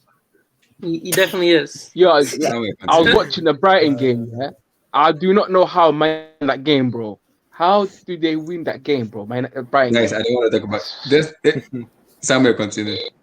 Only Juju is working. I don't want to talk about. So I think if Chelsea really want Haaland, this is the summer to get him. Next summer, I'm not sure if we can because of the competition. But this season is this year in particular, it's probably going to be between Chelsea and Madrid, and it's perfectly possible. We've got the funds. I think all we need to do is just sell the project to him.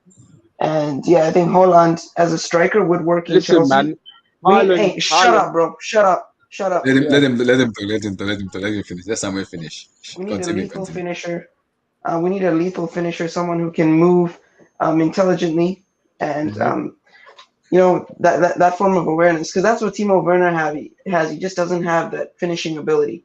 That's what we need in Haaland. We need that kind of Drogba sort of profile of striker. No, I think Alan reminds me of that aggressive striker. No, he reminds me of someone. I don't know if you guys know this person. He reminds me of someone in Chelsea. Cristiano Ronaldo? God bless you, Diego Costa. Yes, he's sort of aggressive.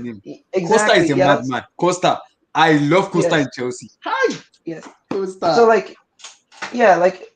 and he would work in our system. I don't know why he wouldn't. And if he doesn't work in our system, I don't know what other system he would work in. So yes, I think Haaland would be a good addition. Koundé, it really depends if Tuchel has plans on. Yeah, he said they want the ball playing central back, and the ball asked him exactly. He said just Koundé. Yeah, because I think Koundé could be a good replacement for Thiago Silva. Like his ability to obviously distribute the ball and whatnot, that would be a good long-term replacement. And I think if we can get him, it's not for now, but definitely. I think they want to get him in this summer. Yeah, I think the defensive. How much is it? How much? Does he have a 60, 50 to 60 mil. Does he have a release clause on his head? Damian and him. No, but I think the fee that they want is 50 to 60 mil. Jeez. I think that's the fee they want. But yeah, I think he's only 22. He's a defender. He's got time to learn. He just needs experience. Why not get him when we can? We're not going to put pressure on him. Give him time to develop. Yes, if Tuchel wants this possession-based football, then Koundé would be an amazing addition. CDM. So CDM, yeah. So in the CDM position, I think if not Declan Rice, because I'm looking at Declan Rice and West Ham and how they're demanding central bank money. It's not going to happen. So I think the two guys we really need to look at is Tumeni and Tumeni, and I think Menino is also there as well. But I think Tumeni should be the guy we prioritize for sure. So those three positions definitely need to get filled in this summer. And for right wing, I don't know if we can get Sancho this summer, to be honest. I think if he doesn't go to United, he'll probably stay for one more year. So, yeah, that's what I think. Listen, Somebody man, want to say something? Like to reply to him, Kunde. Like who, like for Samuel, who would Kunde partner with? Rudiger. You can partner with Rudiger. You can partner with Christensen. You can partner with Thiago Silva. But you're missing one. Guys, you guys need to understand that Kunde coming in is going to be sort of a long-term. A long-time replacement for Silva. It's a long-term, exactly, because his ability to distribute the ball is something that is natural to him, and that's a good tool that he has. But like that defensive thing is going to come with experience and strategic coaching, which can come. So if we get Kunde, I am not even like. For the next 2 years, I'm just going to say Kunde, learn, grow, get some experience, and we see from there. Yes. So what's going to happen to Christensen then? Christensen. That's what the problem is. Do we say Christensen or who do we say? Because so here's what I say. Because based on the Athletic report, they said Rudiger wants to wait after the Hero to decide on his future. Maybe he wants to renew a contract or he wants to leave. But let's just say Zuma goes, Rudiger goes. We're gonna be left with Thiago Silva and Christensen. If we buy Jules Koundé in, that's like a 3-level back. Thiago Silva goes next year. We only have a 2 central back. But we gotta rotate. You remember we have FA Cup, we have Champions. Let's just say we make Champions. We have so many competitions. We have to rotate him. So we can't have just 2 central back. We have to have like 2 or 3, at least 4, in case we want to rotate. And Tuchel is not playing the back 3 next year. So how do we want to do it? So I think if we want to get Koundé, we're definitely going to have to sell one of those defenders. Definitely. And I don't think Zuma would be the one. I think maybe a Christensen. I don't know. But I think Koundé definitely has a lot of potential, and he's young. Zuma's tough, bro. Zuma's biggest weakness is not tracking runners, bro. He doesn't track the runners. Constantly. He never, ever tracks runners. Since he was young, he would never track runners, bro. And he's 26 now. He will never learn. So Zuma's out. Now I want not Zuma, bro. If Chelsea wants someone right now, oh no, man, we need to get this guy, man. Because based on the Athletic, not Varane. Just Koundé. I think if we really want to play it right now, maybe Koulibaly for a cheap price. I don't know. But because Tuchel wants to play, he wants to play like he wants a ball playing central back. So I think Jules Koundé will fit to what they want exactly. But what about Samuel? What about Tomori? Tomori's getting so. As much as I love Tomori, I think he definitely wants to stay in Milan. Yeah. AC Milan are buying Tomori. Yeah, Abdullahi, man. Before we buy players, we need to sell players, bro. Exactly. We need to sell. We need to sell. I think we need to sell. That's selling. I think once we sell Tomori, Aston Villa said they want to buy Barkley. I would love them to buy Barkley. And also, Fulham said if they make it out of the relegation, they're buying Ruben Loftus-Cheek. That's like 70 to 80 million plus in the bag. That's out of the door already. So if we want to sell Zuma, maybe 30, 35 million, we sell Zuma out. That's 100 already, 150 out of the bag. So we're going to decide between Christensen and Antonio Rudiger, who goes, who stays. Let's say Christensen goes, we might have to buy a replacement for Christensen. Maybe Jules Koundé will come in for Christensen. That's out of this. So we know, because we have to sell. We have not so many, but few people. We have to just sell and balance the book coming up in the summer. Abdullah, I think funds will never be a problem for this club at the moment because we have so much assets that we need to sell. So the biggest challenge this summer is going to be offloading all those players, all those fringe players, all those deadwood. And that's one thing Chelsea is good at, man. How Selling. did Chelsea get Selling. 50 million for Morata? I don't know how. 160 for Hazard. That's crazy. 160 for Hazard, 160. We're not 160. Barcelona. We're not Barcelona and Man Damn. United. Man United are the worst team selling the old players, man. Huh? Yeah, but we still paid 40 million for Timo Werner, man. Yeah. My team That's actually we kind of get at 30 the million time for that him. was a steal. Let's be I mean, honest. that's His not market value. Yeah. We still paid 40 million for Timo Werner. Imagine Can I that. talk on Timo Werner? His name is Limolena. It's not that much. Limo Lena, man. Because Yeah, his man. market value at the time was like 120 mil or something, and like Yeah. around that. So 50 mil was actually a steal in my Oh, opinion. No somebody steal, said, man. It's no somebody steal. said, Yeah, he somebody stole said, from us. Then logically, Stole from this us. guy Bro, yesterday, this wait. guy said Malansa. Sa is in Porto at the moment. I want him to continue playing. I don't want to put him Yeah. in the He needs Sarri's to not even develop. a starter for Porto, guys. He's not even a starter. There's a player I forget to mention. Cool. Mm. I don't know if he's gonna play as a DM or as a defender. I would love Tuchel to try him in Chelsea defense instead of spending money on so many players. He can become a ball playing central back. Christensen. No, Oh. Ethan Ampadu.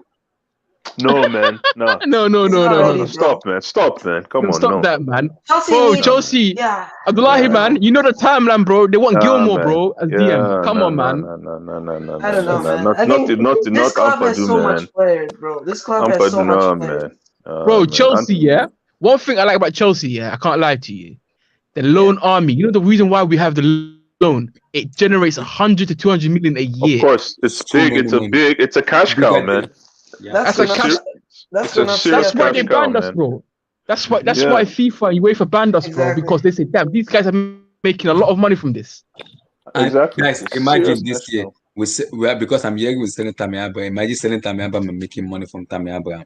Oh yes, he has 2 years left on his contract. We could easily make 30 mil plus bonuses, easy. 50 million or 60 for Tammy Abraham. Marina is 60. No, guys, we can't get stingy because that's what happened last summer. Marina was getting so selfish. I would put a bike. She was demanding like we just need to sell them. That's it. Just get the money we can, sell them, take losses where we have to take losses. One thing I rate about Marina is her football aspects is shit in it, but when it comes to finances and selling off players, she's number one. But here's the thing with Marina. Here's the thing with Marina. She can get a bit too stingy sometimes, and the squad just keeps on inflating. Because when you sell, she's selling. Marina never gets duped. She never gets if Marina sells somebody, she won that negotiation. Yeah. If she buys somebody, she won that negotiation. Mm-hmm. Obviously, except for Kepa. I kind of like her. Abdullahi. But she's kind of selfish. We gotta just let go. We have so much players, bro. We just gotta let go. Abdullahi, there's one guy we have not mentioned this whole stream. Who? Hey, I know who. Yeah, Ben Chilwell, bro. For good. But does he still? Guys, why you guys hate on Chilwell so much? Does he still play for Chelsea? Yeah. He'll stay. Bro, it's okay. man. We literally bought 50 million Maguire, bro. But listen, man, Jamira, how does Leicester finesse big teams like us, man?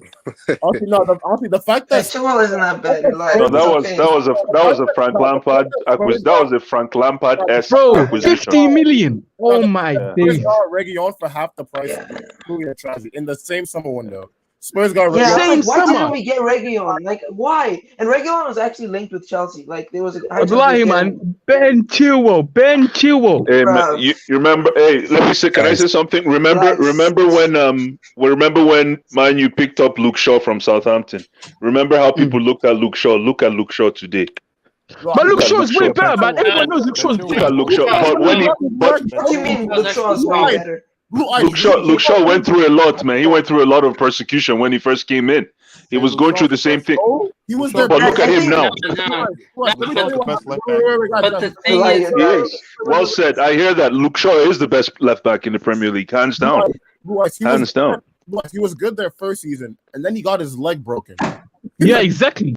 He was good their first season, and then Guys, there's a left back I would love to take, but I don't think that club will sell that left back. Alba. Nope. What? Jessica Alba? He's one of the best left. he's actually Alaba. Go for Alaba, man. I'm talking about the To be EPL. honest with you, he's EPL. performing extremely well. There's a guy I love in the EPL. Who? I love this guy so much. Is it Tierney? No. Is it? Look at Den. Nah, man. No man. He can't defend, bro. Everton. That guy that runs with Everton, his bro. head. I He mean, looks. No, He doesn't look Chimera. up. Hey guys, we're not buying any left back. We're not buying a starting left back this summer. It's not happening. Ben Chilwell will come good. Trust me, he will come good. I know in listen. a back four, he didn't look bad at the start. Remember, He will he was come actually good. He's Yeah, good in well. the back four, but in the back Yes. three, it's not good. he will come good. And He's the got back a. three He's got a few. isn't permanent. The back three Because isn't I permanent. think It's just I think Thomas Tuchel is from those players that next season is playing Yeah. in back four. He's already Exactly. he's Listen. playing the back four. He knows. How did Everybody knows they're playing the How back did four. Leicester? How did Leicester? They sold Chilwell and they found a better player in their squad. Like Bro, it's crazy, they man. picked It's themselves crazy. up. That's what we call stealing. That's what we call stealing money. Man, what about Maguire, bro? 80 mil. That was crazy too. Yeah, Bro, listen, that's Jamira. Man U's problem, man. Also, bro, Jamira. Leicester do it. Wait. Leicester City bought Suyonku, Fofana, Luke. What's the Luke? James Justin. He's Justin. Yeah, He's Justin. actually Yeah. solid though. He's actually solid. Solid Yeah, player. but Justin Chilwell is a looked top really player, good at man. the start. In the, Guys, how did they get those young players? How? I think Scouting. Scouting academy. Yeah, they actually look for players. They don't just But go maybe what's on the Chelsea news. scouting is horrible and But they- horrendous. But they finesse. We just need we need look. Granovskia is a really good she's really good in the business sort of aspect of it. Danny Drinkwater for like 30 million. We just need a director of football. That's what we need. Yeah, Anyway, but Jamira, listen. About Luke Shaw, yeah? Luke Shaw.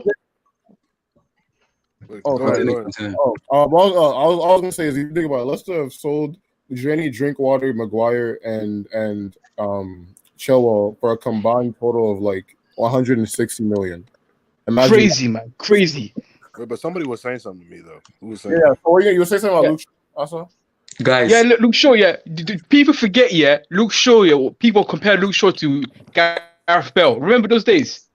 Oh yeah. Before he broke his leg. Yeah, but Luke Shaw was always good. Mourinho didn't like Luke Shaw. True or false, Chimere? Mourinho didn't like KDB, bro. Oh, yeah, you said did he like Luke Shaw? Yeah, he Nah. didn't. Guys, this is the But at person. the same time, Guys, this is the person running our club. This man, this lady here is the one. Is running our club. Is he the one doing the transfers? no, it's She's the one. at the same time, I can't necessarily blame your scouts. I think it's your decision maker. Your scouts probably bring in good players because I know that was the case with Barcelona, and then we ended up finding out the players that have been shining the most for us has been Trincao and Pedri, who are random. We found them randomly from like second division. That's scouting. I don't think you guys do that much scouting. I think it's just the decision makers and the scouts just get ignored. You're very right. That was why I said I met Emenalu because Emenalu knows what he's doing in terms of scouting. Emenalu bought that man literally bought Salah. He bought Salah, Kevin De Bruyne, Oscar, Ramirez. You guys had De Bruyne. You guys could use De Bruyne right now. Bro, Chelsea, yeah. When that guy left 2017, Emiliano, when he left 2017, yeah, that's when Chelsea fell down, bro. Emiliano said when they interviewed him, the last statement he said one of the most difficult the most difficult person to work with is this lady here. He said she doesn't talk. You will never see Marina talk, but when she gets mad at you, you have to pick a razor and run away. Bro, man, Marina, yeah. I shook my head. He said, when Marina said yes, no one in that dressing room said no. No one is saying no. When she says yes, no one has the authority to say no. I was like, what? Whoa. Yeah, Marina is basically a better version of Woodward, man. I have to be real, man. That's what Marina is. At least she spends money, bro. Woodward. Woodward. If you look at if you look at Man U signings though, like lately, none of them have flopped. Like, because look at Fernandez for Wan-Bissaka, you know. Yo, man, I just want Paul Pogba, man. Hi, bring him to Chelsea. Let's take care of that guy for you. He's not. Bring him to Chelsea, man. No, Pogba's going to PSG, bro. Send me Labio, baby. Give me Labio. He's not going to PSG. You guys are wasting Pogba, bro. Pogba, man. Try Give me bring him Labio, to bro. Chelsea. Nah, but for real though, Chimere, give me under Labio, under Labio. I want I'm Labio. telling you. Paul Pogba. Bro, imagine What a Pogba. player, man. Fantastic Pogba, player. Conte, Imagine I have Pogba. that. Oh my God. Man U fans, I have that. Man U fans don't have faith in Paul Pogba. Just bring him to Cobham. We'll take care of him nicely, Nah, but man. he's playing Yo, well. La Madrid. I don't even know Ah, guys, Wilton is, bring let's him give to it. Cobham. Milton, Ah, this La wizard Madrid. is here. Oh my God. Ah, La Madrid. Ah, You La guys, Madrid. don't Oh. like Paul Pogba, man. Every Nah, day you're persecuting that guy on TV, on radio, Yeah, on man. everything, man. Paul nah, Pogba, Paul Pogba. I've never said Yo, I anything. know your fans though, and even the press. Wait, Just who's bring him to Cobham, man. We'll take speaking? care of him, man. Because Pogba, we need Pogba. We're not doing Who's speaking, anything by the without way? Pogba. It's me speaking. Who's asking? Who's Who's speaking? Mitch? asking? Who goes there? Who be you? Who be you?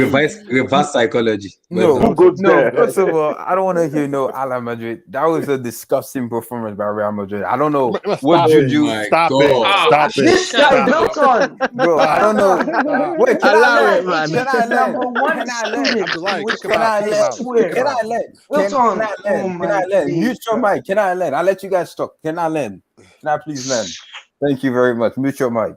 Now listen, I don't know how Real Madrid won this game, but they're just making the pain worse because the way I see it, Liverpool gonna win the second leg like 3-0, 2-0, to be honest with you, because Real Madrid just delaying the inevitable. Because let's be real, guys, we're losing the Clasico to Barca this weekend. Oh my No, Then no, Wednesday, no. then I need Wednesday. that type of energy, Milton, man. come on. No, I'm being sincere because I'm not happy that we won today. To be honest with you, Guys, have you noticed that whenever Milton is lying, he starts having like a high pitched voice too, bro? no, Come on, I'm being so Milton. serious, bro. Because I'm not happy that we won today. Because, bro, think about it. We're gonna get embarrassed at Anfield, bro. Like Anfield on a European night is magical. Bro, Burnley Like, beat Liverpool I'm not at really Anfield, happy bro. that we won Burnley today. beat Liverpool at Anfield. Come on.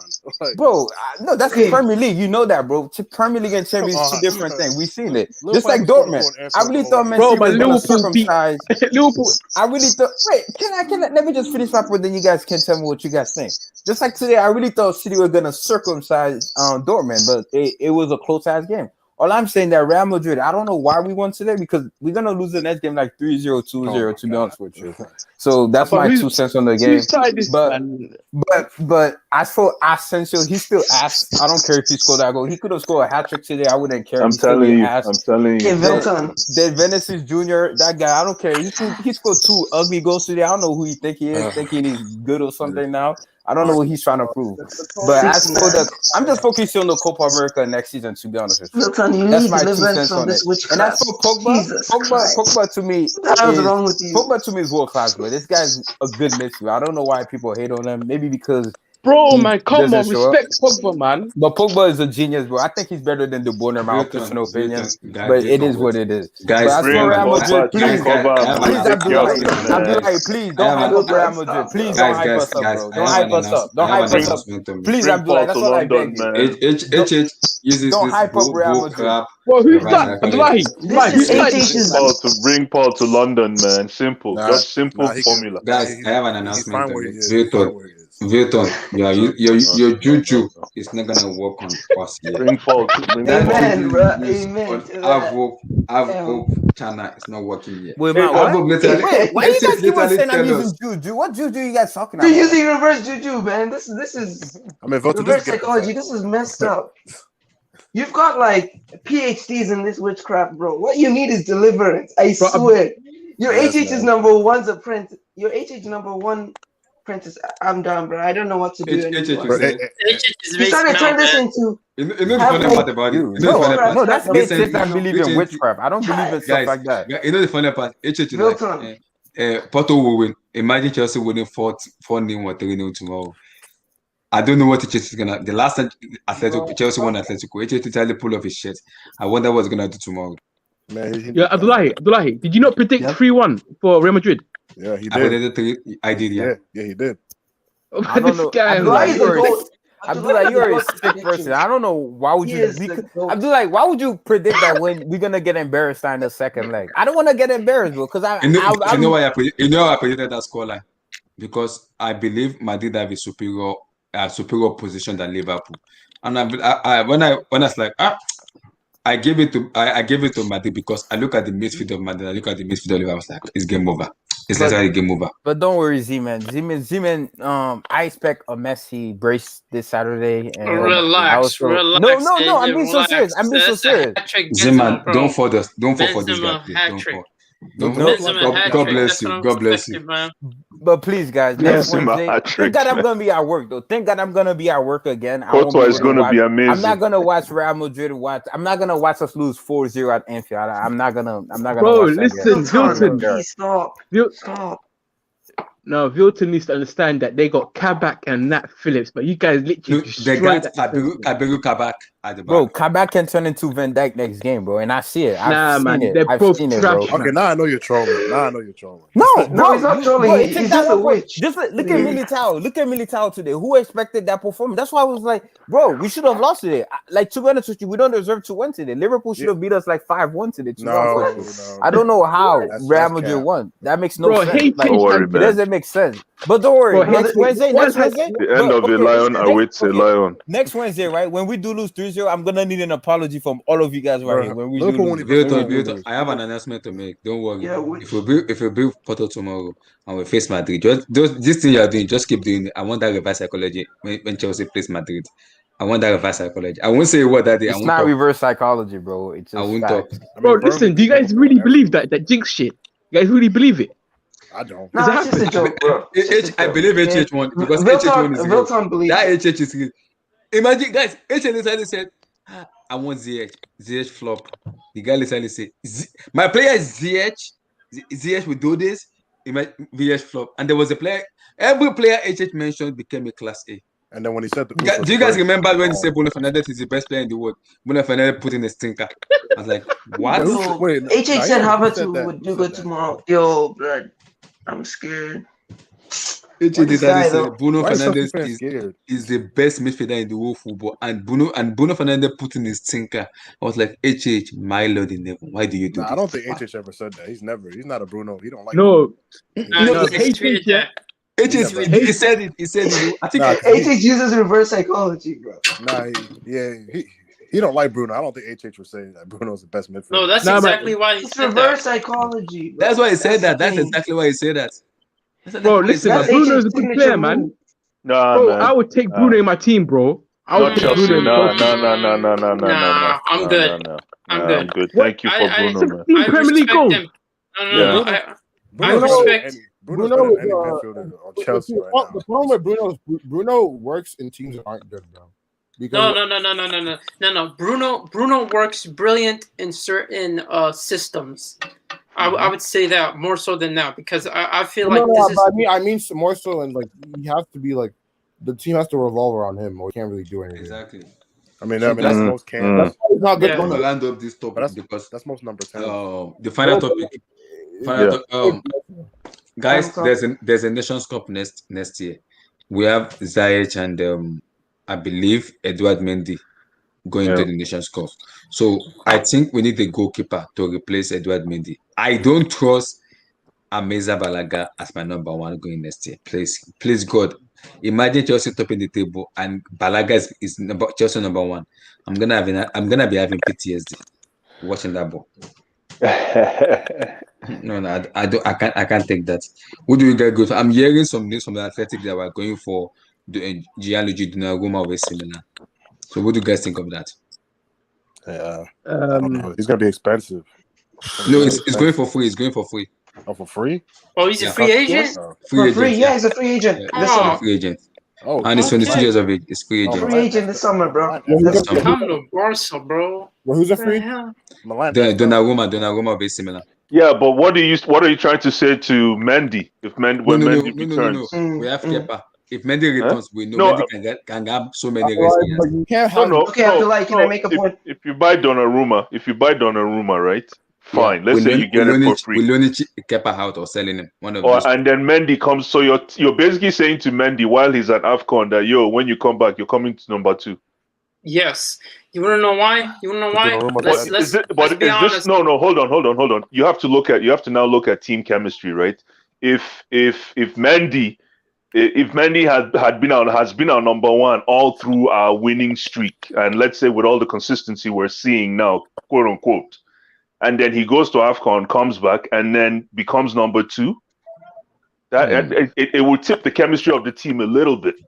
Yeah, but Okay. Yeah, but Sorry, the thing is, Zeman go. no, the thing is, if we're being honest, Mendy's not good as Donnarumma. He's not. You're right. He's That's true. not in That's that true. caliber, and that's what you guys. That's right. That's right. That's what you guys need. And if the team is tilting because there's going to be competition for a certain position, then that team's not competitive. No, They're not ready but to remember, compete. we're talking the number one position. Even when remember when Tuchel came out in a press conference and says, "Hey, Mendy is my number one." There's a reason he said that. It's not because Mendy is the best keeper in the world. It creates there's a sense of oneness when Blue you're Eyes, number. but do you know why he said that? Do you know why Sorry? he said that? No, Do you I'm know telling you why he said said. I'm telling you why he said that. You say that because you need to instill confidence in your number one.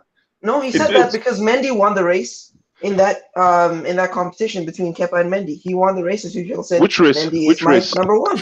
Which Tuchel race? came in and said, "I'm giving Kepa a clean slate. I'm giving him chances." No, that's not what I'm giving Mendy saying. chances." There was a game when Kepa.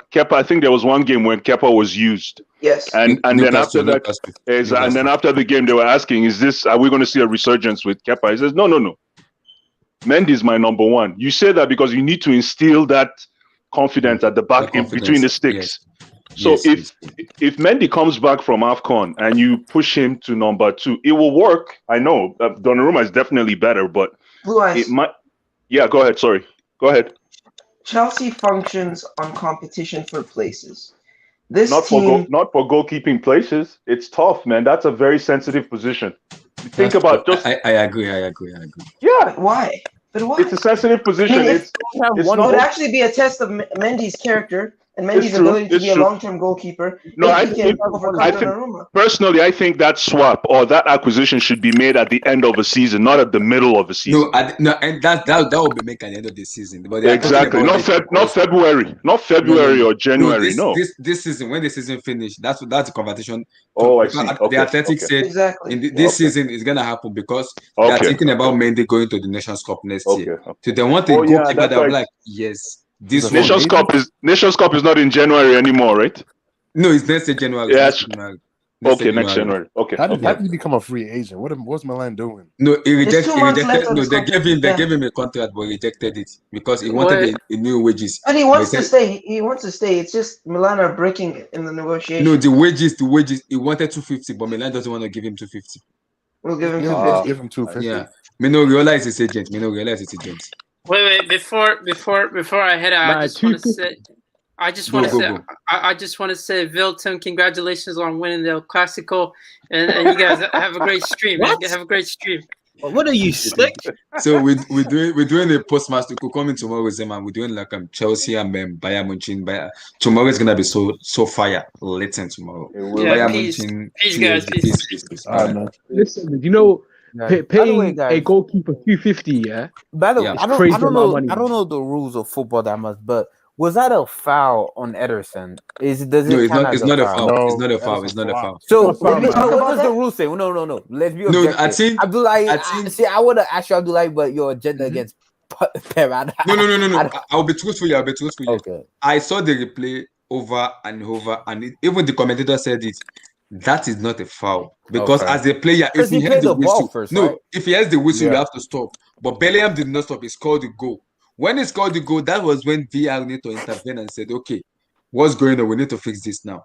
Because if the player score, automatically is a goal. I don't care no matter. They show the replay again. Bellingham did not touch that Samurai. He did not touch him. Bro, yeah, because he played the ball. Then Ederson hit him under. Then Ederson was the one that hit him with his cleat. With his foot, yes. Because I thought the rule. If you play the ball, it's not a foul. Because he played the ball first. I think VR already giving referee the final decision to make a decision on the field. That's the reason that they didn't step in because it's the whatever the referee decision makes. Okay, so it was a mistake. So it should have been a goal.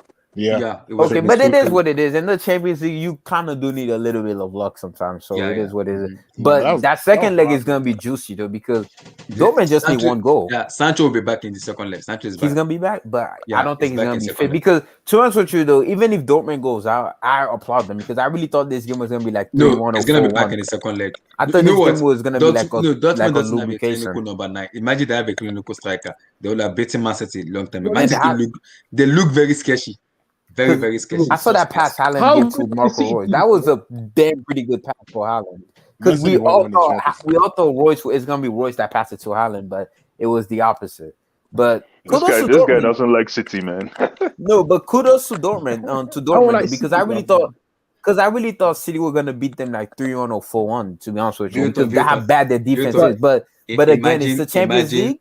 Victor, imagine Chelsea Dortmund in the final. I want Man City out. That's Get actually him out. pretty scary. That's actually pretty If scary. that happened, But if that listen, man. happened, I would just chill out like, oh my god, and then That actually be pretty. That actually pretty. that's pretty gonna be insane. beautiful. Abdullahi, Yep. 2 Champions Like- Leagues in 10 years. But I do think City are gonna because City have the advantage. Like you just have to score goals. You don't care what Dortmund is. You just have to score goals. Dortmund will score. See, Dortmund will score. But the I'm thing sure about that. it, I can tell Dortmund's gonna score. But my thing is, Dortmund just need one goal. Let's say Dortmund win 1-0, they go through. But my thing is, I don't see how Dortmund win Dortmund. 1-0, they go through. Yeah. But my thing is, I don't see how Dortmund is gonna keep this City team from not scoring in 90 minutes. They Just keep beat them 1-0.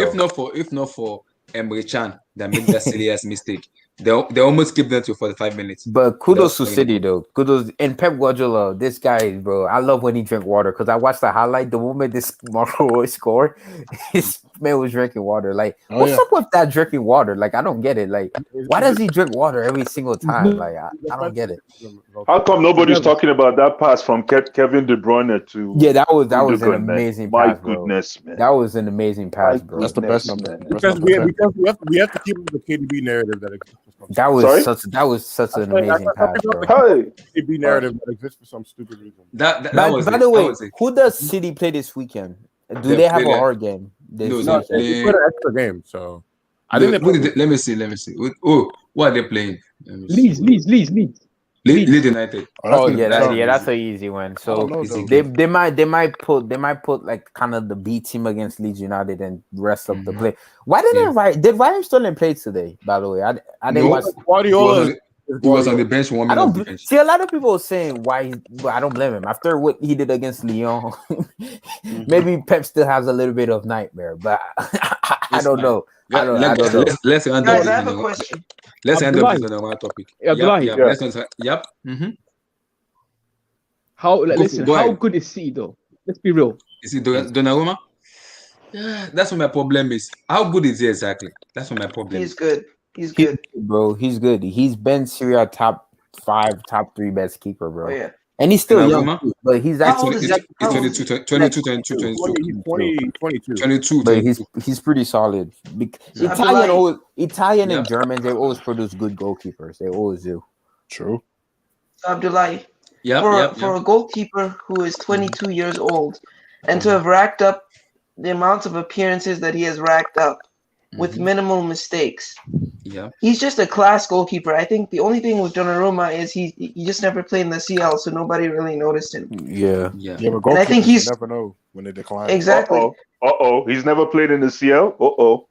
Yeah. He That's played in because the of his World Cup team, man. qualification. He played in the World Yeah, Cup, and he's gonna play in the Euro this summer. So we're gonna see he's him the more best in the goalkeeper in the Euro. But statistically, he's an amazing goalkeeper. Even Fabrizio Romano said Yeah, that Italy's good, in his podcast, and I was listening to it, and he was like, this guy at his age to have racked up the amount of appearances he has, it's actually really unheard of for a goalkeeper. And I think if Chelsea could get him, if we could if we can find a way to ship out Areza Balaga from the team, that loan him out or do something, that's a better deal to get Donnarumma in. And even if Mendy goes into the Nations Cup next year, we know we save in terms of goalkeeper. We know. But Donnarumma is just better, hands down, bro. Yeah, he's gonna be the number one. But Abdullahi, there's one problem about Italian players though. They hate leaving their country, bro. They always get homesick. That's true. Yeah, that's true. That's because Oh my God! So now we're going to be dealing with goalkeepers that are homesick. Wow. I mean, to be fair, this is all because Courtois wanted to go back to Madrid. That's true. That's true. That's Nah, true. he just wanted to go to the bigger team, bro. Yeah, man. Real Madrid are lucky to not get De Gea, man. De Gea is declining. Woo. Guys, I heard the news yesterday, and you guys won't believe what I heard. David De Gea is going to Paris Saint-Germain. Nah, man. Nah, he's not. He's not. No, that's Nah. not I heard the happening. news. Why? Yeah, I Where's heard the the need news for it? yesterday. Neymar's better. I heard the news. Bro, he's not Wait, going. why? Look at Why? his wages. His wages are too high. I don't know. He's not going. I don't know. 350K for a brick goalkeeper, and they have Navas, right? Like, why? Keylor Navas. Like, like, where's the necessity for it? I He's don't not really a break. understand. He's not a break. He's just He's in not a bad break. form. He's not a No, break. compared to Navas, he's a brick, and he is No, he's not. he's declining. So, Bro, Great. so, no, okay, bro, no, this is why I don't like. No, yo, this is why I don't like, bro. Why is it that like someone has like a bad season, then all of a sudden everything they did for like 5 years doesn't matter? Yeah. But put respect on De Gea's name. That's the De level. Gea stays That's the in level United, of the man. business It by doesn't make any doing sense, bro. SK. So I want everybody to talk on Donnarumma. Sam, are we talking about Donnarumma? Yeah. I Okay. think everybody said something. Yeah. Oh, okay. Well, So we what both do you guys think? Do you guys think we should get him this summer, or we have to wait till Mendy goes to Nations Cup? What do we do about it? If we're gonna get him, they have to no, get no, him. we gotta get him now. Abdullahi, like, how are you gonna wait? He's gonna be a free agent in like 1 month, in 2 months. We gotta get him now. And I think like Chelsea haven't necessarily declared interest, but they are interested in him. So we should get him now, and then we should see if Mendy stands the test of time and that challenge. Sure, My Mendy problem can. You with know my what? problem with Mendy is my problem with Mendy. When it comes to penalty saves, I have a problem with Mendy. He does not know how to save the penalties. But Donnarumma is so much better than Mendy. I mean, Yes, I know. Donnarumma could be Big the Sam said world's it, bro. top 3, or if not the best in the world. Like he's 22 and he's so solid. So Donnarumma, if we can get him, we should get him. It'll be a nice low key signing, and I think he'll just come good just naturally. So yeah. So No, if, Big okay, Sam my said question to that. you guys is Big now Sam is said that. if Donnarumma comes in, does he bench Edward Mendy, or does Mendy Yes, start of ahead of him? course. Of course he benches Yes, Edward of Mendy, course. man. Of course, He's man. better. I don't know. He's He's so better. much better. We're talking about a goalkeeper who could become the world's best goalkeeper, Yeah. and He has to he's only play. 22. Yep, I'm listening. 22, Abdullahi. Abdullahi, man. You know what Big Sam said when we lost Saturday, West Ham? They said, yeah, What did he they say? targeted Mendy because he's Yes, too rash. yes. He comes up too rash. Too rash, yeah. It comes out a lot, yeah. That's what he I said. heard the news So also. I heard the news too. It's too rash and it comes out a lot. yeah. So Mendy would be a good one number thing 2, about guys. Donnarumma, yeah. But Donnarumma is not good on his feet though. That's a problem. Is he gonna? Nah, Let me see. But Milan doesn't Let play me that style though, so he never really had Yeah. to. It's not that. Good. It's Mendy. How tall is Donnarumma? I want to you. check now. I want to check. 6'6". He's pretty tall. Oh, wow. 6'6". He's a He's tall 6'6". guy, man. Wow. Okay. Yep. He's 6'6". So he's not gonna get beat in the air like that. No. Yep. How tall is Mendy? Same. 6'6". 6'4". Is it Really Mendy's good on 6'6"? his feet. Yeah. Yeah, Donnarumma is world class. 6'6", man. Donnarumma's good. Donnarumma is world But class. paying a keeper 250 is a lot, man. You know why? It's because Mino realize his agent. That's why you guys know Mino. He love money. 250 We're gonna is a be lot of money, we're man. gonna be dealing with guys. We're gonna be dealing with Wiola this year 2 times. Haaland and Donnarumma. Man, forget Yo, Haaland, man. man. Forget What's that? Haaland, man. Forget Haaland. He's not So coming. Haaland. sorry, Abdullahi, guys, man, you love Haaland, man. on a long time now. So we're gonna stick with Donnarumma ahead of Edward Mendy. Donnarumma, yeah, obviously. You got to. Donnarumma, man, Fair enough. good player. As long as it's done with absolute professionalism, it can't be something where you pull the plug on Mendy just like that. That's what the problem is. That's what my problem is. Are they gonna pull the plug on Mendy? It has to be a smooth transition. Like Mendy is not tanking like how Kepa was tanking last season. Yes. Mendy actually he's grafting, he's putting in work. But so you now need someone who has the soft skills, and I'm guessing Thomas Tuchel has that, who can at least manage that relationship as well. Because yes, Donnarumma is world class. I'm hands up on that one. It's obvious. But I'm more concerned about that transition. And I know people will say it's the business of football, man. Face it or leave it. Compete. Just do what you got to do. It's the business. Yeah, I guess it's a business. I guess so. Yeah, I guess so. But we can't Yeah, just buy but don't, guys. We can't buy just Donnarumma and just ship out Edouard Mendy. It doesn't make any sense. Now you It just bench doesn't. him. You just bench him.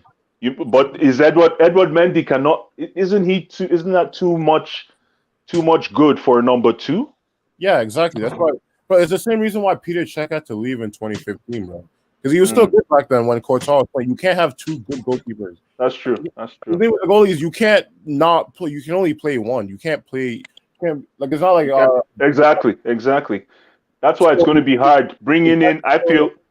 No, you have a point. That's why bringing in Donnarumma is exactly what I'm saying. Is you can't. You have. There has to be one. So when Donnarumma is coming, the whole world knows he's the only one. So where does that leave Mendy? That's it. You have to bring in Donnarumma and a backup goalie for him, and you have to chip up Mendy and Kepa. There you go. Okay. but Unless listen, you're doing that. but who's gonna pay? Who's gonna pay? You know, Chelsea are so stupid. They gave Kepa a 7-year contract, bro. Yeah. Who's gonna give 7? Who's gonna buy Kepa from us, man? This guy is trash. Bilbao might take him back. You never know. I mean, I have to. If someone go get how much? So guys, and the last one is this Turkish guy, Akan Şananoglu, just already made a bid for him. What you guys thinking? Fuck. I don't know him. No. Akan That's a lie, Şananoglu. man. I don't Nah, know. man.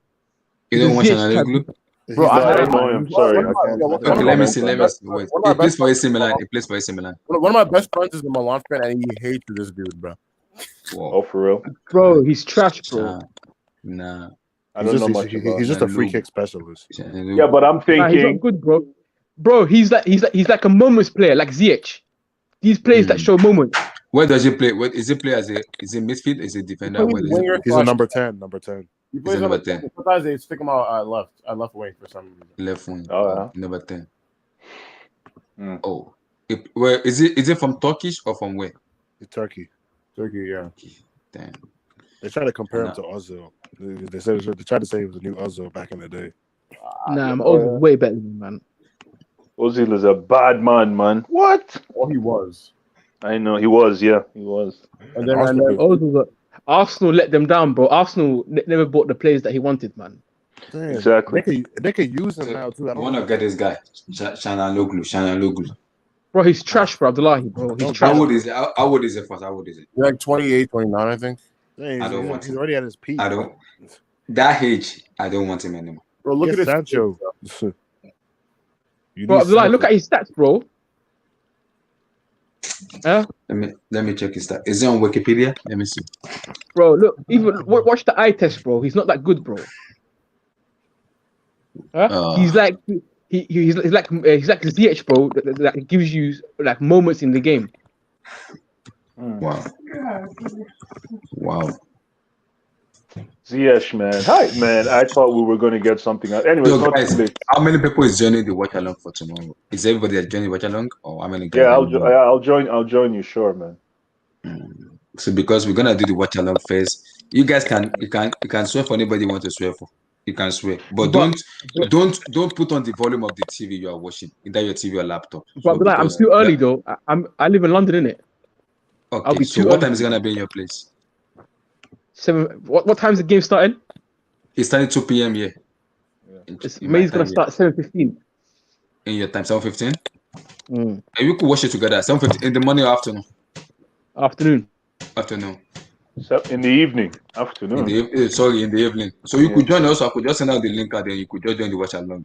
Then after that, we're gonna talk about it. After maybe 10 or 15 minutes later, we'll do the post match because I did Atletico one, the watch along. Guys, that was one of the watch along I've ever done. Chelsea. I was literally swearing for somebody. No, Chelsea played well though. Anyways, that's past. Yeah, we played well, but the watch along was wow. I was like, wow, because I think Damien and some guys joined the watch along. Damien, Samuel, and Sam, and then Elijah from the Real Madrid fans, because his stream was one of the most. His stream was the fastest out of all of us. When we scored, it was more like Chelsea already scored. Like, no, don't jinx us here, don't jinx us. Don't give me attention. Don't give me attention. Listen, man. Porto, yeah, So what are I you guys didn't. saying? I don't 2-0, is it 2-0 or 2-1 for tomorrow? For tomorrow, 6-1. guys, stop two this. Stop this. 2-0, 2-0. What is 6-1? Guys, stop this. So 2-0 tomorrow. Okay. Yeah, 2-0. 2-0, man. Yeah, 2-0. 2-0. I see 3-0. I see one quick early goal because the Chelsea guys just want to get this West Brom thing behind them. So I see that mean streak coming in the first 5-10 minutes. So they get that quick goal and then close it off with two more. So and a clean sheet, which is emotionally key for the next next game. Yeah, but if you guys watch the Juventus game, yeah, Juventus had chances to win that game. I just had But 30 Morata. in that game, bro. Juve is crap. Juve made so many chances. Alvaro Morata. Look, like Juve, a crap team like Juve had like 3 clear-cut chances, bro. Morata should have scored. Huh? But I think we'll get our chances tomorrow. We just have to be clinical. yeah, but Abdullahi, pray to God, yeah. I'll Chelsea, Tuchel doesn't pick that guy Werner, bro. Please. Pray to God, bro. We have to find a way to win. We just have to win. So who would you rather see in the front? Who would you rather choose as your front three? Not Giroud. I'll play Havertz. I can't lie. I play Havertz, Mount, and Ziyech. Man. I hate Ziyech, yeah, but I'll play Ziyech. He's Champions League experience, isn't it? I'll play Ziyech. Man. That's not bad. Havertz, That's not bad. Mount, and Ziyech, bro. That's not bad. Huh? I don't know. Oh, that's not bad. That's not bad. It's not bad. Does Ziyech deserve to start? Like, I don't know. Because of the UCL experience, I was starting. Yeah, experience. You still experience. He played well. Yes. Yeah, I agree. I'll play. And then free kicks and corners and all that stuff. Set pieces. Yeah, but we need. Bro. I mean, but how good is If Portugal? Kante was playing, I'll be confident, bro. Guys, Kante. Kante is in the bench tomorrow. Thomas Tuchel already confirmed. N'Golo Kante is in the bench tomorrow. He Oh, he's in the confirmed it bench? this morning. Yeah, he confirmed it in his you press guys conference this worry. morning. Yeah, smacking Porto like 4-0 tomorrow, bro. Like it's not even a contest. Allow It's not that, even a man. N'Golo contest. Kante is on the bench tomorrow. It's gonna be Tuchel said he will bring him on when he feel like. I'm gonna go 3-1 Chelsea or even 2-0 to be honest with you. Because Juventus, I watched the Juventus Porto match. But Juventus listen. so many chances, so many. It should have been game over for a very long time. So many chances that was given to them. And Juve so has many no chances. midfield. Juve has no midfield, and they created so many chances. So you guys will still create chances. Yeah. Yeah, but the problem Yeah. is, we can create chances, but we can have we to be finish it? clinical. That's the big issue, bro. Tell me about it. Tell me No, but about Porto. it. But let's be honest though. Porto, would they even score? Because look at all the goals Porto scored against Juventus. It's all mistakes by Juventus. All of them. mistake, yeah. All All of them. mistake. So if you All guys of them, just- yes. If you guys just stay calm at the back, Even Pep Guardiola said it that Porto manager talks a lot and contratell that why is he talking too much? Why is he bantering other managers? If your club doesn't have money, it doesn't mean this club will spend money are just a billionaire club, a trash club. If you look at the way he was having you're an not argument, understanding, bro. You're not understanding. He's trying to put like it's the Mourinho effect, the underdogs effect. That's what he's trying to do. The siege mentality. He's trying to like put all the That pressure man. on the opposition side. it's Huh? something Yeah. else. That's what That he man wants is to do, bro. that manager is something else. He has this arrogant in himself. Don't worry, man. Porto ain't doing nothing, bro. Man, Tomorrow we pop up. Guys, please don't fall for HH psychology. I already told you. Don't fall for this idiot. Don't fall for them. I know. believe me today, guys. Tomorrow, imagine we win 3-0 or 4-0. HH, the last time we want to get Atletico, HH pull off his shirt. I wonder what's gonna do tomorrow. I'm waiting. Bro, to be honest with you, I don't but- care. I don't care if I'm gonna be at work. I have to watch that PSG Bayern game. I have to watch that game. That's a must watch. That's why I'm doing the watch Don't get along fired, because man. I'm gonna be watching I'm it. not gonna get, but you know what the sick thing about it, right? My boss, he was watching the game in his office, but he gets mad at us when we watch it on our phone, bro. Oh, but there's a camera in your when you No. My boss in general in his office. When I walked in, I saw him watching the Real Madrid Liverpool game, and he saw me watching the game. He got mad and he told me to get off my phone. Obviously, you're supposed to, but I'm like, that's kind of being a hypocrite, isn't it? I want to see. I'm gonna watch my team lose. I have mercy, bro. Like I'm here to watch Real Madrid lose. Like, and you out here even making the pain worse. Like, For example, but thank God though, I won't have to watch that second leg because that second leg is gonna be painful to watch, bro. So, Like really painful. Oh, come on, man. come on, Newton, stop this. When they start, you've copied the change, right? There's no problem. I'm saying Um, I- AJ started a revolution. He started all this bullshit. I told him already Yo, when we had the position. Why are you doing Abdullahi, this? Abdullahi, since you said, yeah, I want Bayern, yeah, so he changed his whole strategy. He said, "I won't buy it. I won't buy it." Since he said that, yeah, he changed his whole strategy. Yes, I want Bayern. I want Bayern. But to be fair though, if you're gonna win the Champions League, it shouldn't matter who you play. Yeah, it's just the way HJ said it. Because even me, as a like Real Madrid fan, I would never say I want that team. Whoever comes, I don't care. Because Real Madrid are Champions League merchants, bro. No, it's not that. It's just in general. No matter how trash we are, I really don't care who we get in the draw. Because if you're gonna win the competition, you're gonna play everybody. Yeah, you're gonna play everybody. But the way HJ said it, it just was saying it like Chelsea was superior to Bayern. Like Chelsea was gonna you have to respect. Bayern.